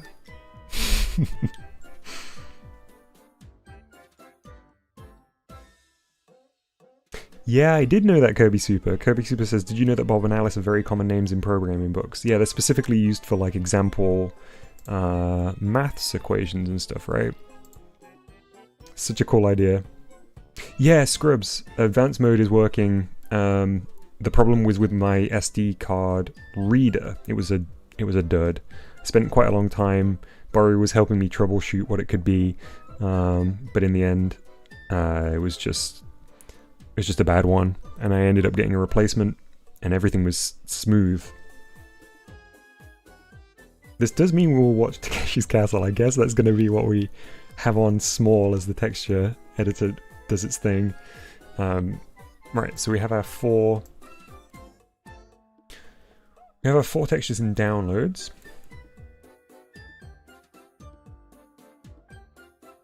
Here they are. And I need to get my SD card, USB to SD card thing, and I need to grab the SD out of the switch. Or not the switch, out of the Arduino.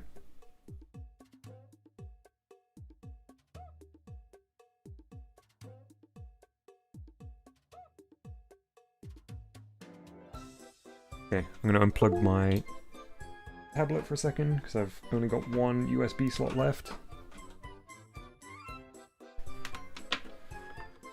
I mean, seeing as we only have 4 textures, I could technically do this in basic mode, but I've already got the Arduino set up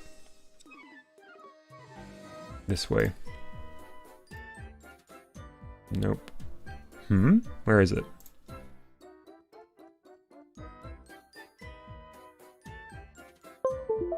There we go, I hadn't pushed in the USB all the way. Alright, let's get rid of these ones. Cool. And I think I was saving the... Yeah.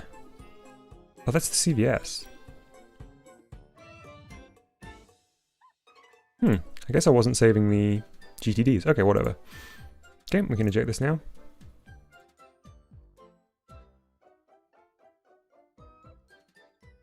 Yeah, someone came in and stole my secret Kirby stash, Scrubs. I can't believe it.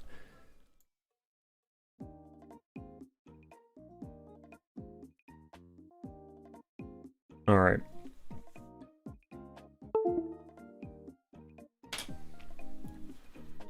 There is no room left on my desktop, my literal desktop. Look at this. Joy-Con. Ancient tablet. Look how scuffed the surface is here. I don't think that's really showing up on the webcam very well. Let's move this out of the way for now.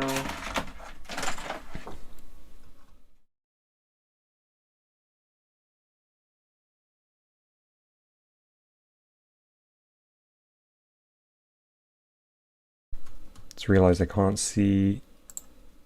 There we go. Okay, so I'm putting in the little, oh, very tiny SD.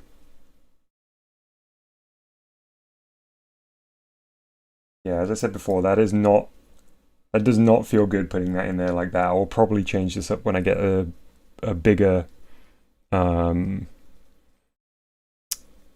bigger breadboard.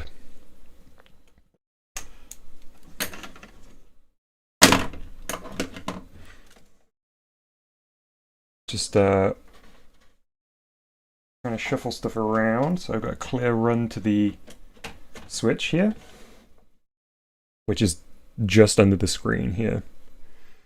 Need my micro USB, which is where? Here it is.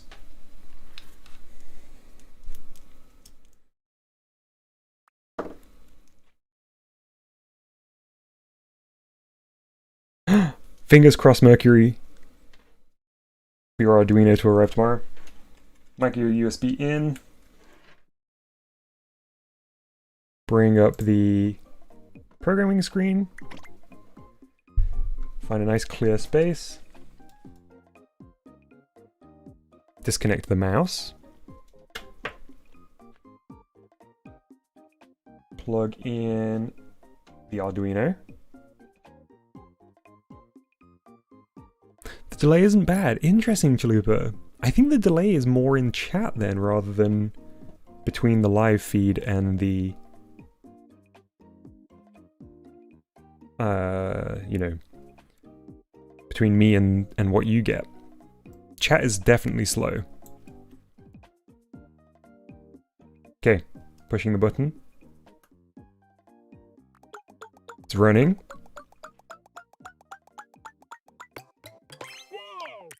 You see the light? That looks like my Polter-Guy to me. Alright, while this is going on, I'm gonna try and find some Takeshi's Castle to watch in the corner.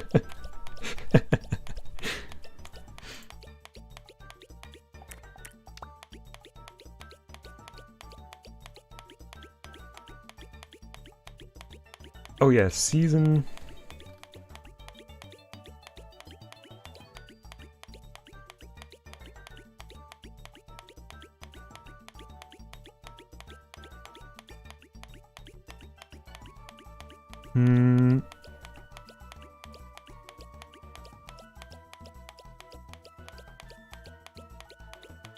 The masking works so well. Yeah, I agree, Voxy. I think the mask version looks even cooler to watch draw.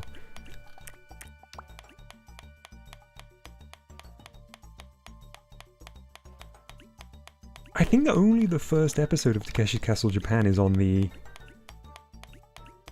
available on YouTube. I'm gonna put this on instead because I love this. I've seen this before, but I love this so much.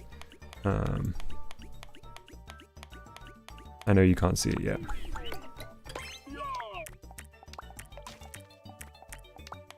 Bear with me while I get this going. I'm gonna have to turn off the music.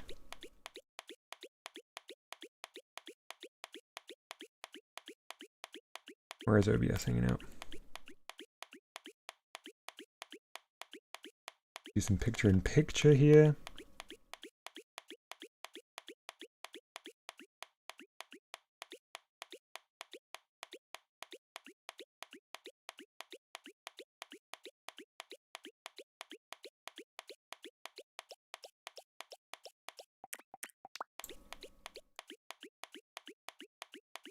Okay, good. Do you recognize this? You may have seen it before. I think it's quite a famous video on YouTube. If it's the one that I'm thinking of.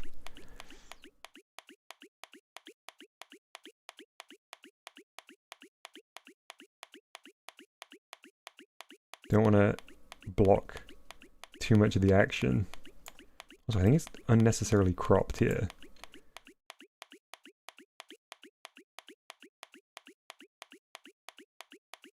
There we go. There we go. This is wall of boxes. Let's enjoy.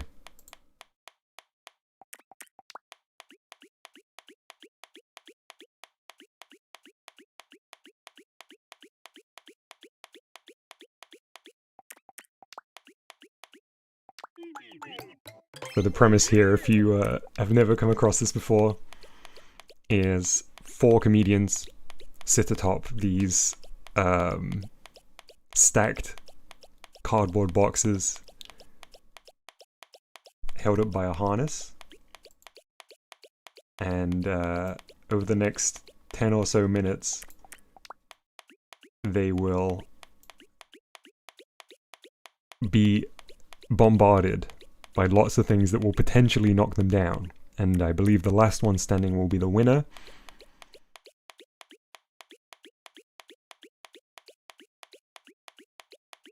Yes, this is a GBG game, would be so good. Wait, can you not hear the clip? The audio? Did I just have it too low?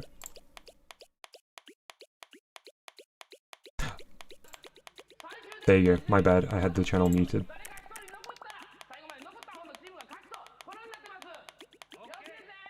I'm gonna turn it down a little bit just so we don't... Oh wait, you're hearing me twice now, right?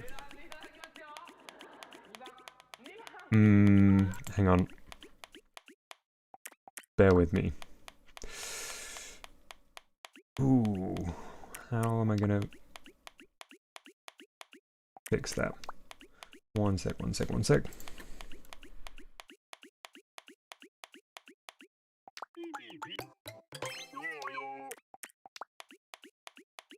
Test. Test.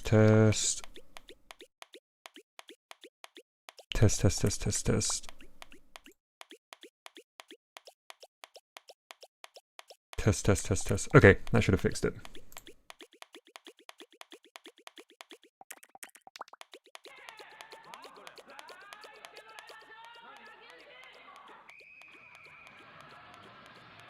There you go. Has that worked?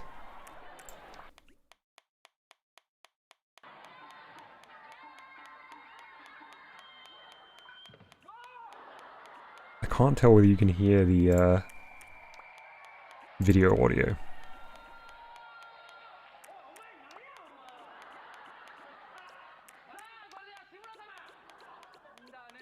Watching the little sprites get drawn is so good. Honestly, it took me so long to finish faffing around with the sound that the sprites will be done any second now, honestly. Uh-oh, here comes the volleyball team. Oof. Barely a scratch.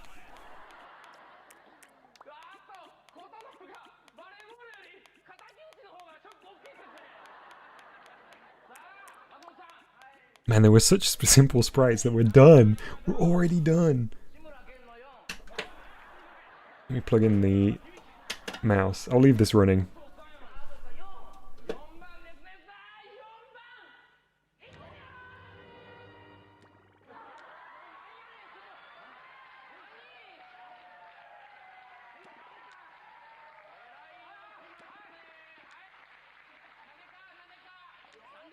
Okay, let's bring Eli into the action first.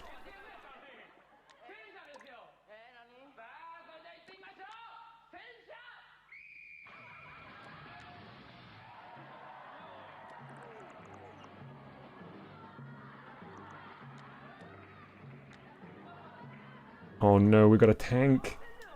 The wall can't possibly stand up to a tank.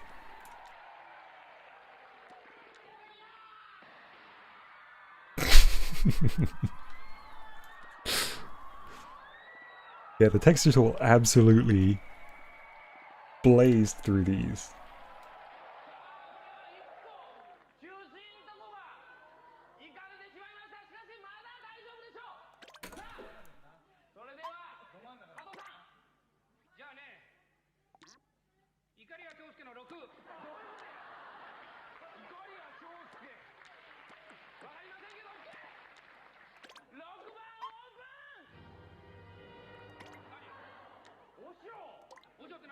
I might attach this to an object so that I can rotate it ever so slightly.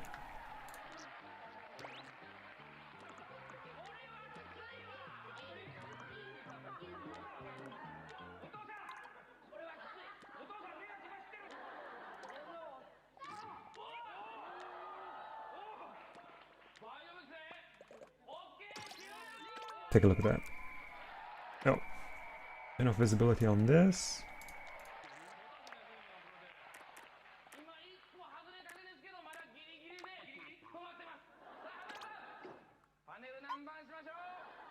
And set it only to the right face.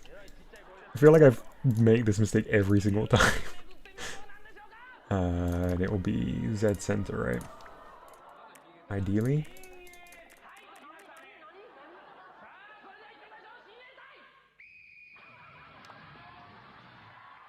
What is this obstacle? Or like a cheering team?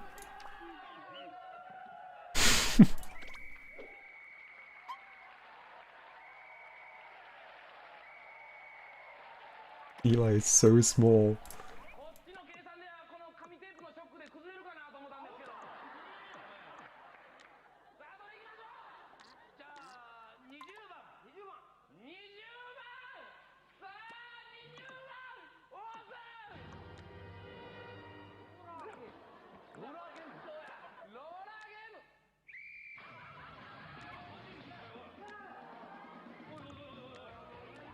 Okay, I think we were losing a bit of the sprite before.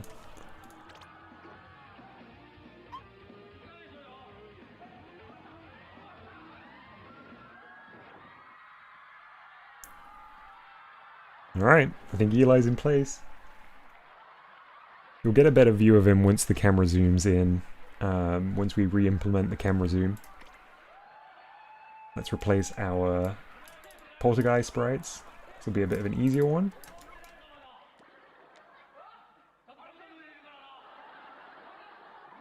Because the positioning of these is less important as long as we get the scale right.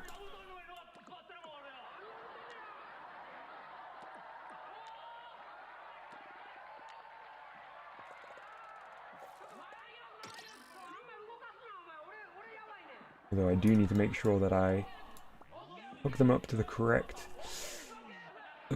section here. Okay.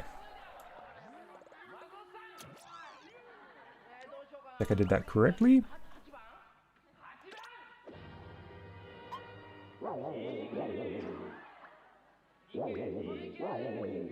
Yep.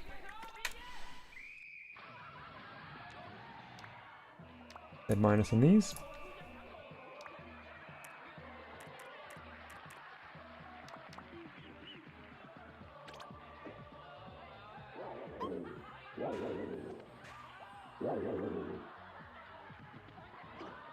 Beautiful.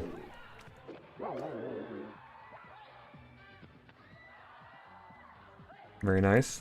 One of 3.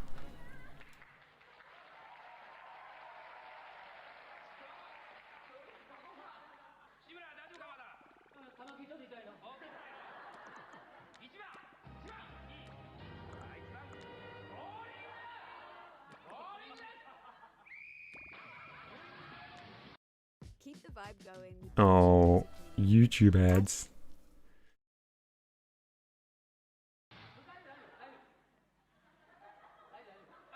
POV God is watching this show with a ghost in the background. Yes.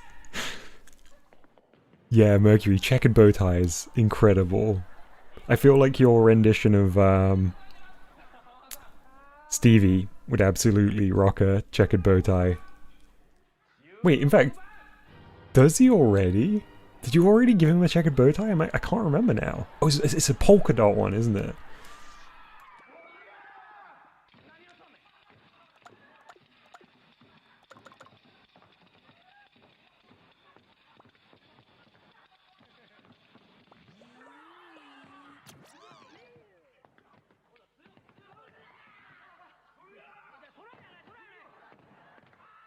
Yeah, it's such a good game show host look.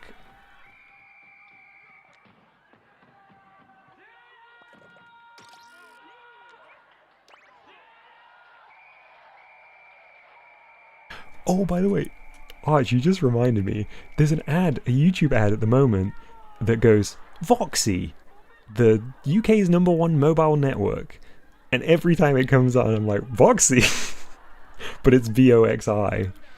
I think they must be new, because I've never heard of them before these ads.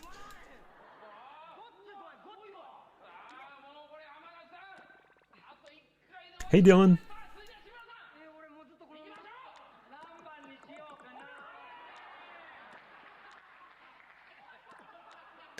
The UK's #1 power car provider in the UK.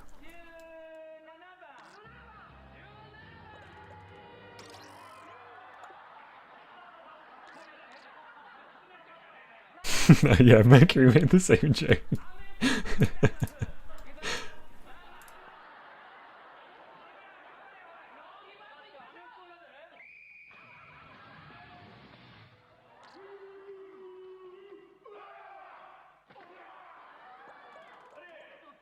There we go.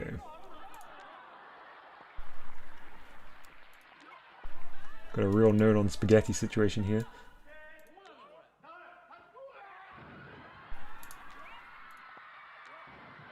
Oh no, we've lost two from the stack. 2 remain though.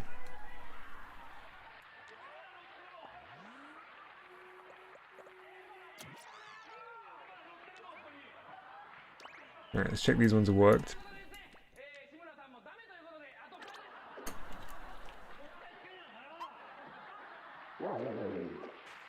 Yep. As long as we get the Z minus.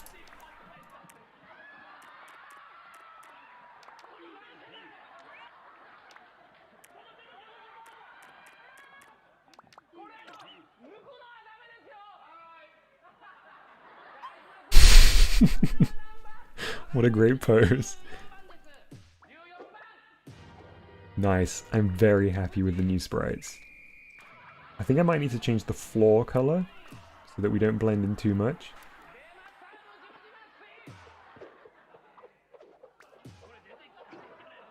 I think overall they're looking great. Placement of the one at the bed is a little too forward.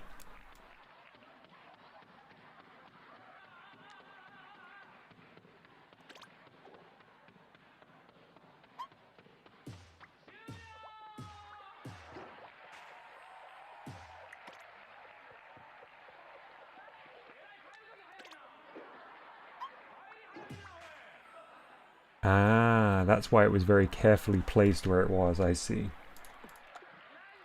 That makes sense. How accurate is this to my room? Absolutely not accurate in in any way.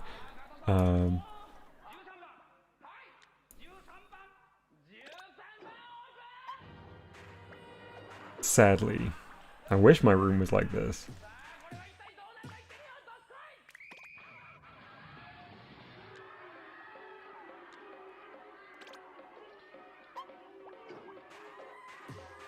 We've got a sumo team here. Oh man, I should definitely add a loopy. We need an Arduino on the desk and we need a loopy. Will it be the first time a loopy has ever appeared in a GBG game? I think I can say with some confidence that it will be.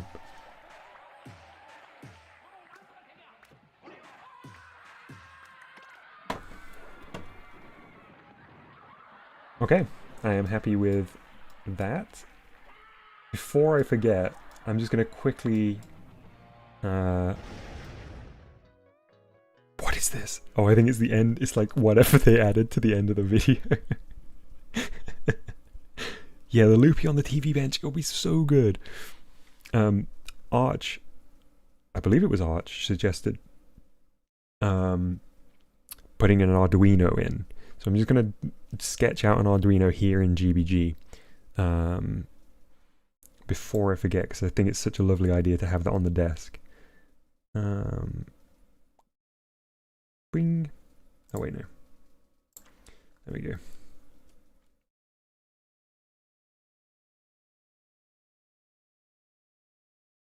Okay, hear me out, but it will randomly print out a sticker with a picture on it. That is such a good idea.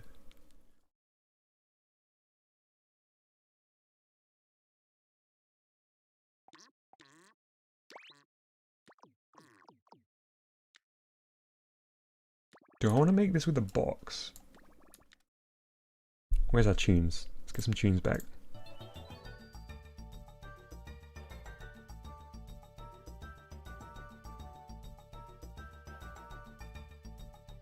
Hashtag not sponsored.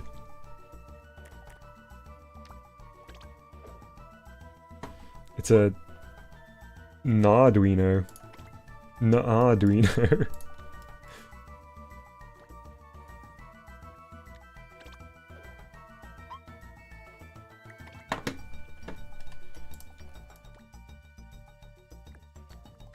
The object shapes are super weird here because of the field of view I have on the game screen, which is why I knew that I was going to have to stretch this in the opposite direction to the one I wanted. Okay, so let's quickly...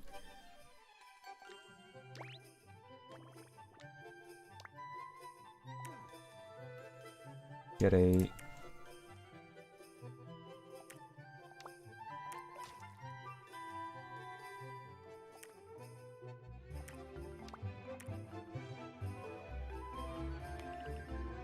Oh no, I forgot how much I don't like the GBG texture editor. I used to be tolerant of it, but now I've seen the light.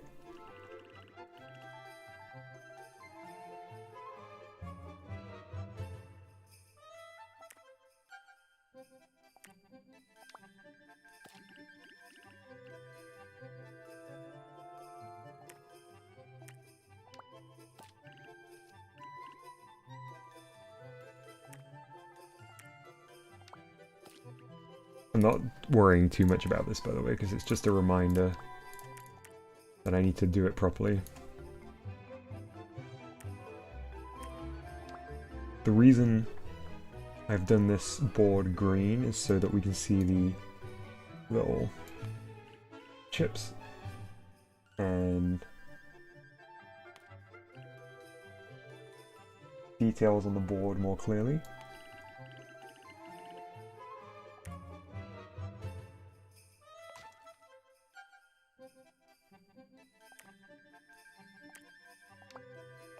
You know what I'm going to do? I've just had an idea. Instead of putting Arduino, this is definitely going to be a Scribs and Borry branded device.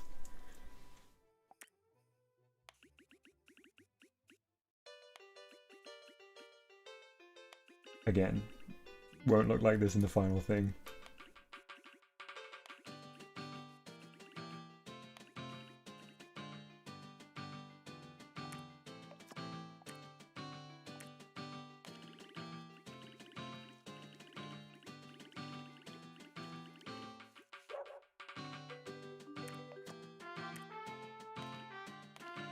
Oops, too big.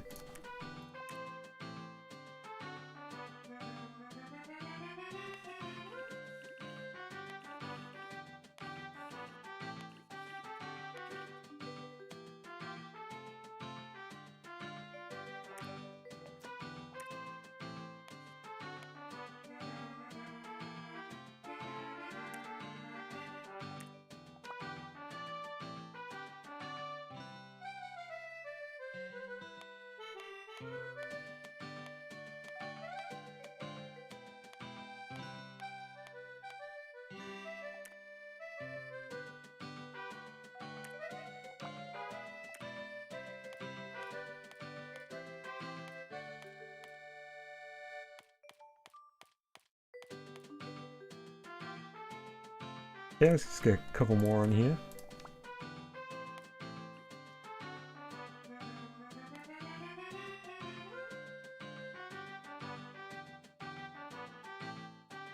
It was so big brain for the 3DS Nintendogs games to include cats. Yeah, absolutely.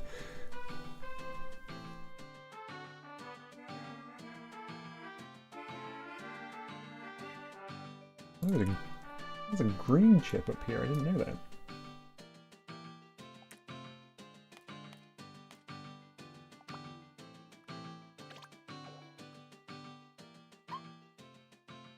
Did I not attach it to anything? I didn't.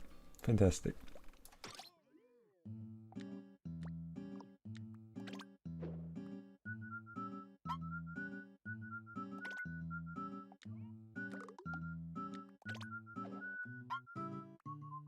Nice.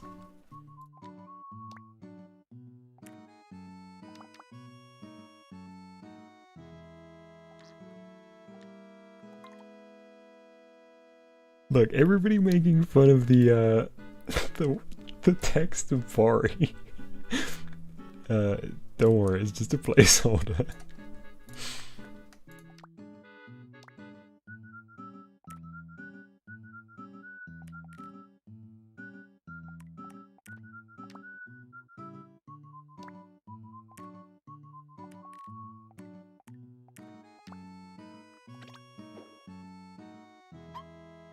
That's a Doodle Arduino, that's correct, Chunky.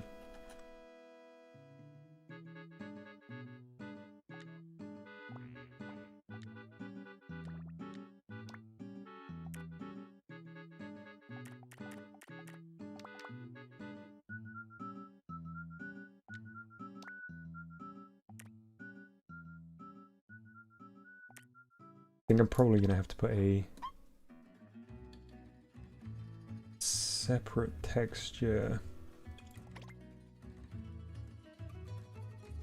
on the sides.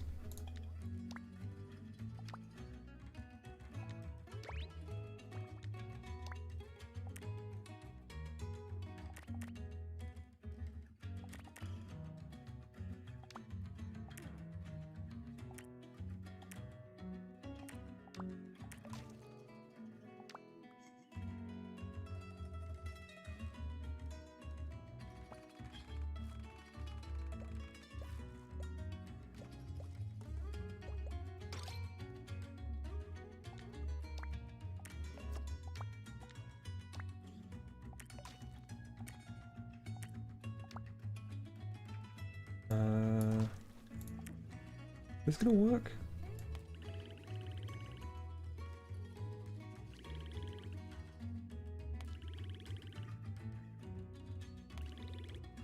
Is this how I want to do this?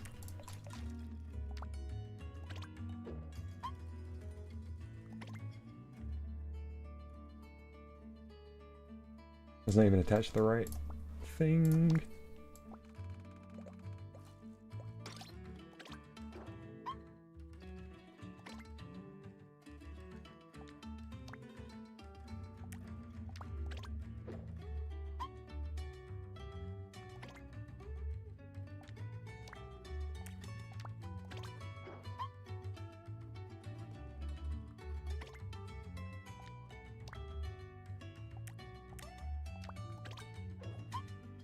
Yeah, there we go.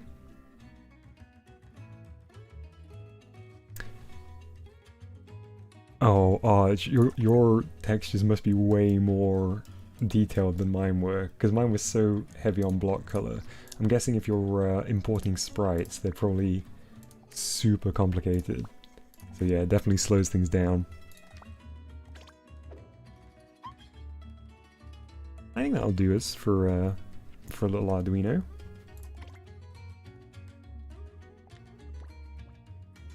Oops.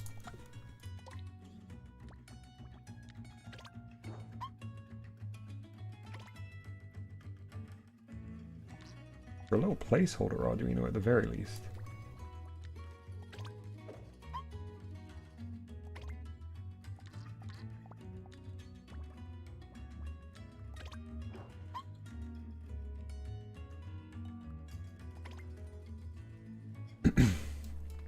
And let me draw, last but not least for today,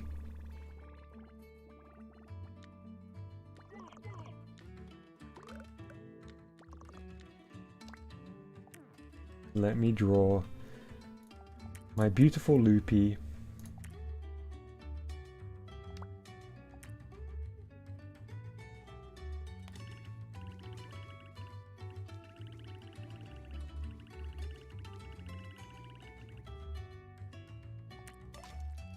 My sweet, beautiful loopy.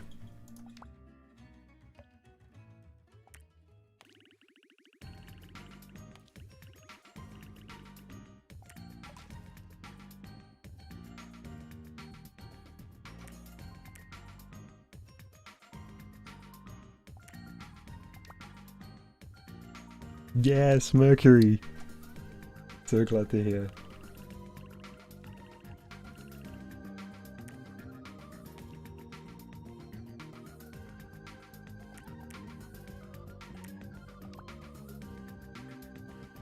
Quite a while, Arch. I've known about it for a decent amount of time, and basically thought this is never going to be possible for me to really get one at a price that I can remotely justify. And then I used Buy for like the first time ever last year. And I'd had some like not like saved searches, but like notifications and stuff on eBay for a long time. And anything that ever popped up on eBay in this country was just ridiculously expensive. And then I was like, oh, I should check Buy. That would make sense. And scoped that out for a little while. And kind of my logic to myself was, if I buy one of these, I can make at least one video out of this, and I'll feel slightly less like it is the most frivolous purchase ever.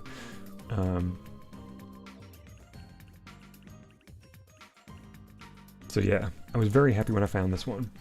The big thing I think that made a difference in terms of the price for this one was the fact that most of the time when these sell, excuse me, I'm going to have to clear my throat. Most of the time when these sell, oh man, okay, hang on, I'm going to mute while I clear my throat properly.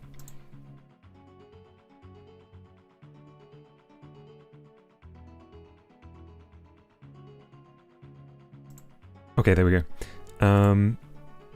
Yeah, when these sell, they're normally sold to collectors, and the collectors want them complete and in the box and all that good stuff. And this one didn't have a box, which I didn't care about at all. I bought it because I wanted to use it. I was less... I mean, it would be lovely to have the box, but the price difference is enormous. Or tends to be. So, yeah, I thought going for one without a box was the smart way to go. And this one popped up. It was nearly my birthday, so that also was a justification. I mean, a justification I gave myself. So yeah, very pleased to have it.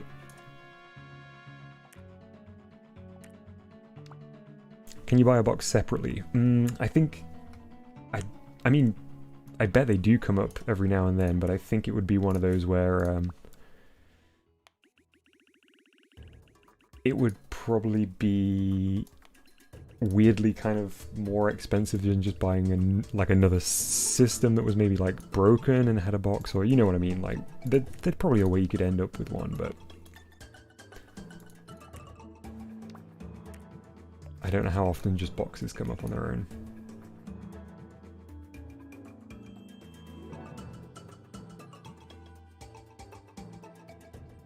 I know this is a terrible rendition of the loopy here, but at the risk of repeating myself, it's just a little reminder sketch.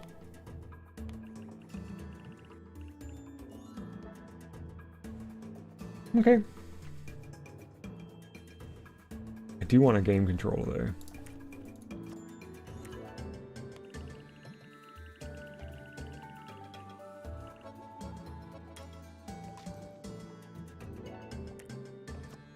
I just realized when I muted myself to cough, everyone that's hanging out in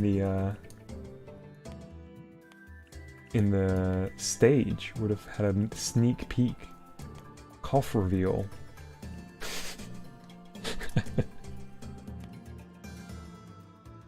They're getting the real inside scoop.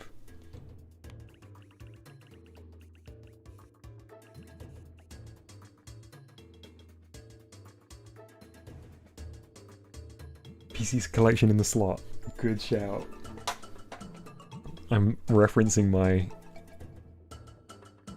real cartridge here, which is actually a little bit discolored, so I might actually do it a darker color than the system. I think I get the feeling that whoever this came from was probably a smoker originally, although it doesn't smell, it's just discolored, so maybe it was in a shop window. Buying electronics from Japan can be a little bit of a risk, because I have found many of them are from smokers' homes.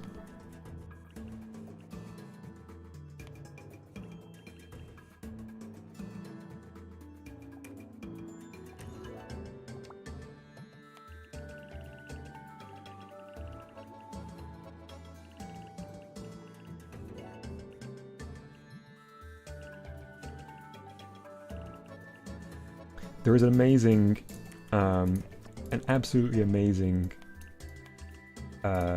secondhand electronics, set of secondhand electronics stores in Japan, and I feel like going into them is so deadly because bringing stuff back is not easy because of like weight limits and storage capacity and baggage and stuff. But if you go in, or if you're like me, if you go in, you will inevitably see something you've never seen before and end up convincing yourself you need it. So I feel like it is one of those weird things where it's like, I definitely want to go in because it's an enjoyable experience, but I also have to... It's also kind of punishing to not be able to bring back everything I want to own, sorry.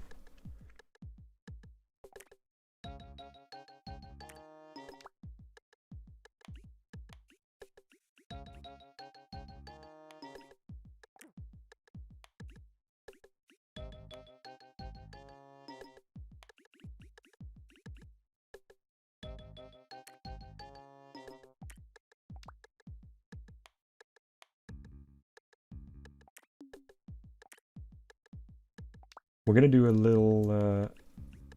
little play in Mario Kart before I wrap up. Just a quick play because I want to try out the tracks, and everyone can hop in if they want.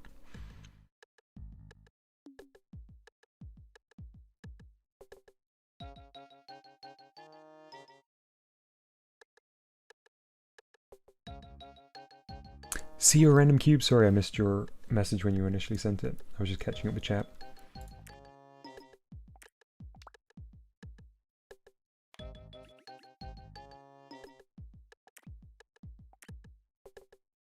I won't need to pay for the tracks, not because the they're part of the expansion pass, which I have. And if I understand correctly, even if you don't have the expansion pass, but somebody sets up a lobby, you can still play. Someone can correct me if that's wrong.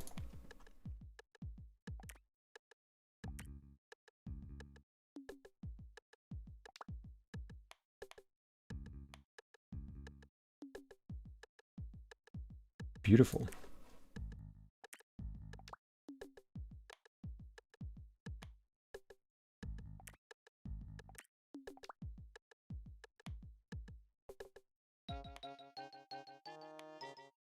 Yeah, whatever.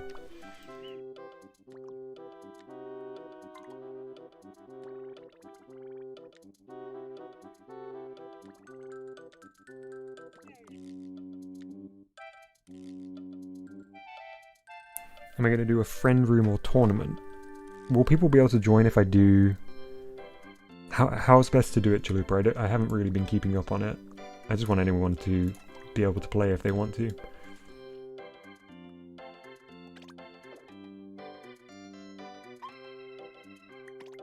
Flying Loopy.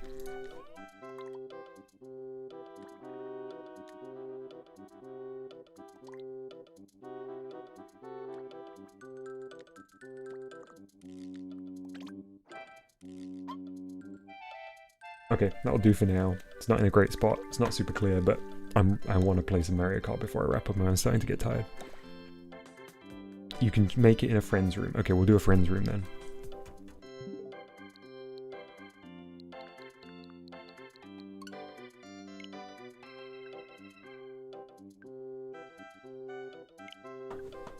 This should only take a sec.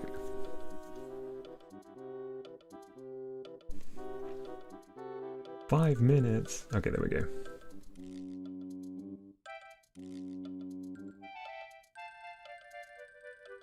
See you, not.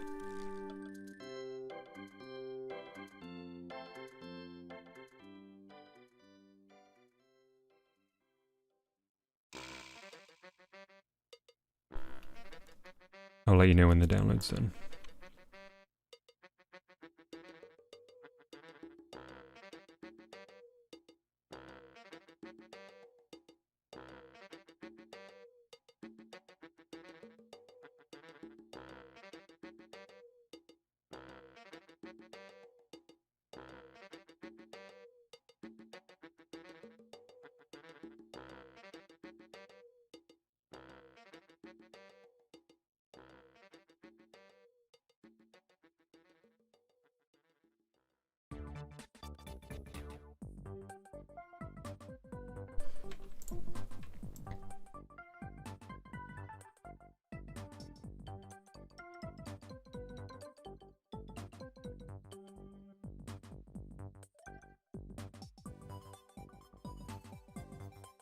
Oh wow, the new art style they went for this DLC is a bit weird.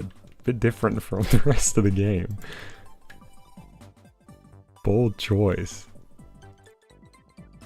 New interesting look for Mario.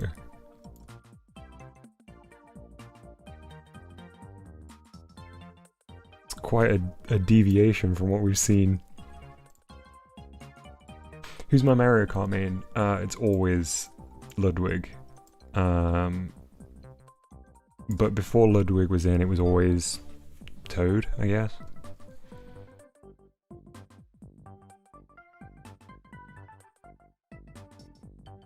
Yeah, same Voxy.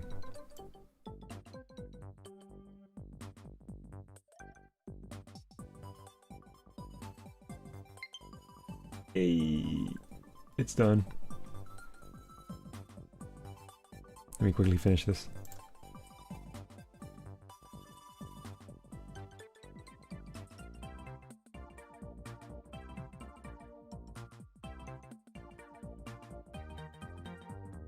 Perfect. Good job, Mario.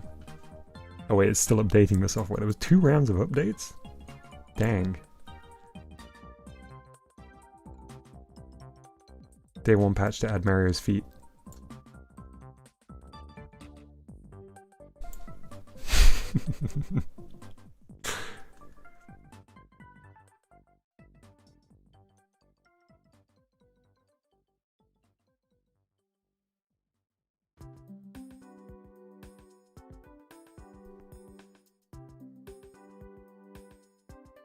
It separately says updating software though. Like this, I don't think this is the install phase. It's like it popped up a separate updating window. I'm tired.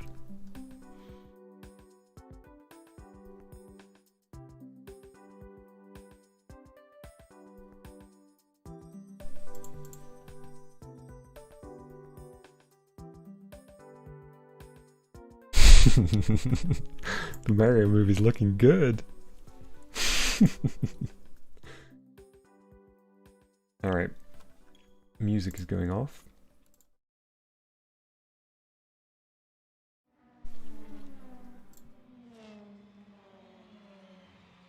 Mario Kart! Hey!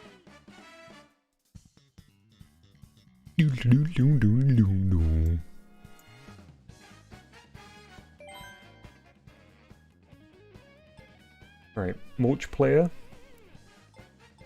Oh no, online play. Online play. Is that right? Foxy, how would you join? Are you my friend on Switch? Are you my friend or rival?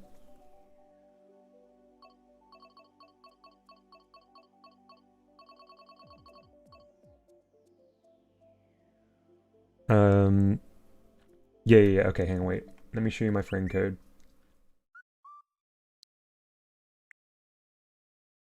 Grab my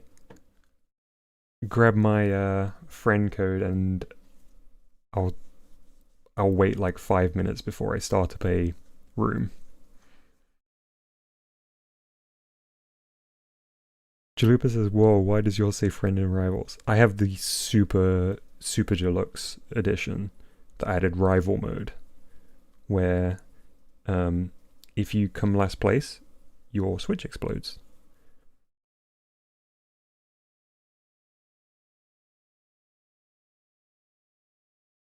Oh, I see friends inbound. Nice. Saft and Voxy. Great display pictures for both Saft and Voxy.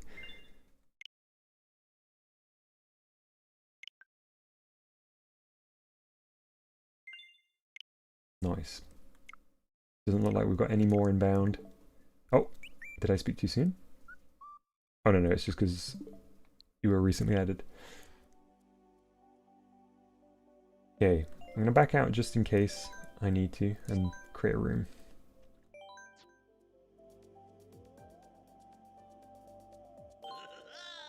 I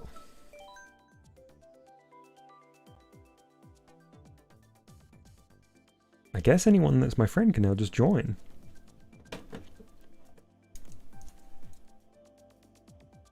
Who's this? Who got in first?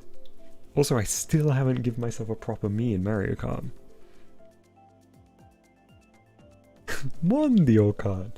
It's Joe. Oh, it's Chalupa then. Yeah. Chalupa, don't come last because your switch will explode.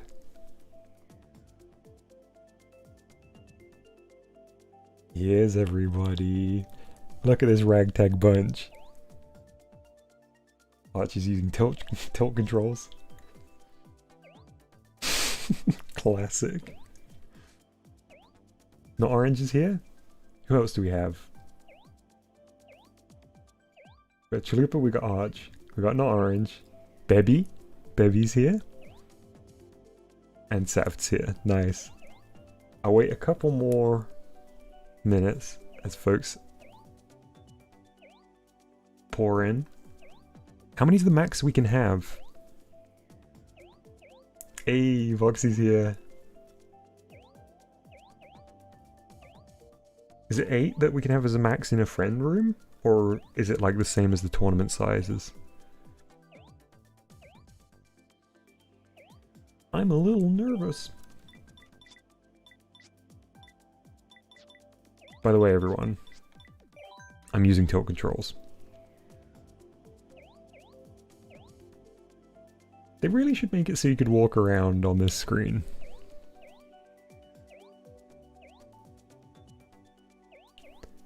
Scrubs, Mario Kart Wii rocks. I would love to do some Mario Kart Wii. Yeah, this is Mario Kart 8 left. We're just having a couple of little races in the new courses now that they're out here. Go easy on me. Which of these is the most passive-aggressive thing you can say? I think what a shame is a pretty up there. To send when you win.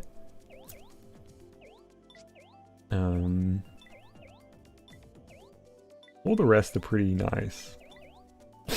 No! No, look at the chat. Okay, I'm gonna wait. Ginger, if your update's taking too long, don't worry, we can always do another one after this. Oh, RGC.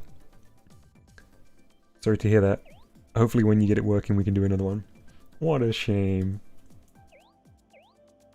That wasn't me saying what a shame to you, by the way, RGC.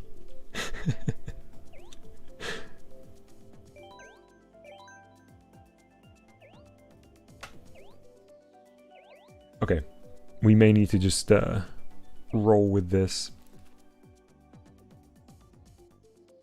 crew, and we'll come back to the lobby.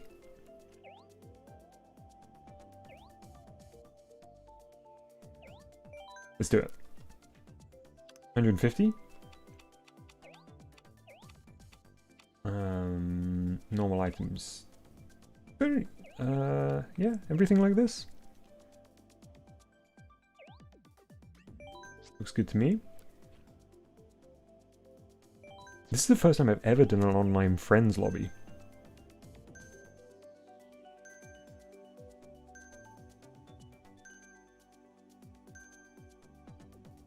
Hey, Jinjo's in. Nice, nice, nice, nice.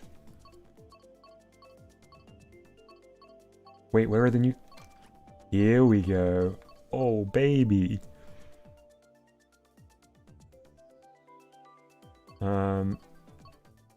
Alright, well, we'll do both. So let's start with this one.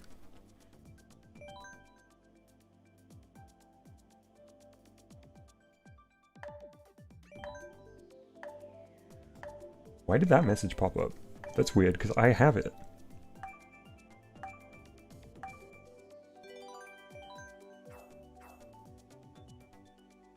What is this? What is this?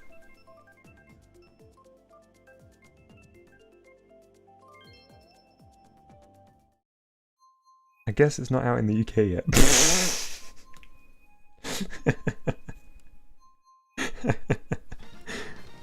I thought it was out. It's midnight.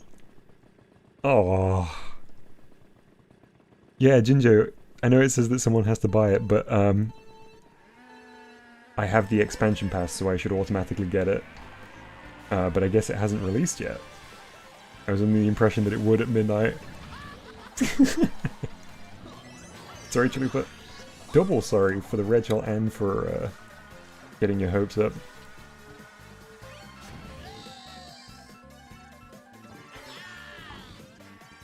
What is going on here? I'm alarmed. Why am I in first?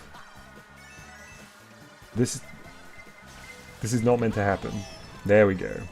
That's better.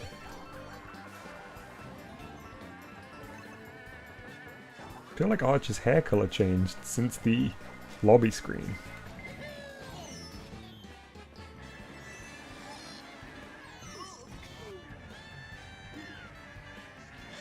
Ooh.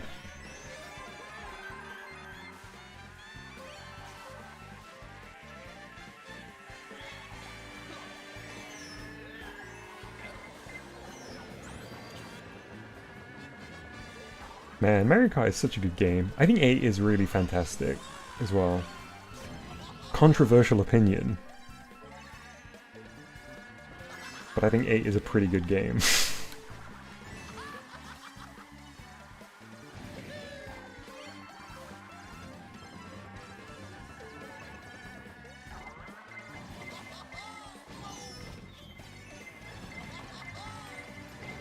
Oh no, Scrubs, I'm definitely not good at Mario Kart. I've played it a few times on stream before and I always get absolutely destroyed by chat. They're so good at this.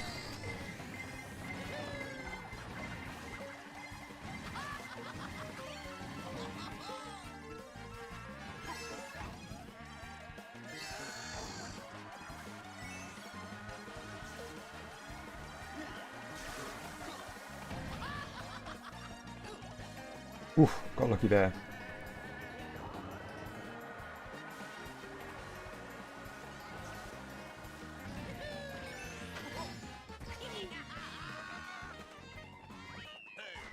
Well raced, everybody. Out in EU and USA. Oh, EU and Australia. Interesting. I wonder why it's not out in the UK. They normally roll out. You know, we're all normally under EU. Streaming Mario Kart 8 until Nintendo frees the DLC. I'm just gonna keep clicking it.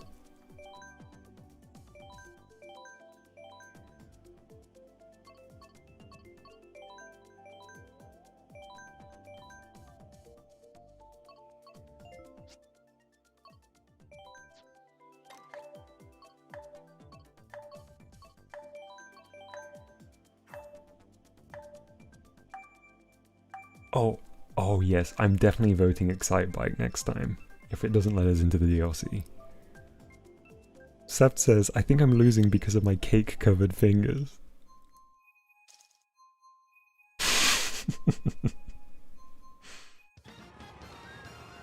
Baby Park! Yes! I love Baby Park.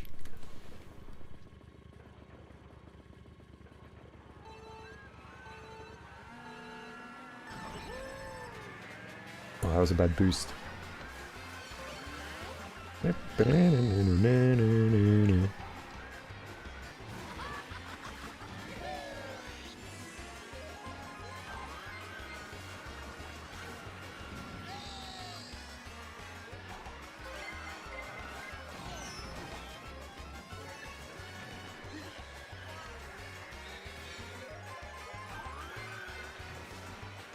Did we lose somebody? I thought we had 8 of us. Did somebody drop out?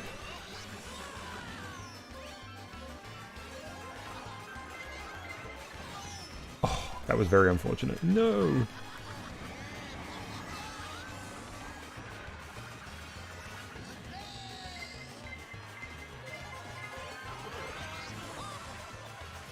Man, the Baby Town music is so chaotic.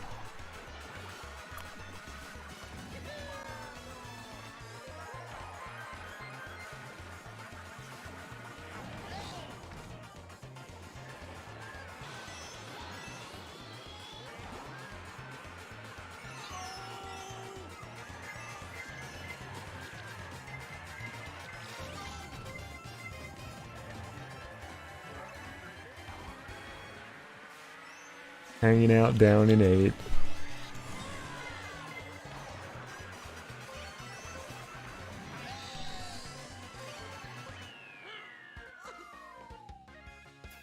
That little sound from Ludwig.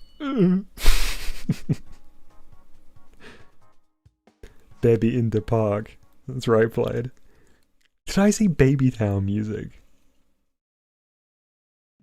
Oh, I'm not sure, Voxy. Yes, yes, if you press Y, I think? Yeah, if you press Y. Excitebike, where are you? Which cup? There we go. Wow. Can't believe Arch would say this. Hey Arch. Oh, I was gonna say what a shame.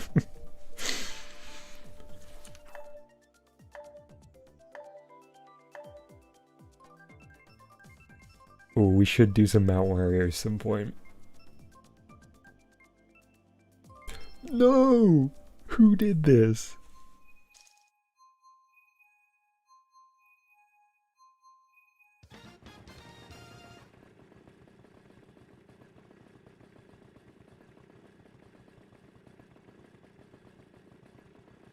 Which me is responsible for that?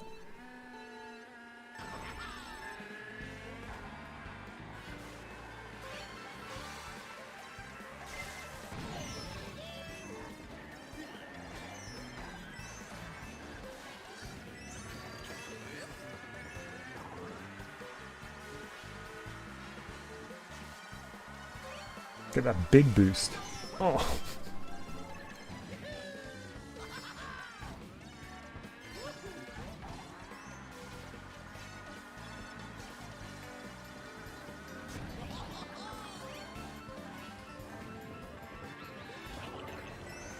Oh, by the way, chat.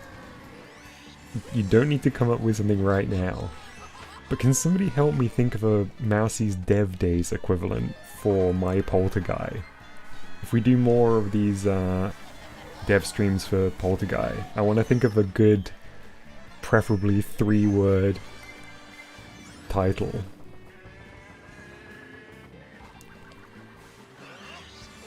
Maybe something like Polter programming. Dev Days is so perfect. But we can't have Polter-Guy Dev Days. Doesn't work.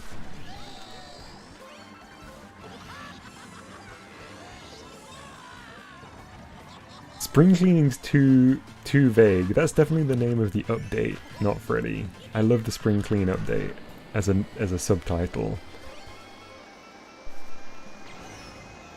But I mean literally like a title for the series of streams about working on it.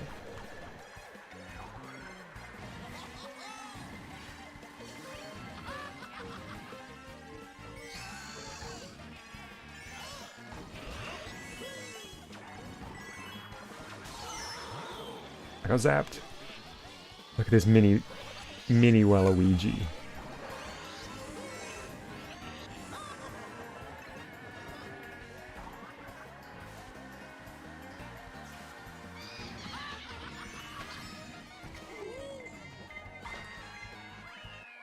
Second! I'll take it.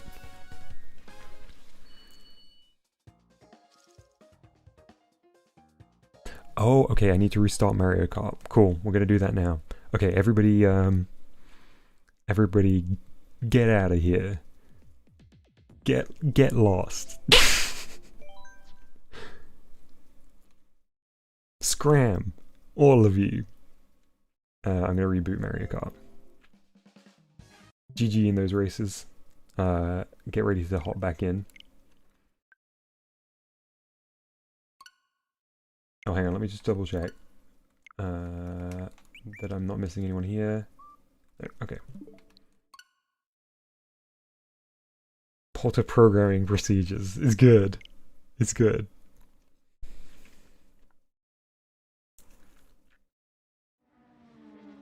I'll keep thinking. Mario Kart 8! Wait, I didn't get an update or anything though. I guess maybe they just unlocked it on the server side?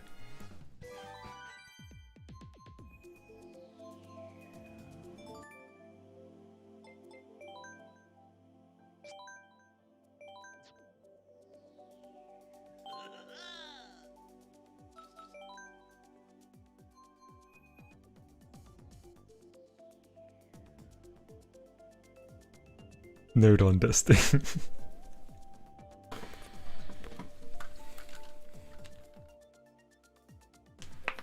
My Polter game building? That's pretty good, Jinjo. Oh, we got some new faces. Who's yellow?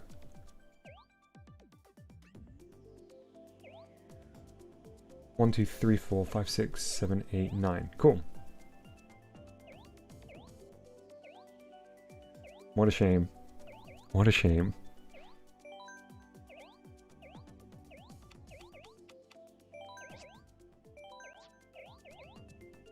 Okay, everybody vote for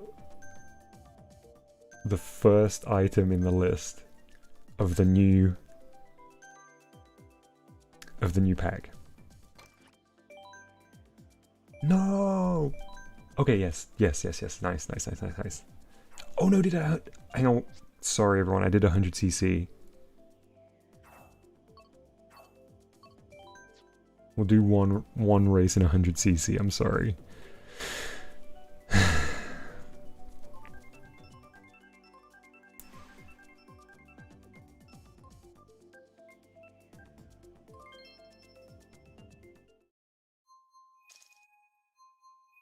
I'll kick us out after this one as well.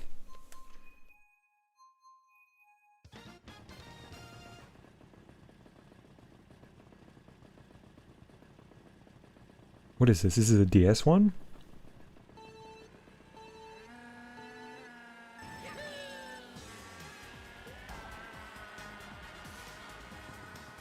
Oh, the music is so good already.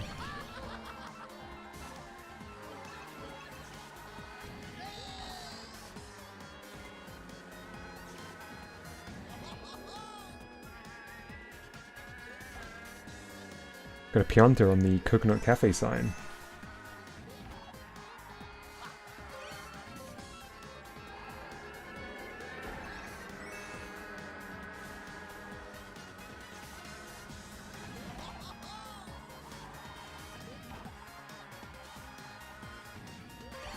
Hey, welcome back, Scrubs. Oh, spaghetti, man. I don't know why, that just suddenly made me very hungry. I already ate dinner. It's so late here. I definitely shouldn't eat something, but equally, I may have to after this.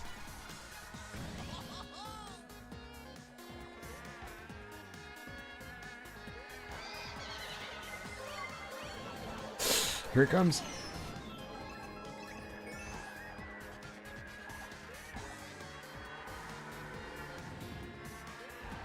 I don't even especially love spaghetti. I'm much more of a pasta fan than a spaghetti fan.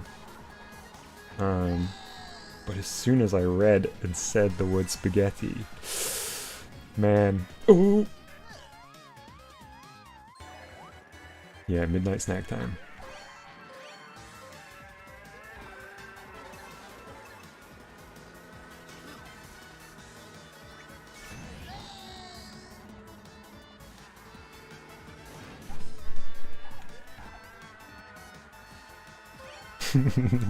Who decided that past midnight is not suitable for a full meal? Honestly, one of my greatest like joys is if you're somewhere that has like late opening eateries. I love a late meal. I know there's lots of reasons why it's not supposed to be good for you, like it affects your sleep and your digestion and stuff. But going somewhere and having a late meal is such a nice... I won? Mr. Rose says, Dom, spaghetti is pasta, what do you mean? What I mean is, spaghetti, the designation spaghetti, like the long, thin, yeah, the noodle, the long noodle-like pasta, spaghetti. Oh, hang on, I'm gonna go back. Sorry everyone, I'm gonna close the room. I'll reopen it at 150cc. I won! First place! It's probably because we were in baby mode.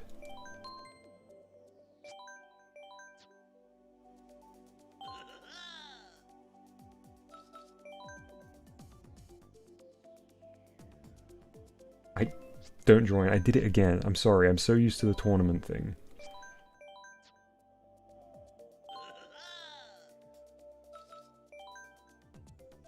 Wait, where is this? Where's the settings? When do I set the settings?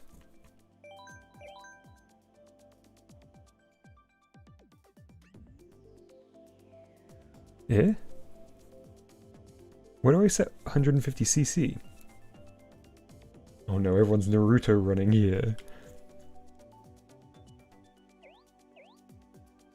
Oh, they come up when everyone's here. Okay, sorry. There we go. Nice. 4, 5, 6, 7, 8, 9. Yeah, there we go. No CPU. All vehicles. 4 races. Let's do this.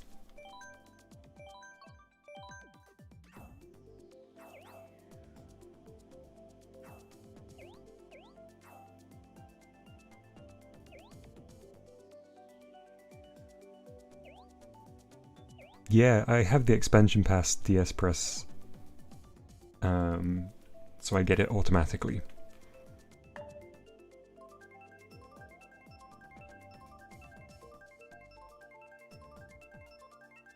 Oh, Voxy, I keep just going for the first one until we get through them all. Sorry, I didn't know you were specifically looking for Coconut Mall.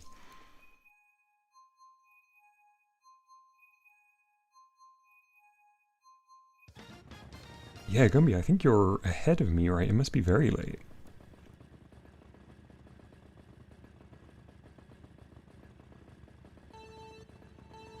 What a shame.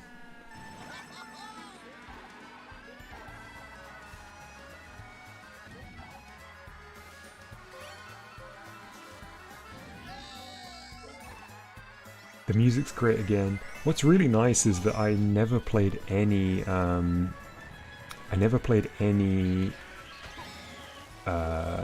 what is that mobile version called? Pocket Dash? What is it called? Mario Kart Mobile Mayhem? Mario Kart Phone Phenomenon. Mario Kart karting on the go. Mario Kart. Mario Kart this around with you while you go out.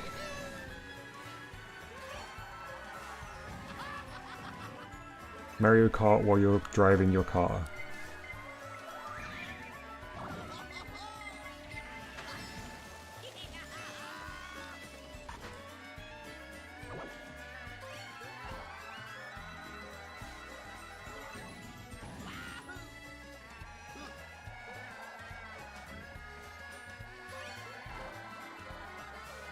Mario Kart in the middle of the street.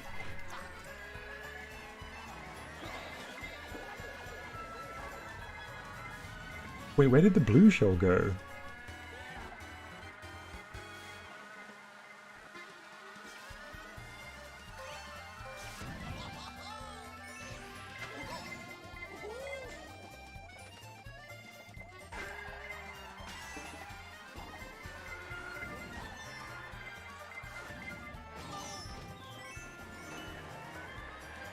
Mario Kart Touch and Go.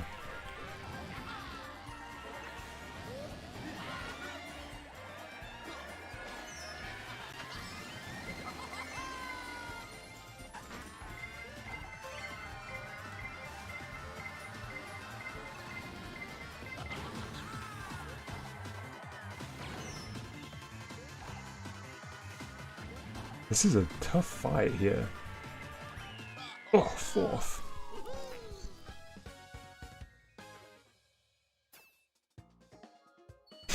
Mario Kart Pocket Camp Bloom.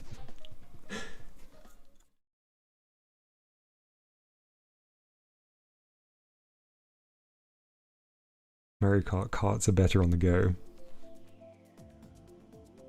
Well raced, everybody. Alright, Coconut Mall.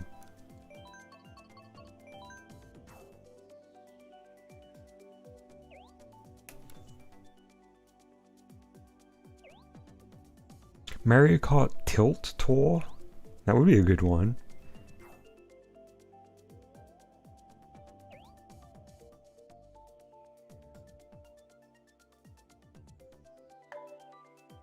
Mario Kart Mobile Mobile.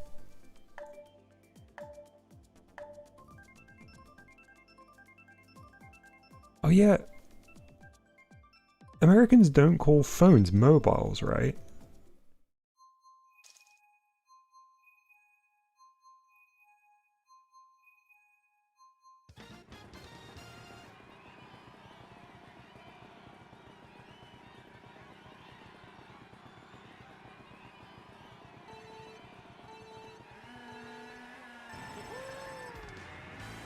Yeah, we call phones, like mobile phones, mobiles here.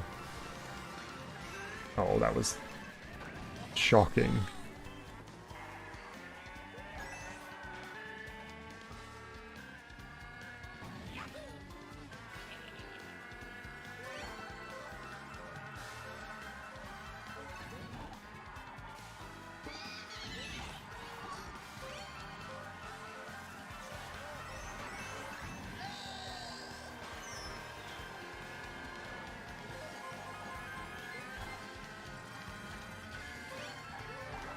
I really like Mario Kart Touch and Go, because Touch and Go is great, because Touch and Go is a phrase as well, but also it's descriptive.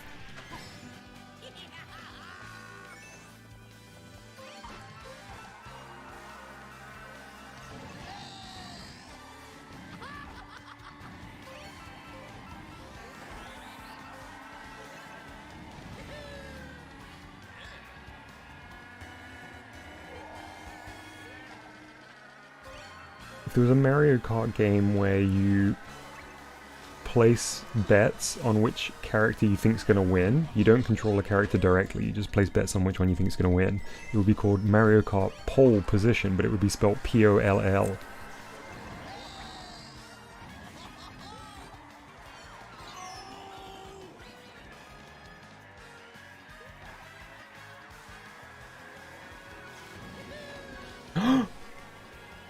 Podium position! Snuck in there at the last minute with a podium position.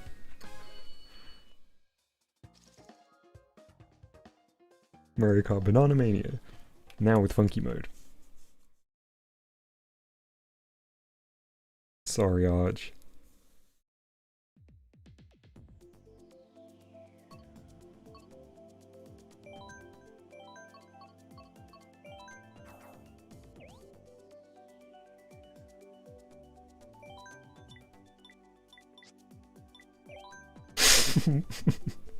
Why is what a shame in here? It can only be used.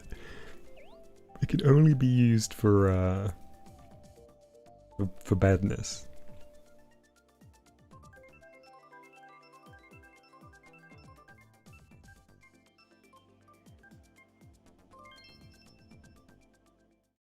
I'm sorry, I didn't think we were ever gonna get coconut mole Voxy.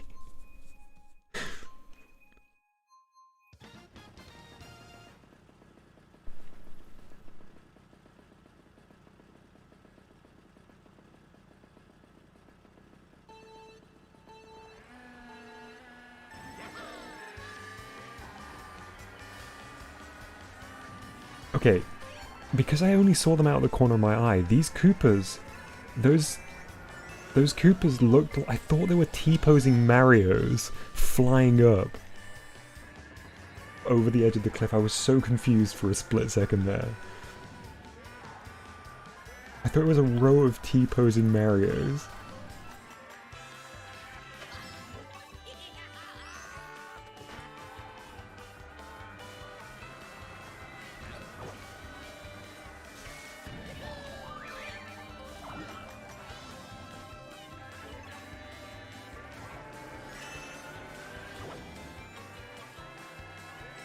This is a fun course. I like this one already.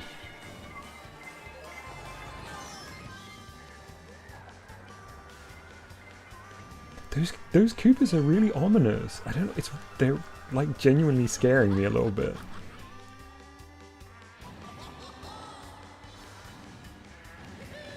Oh, I saw Arch's little secret route there.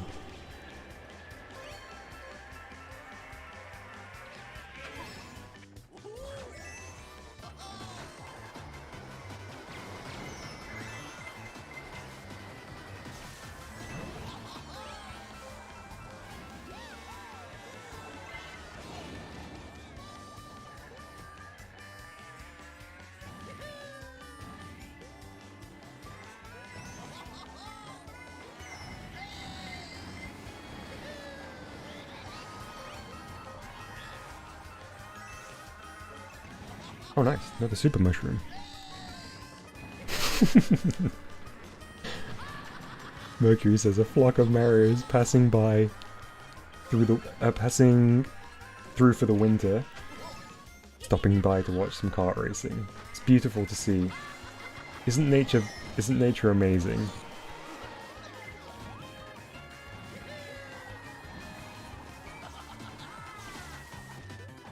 Oh dear. It was looking so promising at the beginning of this race.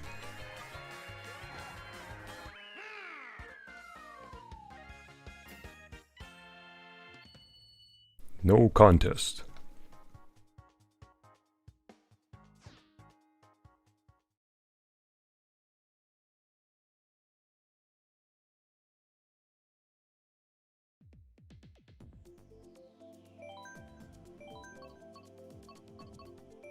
Oh, I misclicked. I didn't mean to click that one. Oh no, my Switch is going to explode. What a shame I misclicked onto Choco Mountain again. Imagine how upsetting it would be if I accidentally got picked by the roulette wheel. I'm surprised they didn't rename this Coconut Shopping Centre for the UK.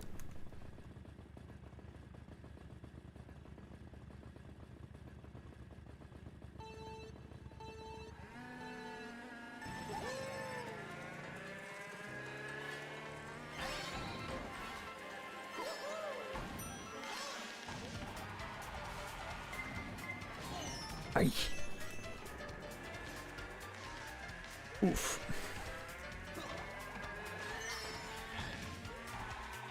Ooh, I like little camber here. Oh, I didn't stunt over that.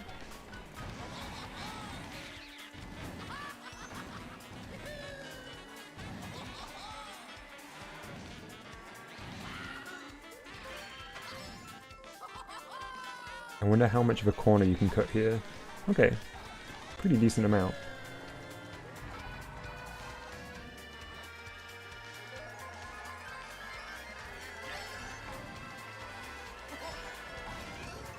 Ooh, big air.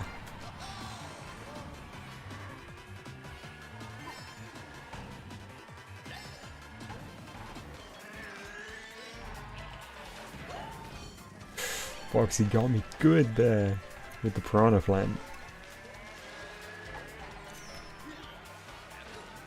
Very pretty.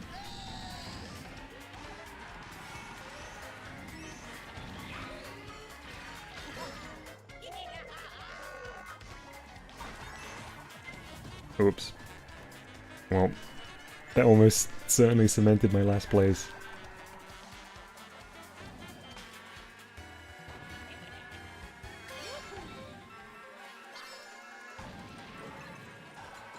Oh, I don't know.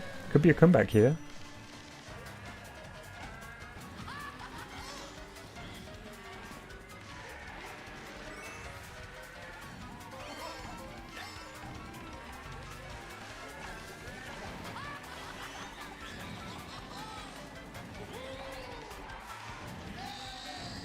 Arch holding very strong in second place here. Pretty much guaranteed a podium finish, I think. Who's this? F-Killer sneaking in? Oh, just snuck in for third place there. Mario Kart race. Caden, thank you very much for the encouraging words. I made it into the top 3. Pretty pleased with that. Congrats, Arch, on the second place there. I didn't see who got first. Who was that? Was that Chalupa out in front? I've got Old Man Lakitu here. Congratulations to all the races. Congrats on the overall win, Arch. I'll open up another room. Oh, nice, Foxy. We tied. I didn't even spot. Oh, cool. I don't even have to open up another room.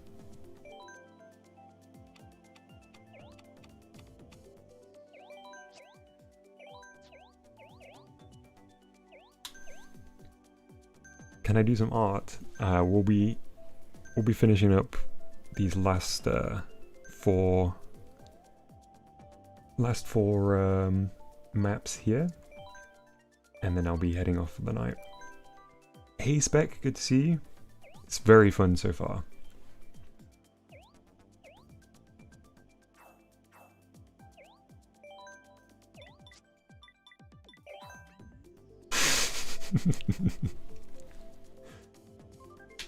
How is Arch, how are you doing the little stompy feet animation? Also, racing is considered an art, that's correct, Scrubs, good point. We'll do them in order, yeah, Voxy. May as well. It's an easy way to get us all to vote on the same thing.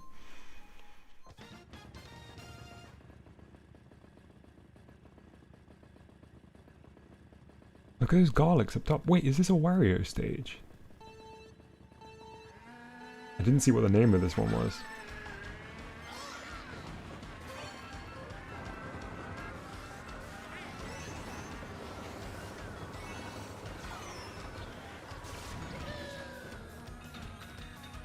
Splatoon music. We're in Splatoon Town.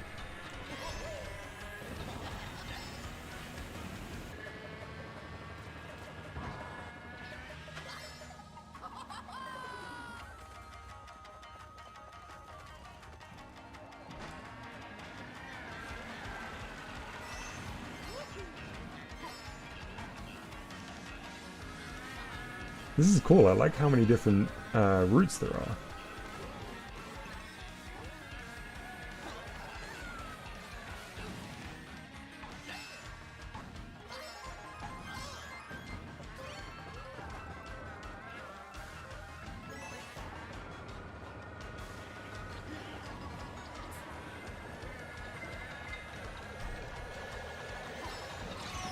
Oh, well-placed banana there, Ginger.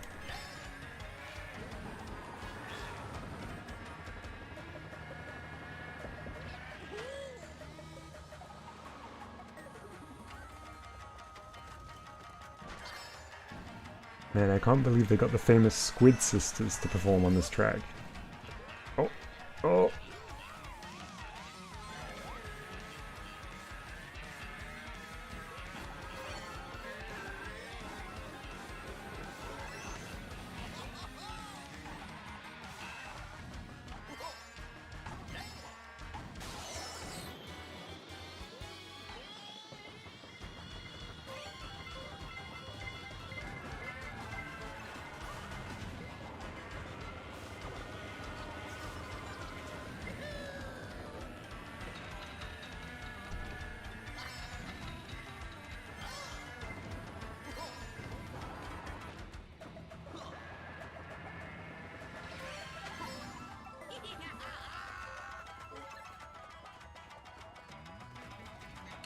Thanks, DS Press.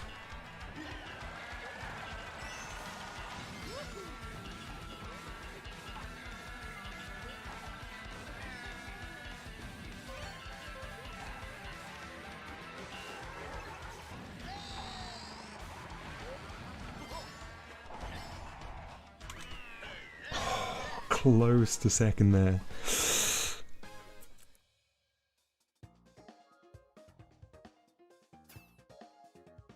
Congrats, Freddy.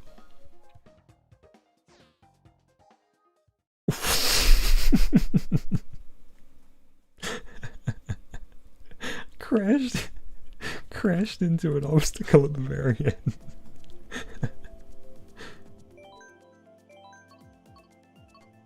Oh, we did do Shroom Ridge already, but let's do it again. Oh. Everyone decided to skip wisely, I suppose.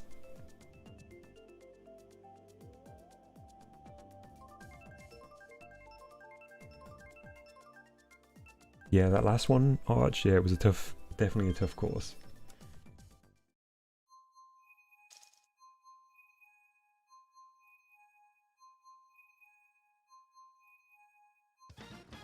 We didn't do the first race yet. Which one's that? Which one's that, Chalupa?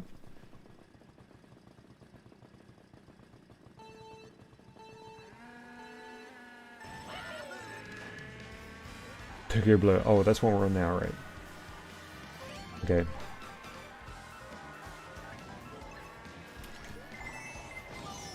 Being first at the start is not a good thing.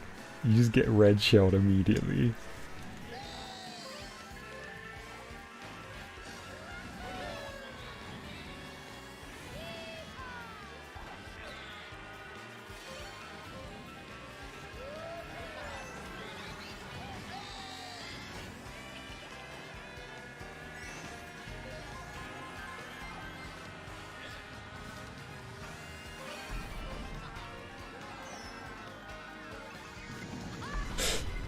Very nicely placed per bomb.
Well raced. That was a really fun one.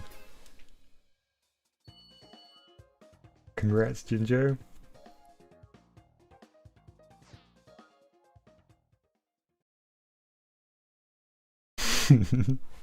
Ludwig von Domke. Okay, so Tokyo... There's just Sky Garden left, right?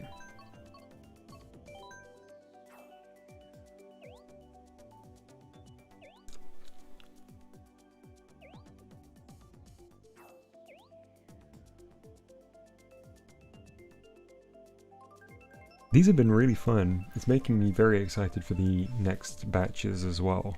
It's a crazy number of courses to get added in one go. It's like a whole nother game's worth.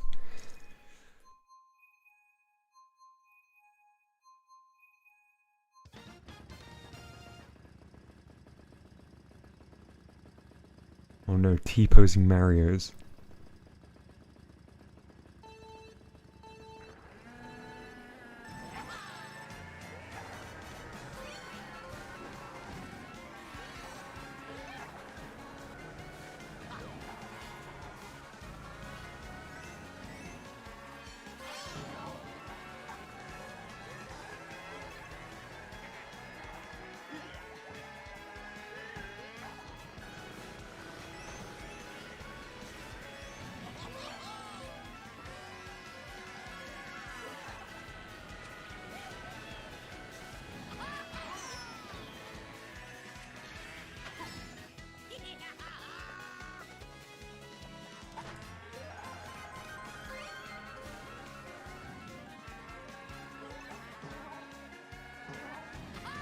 Oh no!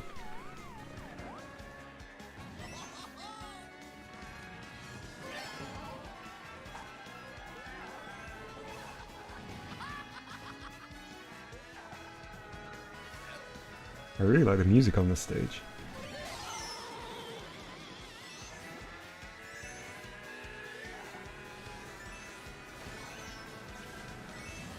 Oh, I'm sorry, I don't know who's King Boo there, but I feel like I really messed you up.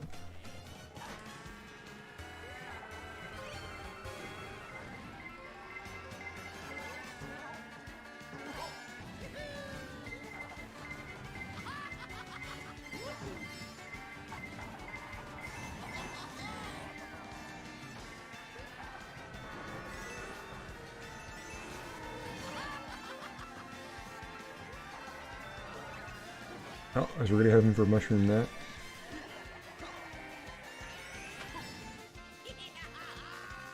I was banking on it being a mushroom and just losing a bit of speed, but it was shells.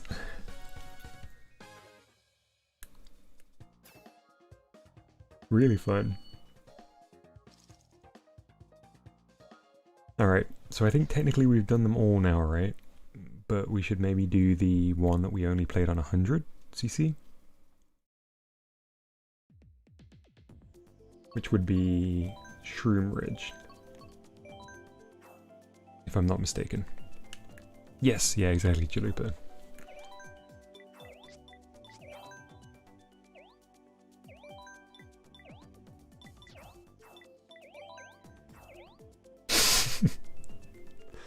Hodge always gets the cool little stompy stomp animation.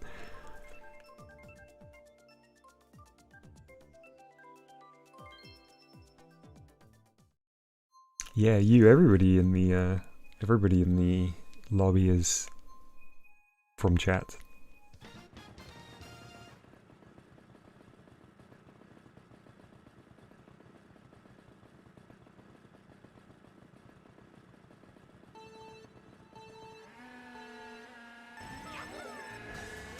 What does 100%ing like actually entail in Mario Kart? Is it just winning first in every race in the Grand Prix?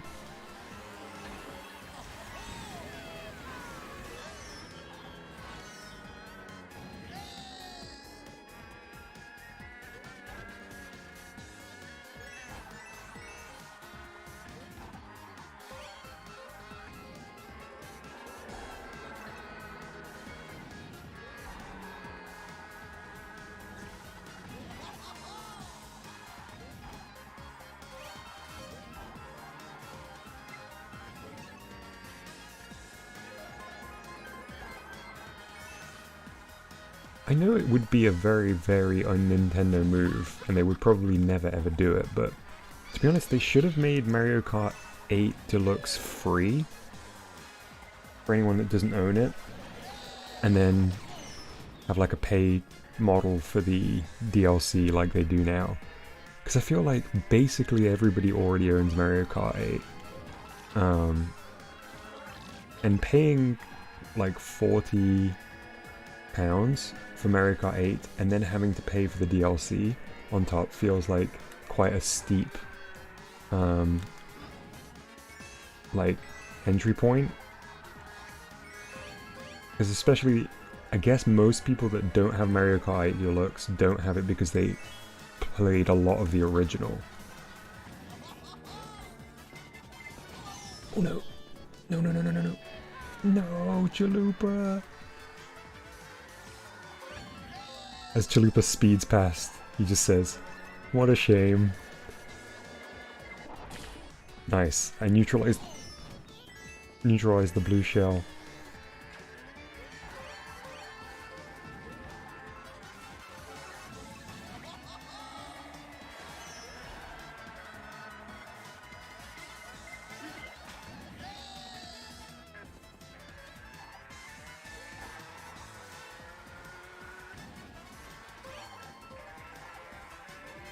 Yeah, maybe Scrubs.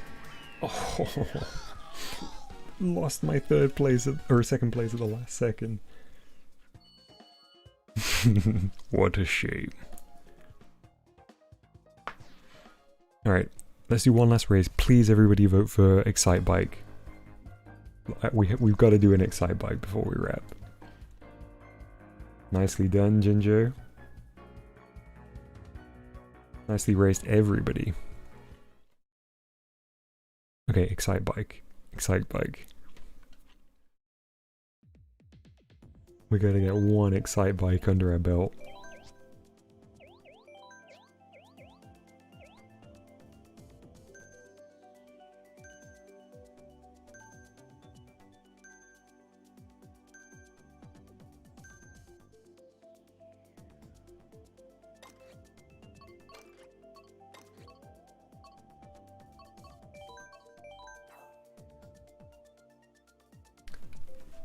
I'm gonna win this. I'm gonna win this race. Kirby Super, it's the default me. I don't know why my actual me didn't get transferred. Excite Bike is the best map, Arch. Agreed. If we get that Yoshi course, I'm gonna I'm gonna cry. Ginger, you're banned. Hey, there we go. I'm gonna win this. Oh, you change your me on the menu screen in Mario Kart 8. Ah, okay. I thought it was just like using the system thing.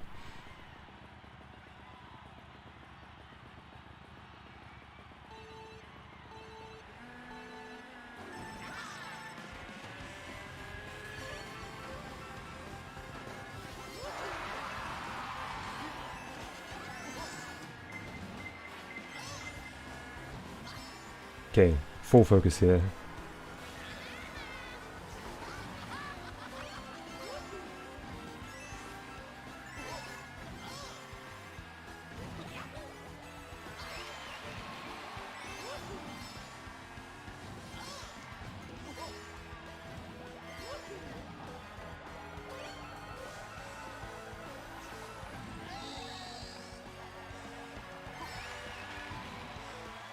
Did the green shell and the red shell collide with each other like inches before they reached Chalupa then? Really seemed that way.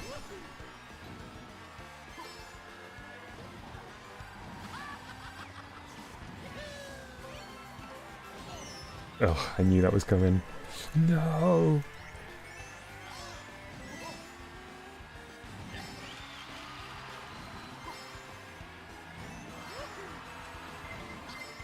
Uh-oh. Phew.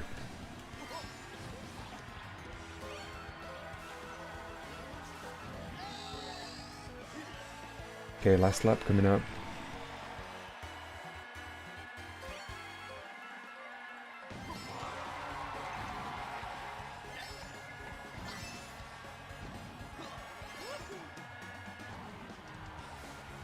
I'm having such bad luck with red shells hitting green shells.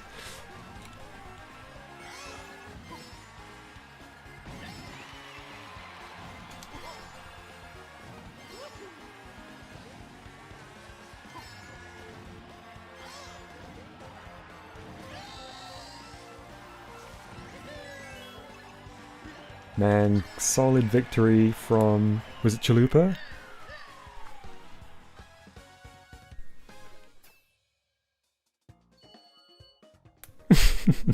Mercury says, neat, this one has some mud for mustard. Chalupa, GG, well played everybody. Alright, we gotta wrap up. As much as I'd like to play more, wait, hang on, I'll properly close the room so it doesn't go weird. I've gotta go to bed. Everybody, it was truly a honor to race with you all. It's always so fun to play some Mario Kart together. And also, thank you so much for everybody for coming out on a spontaneous GBG dev stream. Yeah, really fun Friday night. Yeah, agreed, Mercury. Thanks for everybody for making it so fun and making it so special.